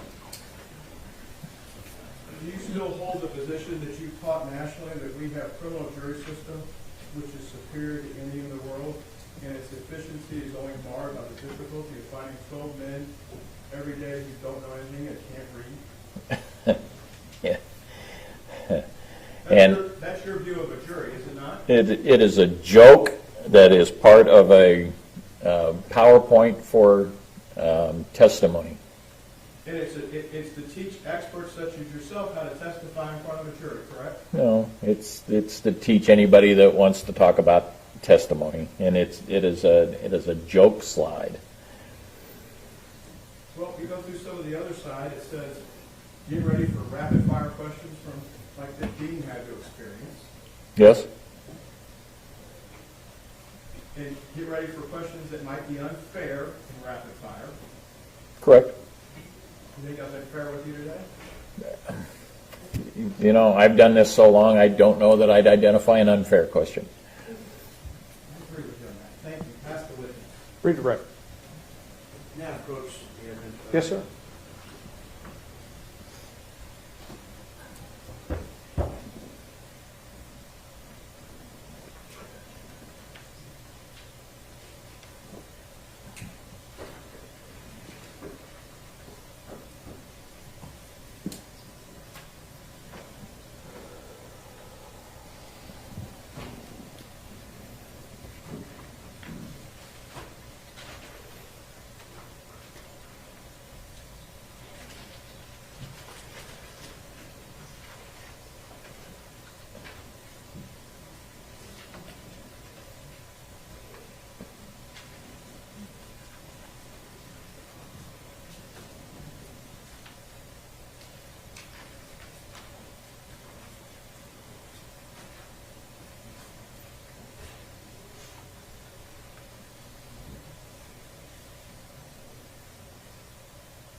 May I have one moment, Your Honor? Yes, sir.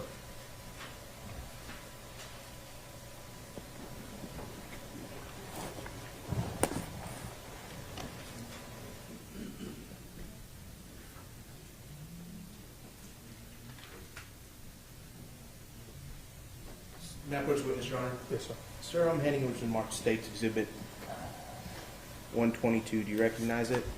I do. And is that the same general orders that the defense attorney had up here talking to you about silent alarms? Yes. Just the 327.01 of the general orders that deal with silent alarms. Correct. Thank you. At this time, Your Honor, State would offer State Exhibit 122 for all purposes. No objection. State's Exhibit 122 is admitted. Can I talk to the defense attorney, please? Yes.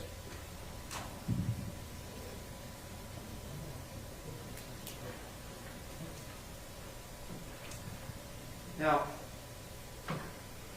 Mr. Priest, this case in Fort Worth,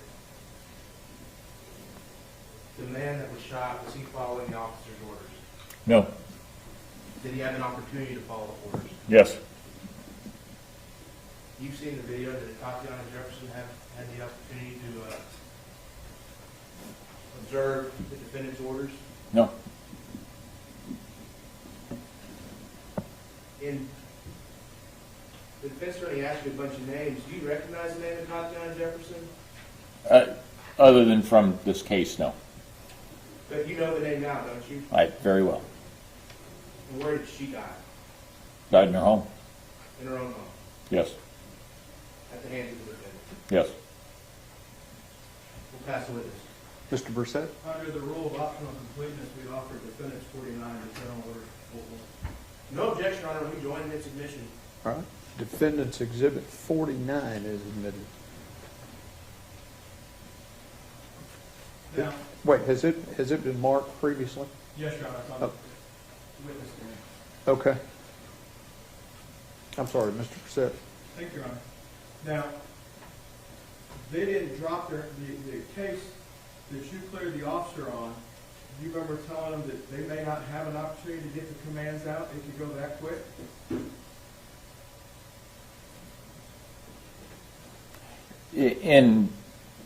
I don't recall it specifically from this case, but yeah, that's quite possible that you can't get commands out very quick. And as you're visualizing as an officer what's coming up at you, the prerequisite that the media and everybody else wants to have in any shooting case that really isn't reality is officers are faced with deadly force, and it may be that quick, and they have to make a life-second decision. Agreed? And you don't have any problem with Dr. Kuntz's timing for the split-second decision once he's, regardless of how he got there, once the decision is shoot, don't shoot.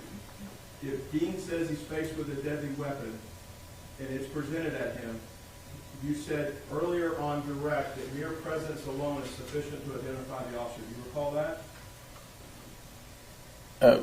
Well, mere presence alone, if the officer is seen, can identify them. But yes, I mean, in a basic sense, the fact that the officer is there wearing a police uniform, that's enough to identify them as a police uniform if they are recognized.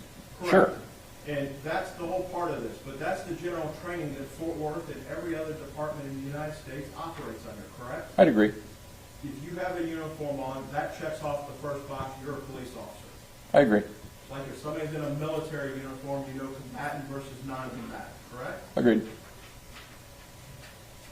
And there may be situations in time, and you've seen the timing in this case, where if Mr. Frederick's stills on defendant's 40 at slides 53 through 56 have the timing with the voice overlay, that whatever's in that person's hand inside, Ms. Jefferson's hand, there's something coming up in her right arm. You disagree with that? Whatever it is, there's something, if Grant, you disagree with Mr. Fredericks? I don't know what she's holding, if anything. So when you were looking at this, I know you didn't take any notes when you were looking at the videos.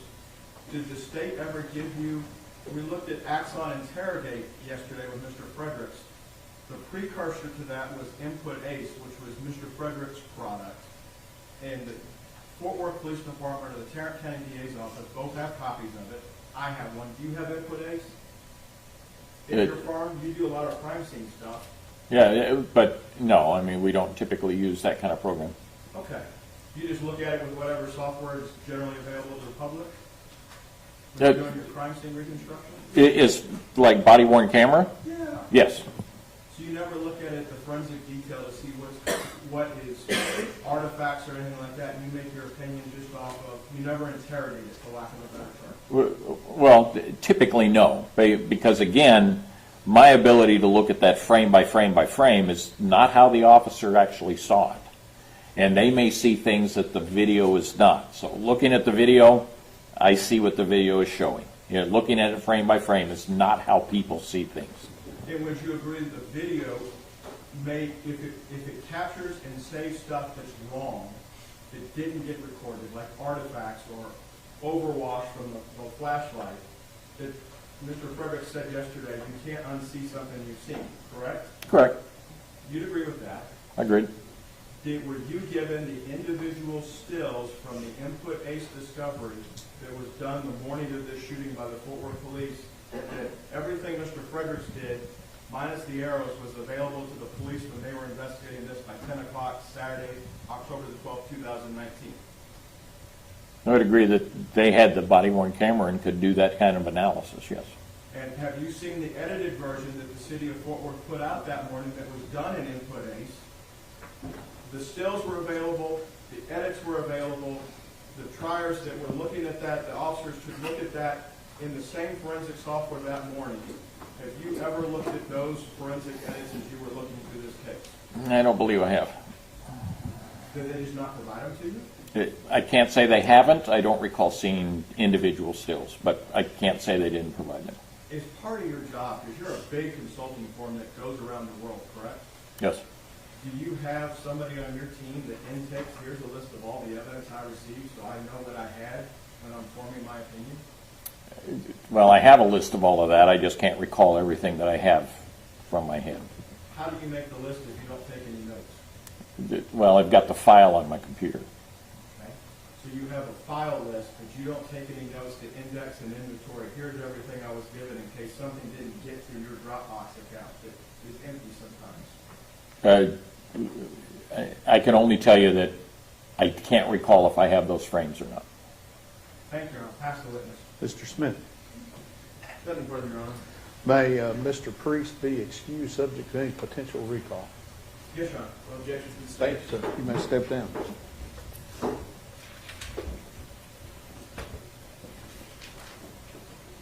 I need my microphone back. Come on. Sorry.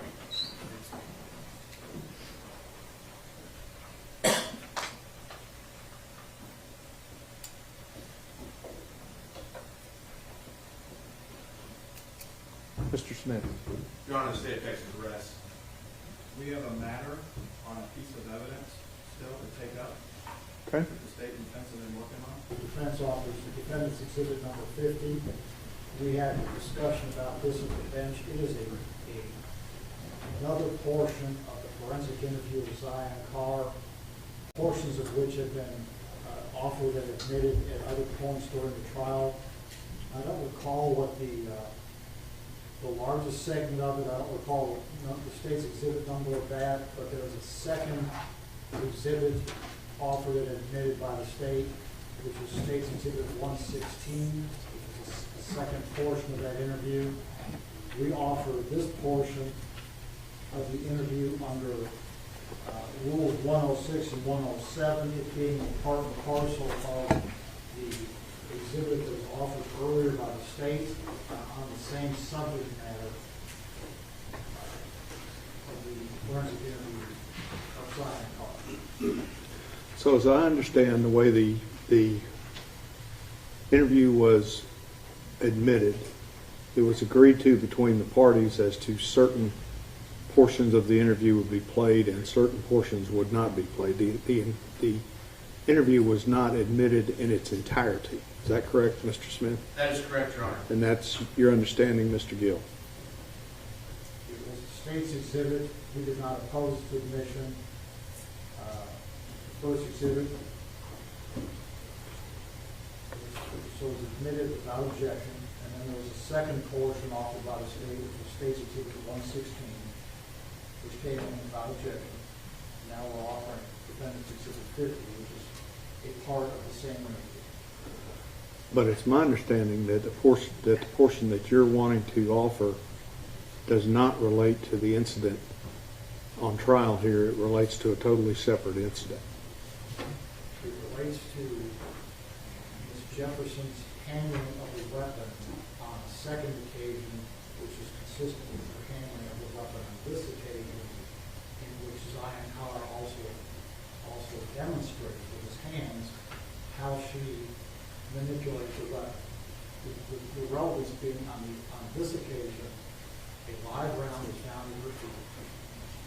And on the occasion described on defendant's exhibit number 50, it was described how in a separate incident she manipulated the slide of the weapon and ejected a live round and said, "Oh, it's already loaded," which is behavior consistent with her behavior on October 12th, 2019. Response. Your Honor, going back to Monday of last week, December 5th, after when Zion Carr testified, the state made it clear on the record that testimony was different than he had divulged to us in prior meetings and in the forensic interview.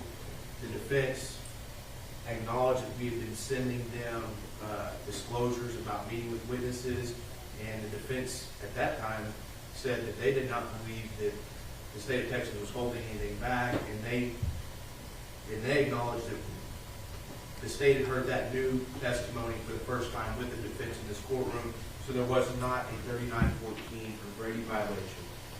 At that time, instead of subjecting Zion Carr to the lengthy process of rewatching the forensic interview piece by piece for the defense to impeach him with prior inconsistent statements, the state made an offer with the defense to play the portion of the forensic interview that dealt with what Zion Carr had discussed happened at his grandmother's home on the early morning hours of October 12, 2019.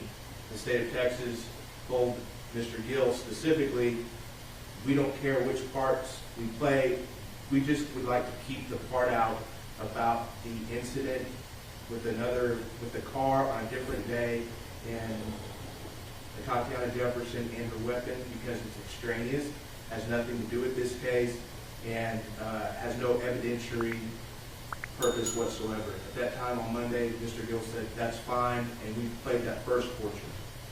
A couple of days later, last week, I can't remember if it was Mr. Brissett or Mr. Gill, they approached me and said, hey, we want another piece of the forensic interview played. I said, no problem. The state of Texas has in its possession a format of the forensic interview which makes it easier to redact. So they asked the state to redact that portion. We pulled it out. I showed it to them. Mr. Gill was nice enough to inform the state of Texas that that was not the right portion. It talked about something completely different.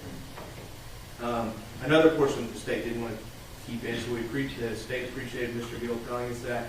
We got the right portion. They listened to it, and that was the second part of the forensic interview.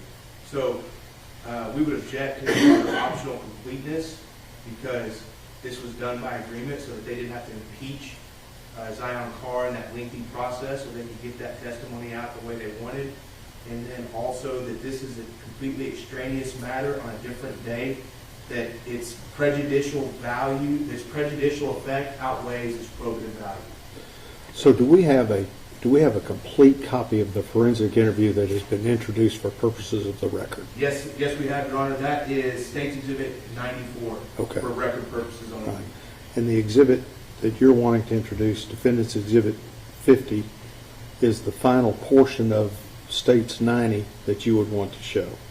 Correct. Okay. And during the break, Mr. Gill provided me a transcription of the interview. Is the state satisfied that the transcription that he provided to me is fair and accurate in regard to the video?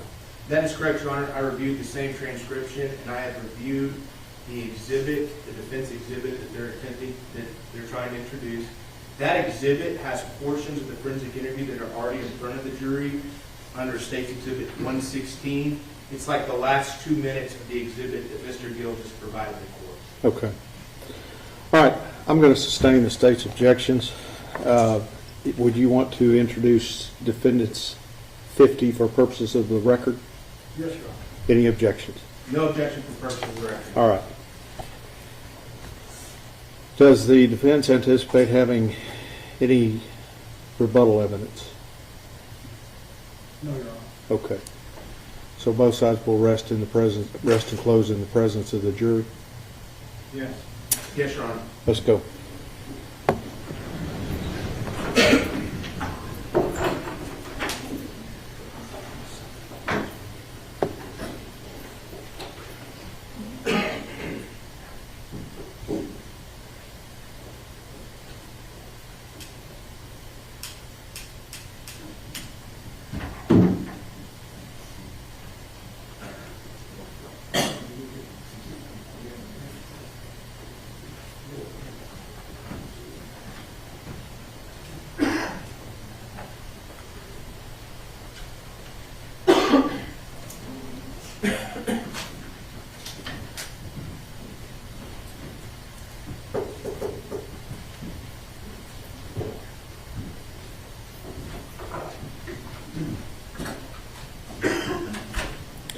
Everyone may be seated.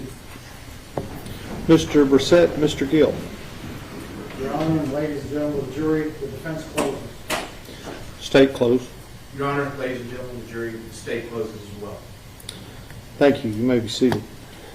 That's going to be all the evidence that you're going to hear. And as I told you at the beginning of the trial, once both sides rest and close, I have to prepare the set of written instructions that contain all of the law that's applicable to the case. So that's what we are going to work on for the rest of the afternoon. I'm going to allow you, however, to remain here for as long as you want to review your notes, because I anticipate in the morning when you come in we'll hit the ground running. I'll read those instructions to you. The lawyers will make their closing arguments, and then you'll retire to your jury room to begin your deliberations. Okay? So work as long as you want to back here today. When you're ready to go, just let Deputy Nicholson know, and we'll get it all taken care of. Very, very important that tonight you stay away from anything involving the media. Don't watch TV, don't read anything. Go out and eat dinner, okay? Because tomorrow we begin on your time. You're in control of this tomorrow, not me. So work as long as you want to today. We'll see you in the morning. Your Honor, before we approach, Yes?